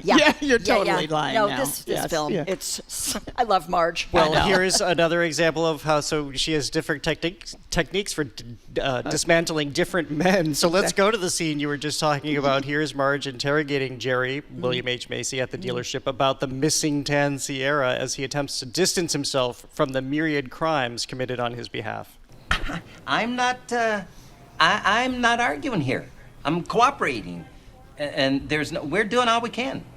Sir, could I talk to Mr. Gustafson? Mr. Lundegaard.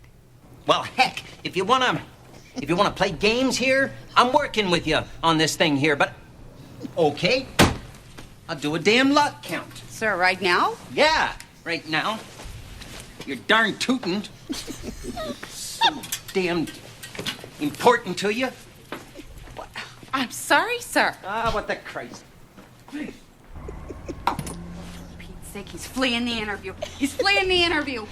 All my life in this career, I have waited for somebody to walk out so I could just say, he's fleeing the interview. He's fleeing the interview. That still hasn't happened. That scene also reminds me of something else that's a technique of the Coen brothers in this script, which is the repetition of certain lines. You got to have a breakfast, Marge. You got to have a breakfast, Marge. He's fleeing the interview. He's fleeing the interview. We are not a bank, Jerry. Jerry, we are not a bank. All through the film, there is a repeated lines, which I think is quite effective, and I wonder what made them do that, but it really hits home. It's fascinating to me. Because I think they, if I may speculate, I'm just thinking that they don't want to go to the next level. They don't want to start swearing. They don't want to. So all they can do is just say, well, darn tootin', or no.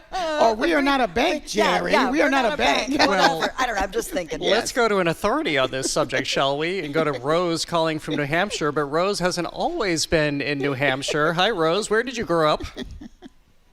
Well, for the woman that lived for a while in Grand Forks, yes, I lived, born and raised to the west of Grand Forks in a town called Devils Lake, North Dakota. Mm-hmm. Wow. Okay. So what's your take on the film? Well, a little bit interesting because it took me a little while to watch the movie because my first introduction to it was the people that were going around and exaggerating the accents and the way people acted.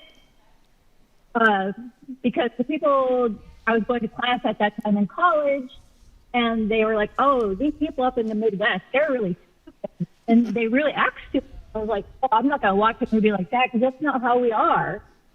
But yeah, some of us, we speak like toast and that. But then I did it, and I have to say, there were some parts that were pretty funny. One of your speakers there, and I normally listen to her with Marjorie and her counterpart, but things like casserole, hot dish, some of the other things from that, or the way things are labeled. One thing that the people from the Midwest to the table, and you will kind of see that a little bit in movie.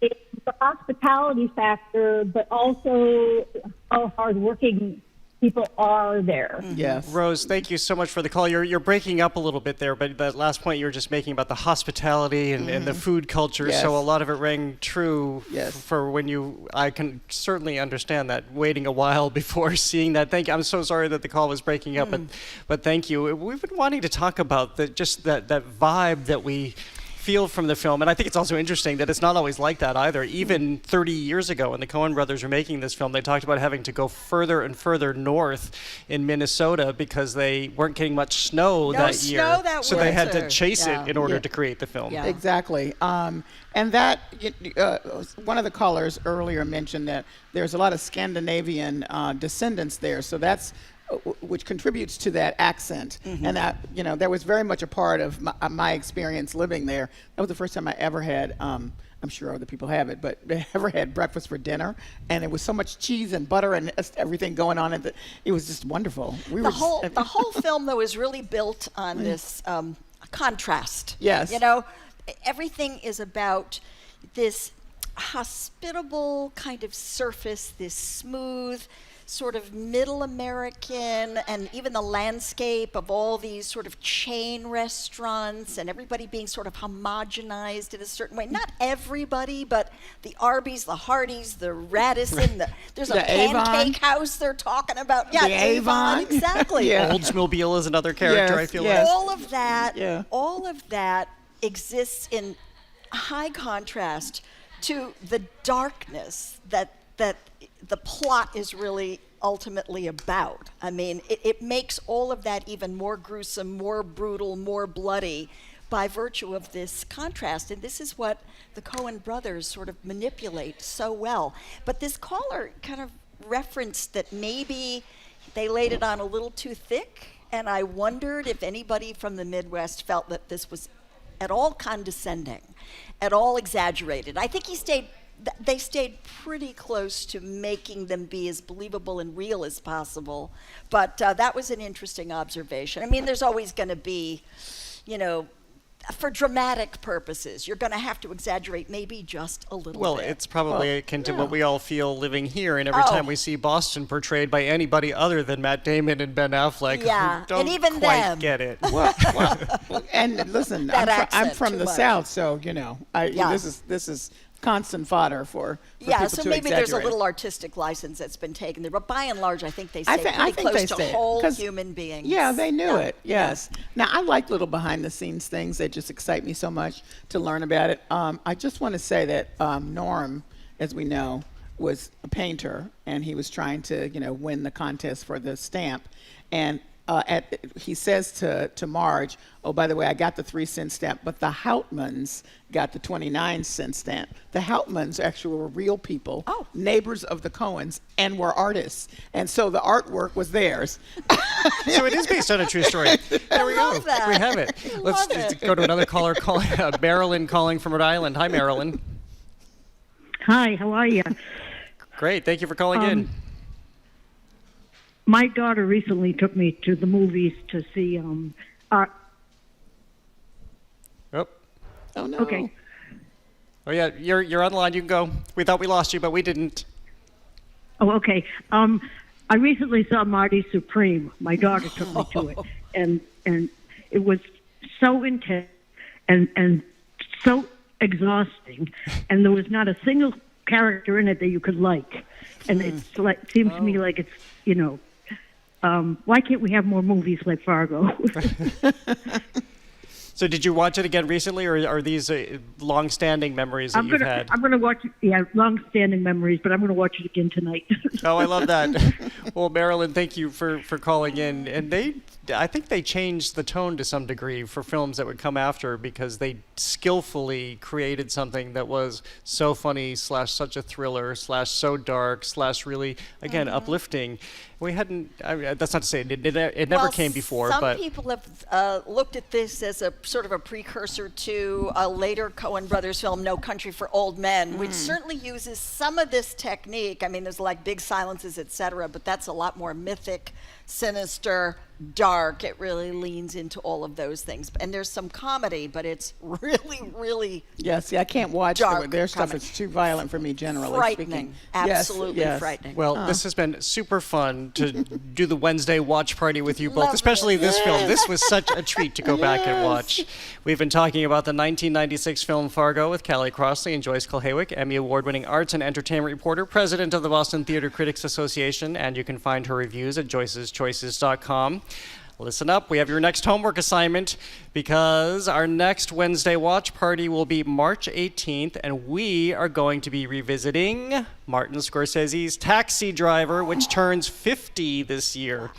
And in the meantime, tomorrow, the GBH News YouTube channel will be in Brighton tomorrow for writer Christopher Castellani on his new novel Last Scene, a story that takes us into the lives and afterlives of 4 disappeared young men. Thanks today to Henry Santoro for curating our Culture Cast. Today's engineer is Bill Piacitelli. The BPL technical and logistics crew, Maddie Geyer, Bill Francis, Sandra Lopez-Burke, Juan Jose Cadena, Chris Hanks, Pat Lally, and Olivia Corsillo. And thanks to the Newsfeed Cafe. Thank you to everyone who called. Thanks to everyone who is here at the library today. We love seeing you. I'm Jared Bowen. Have a great day. The Culture Show is made possible in part by a generous contribution from the Fiducia Fund, proud to support this station's arts and culture programming.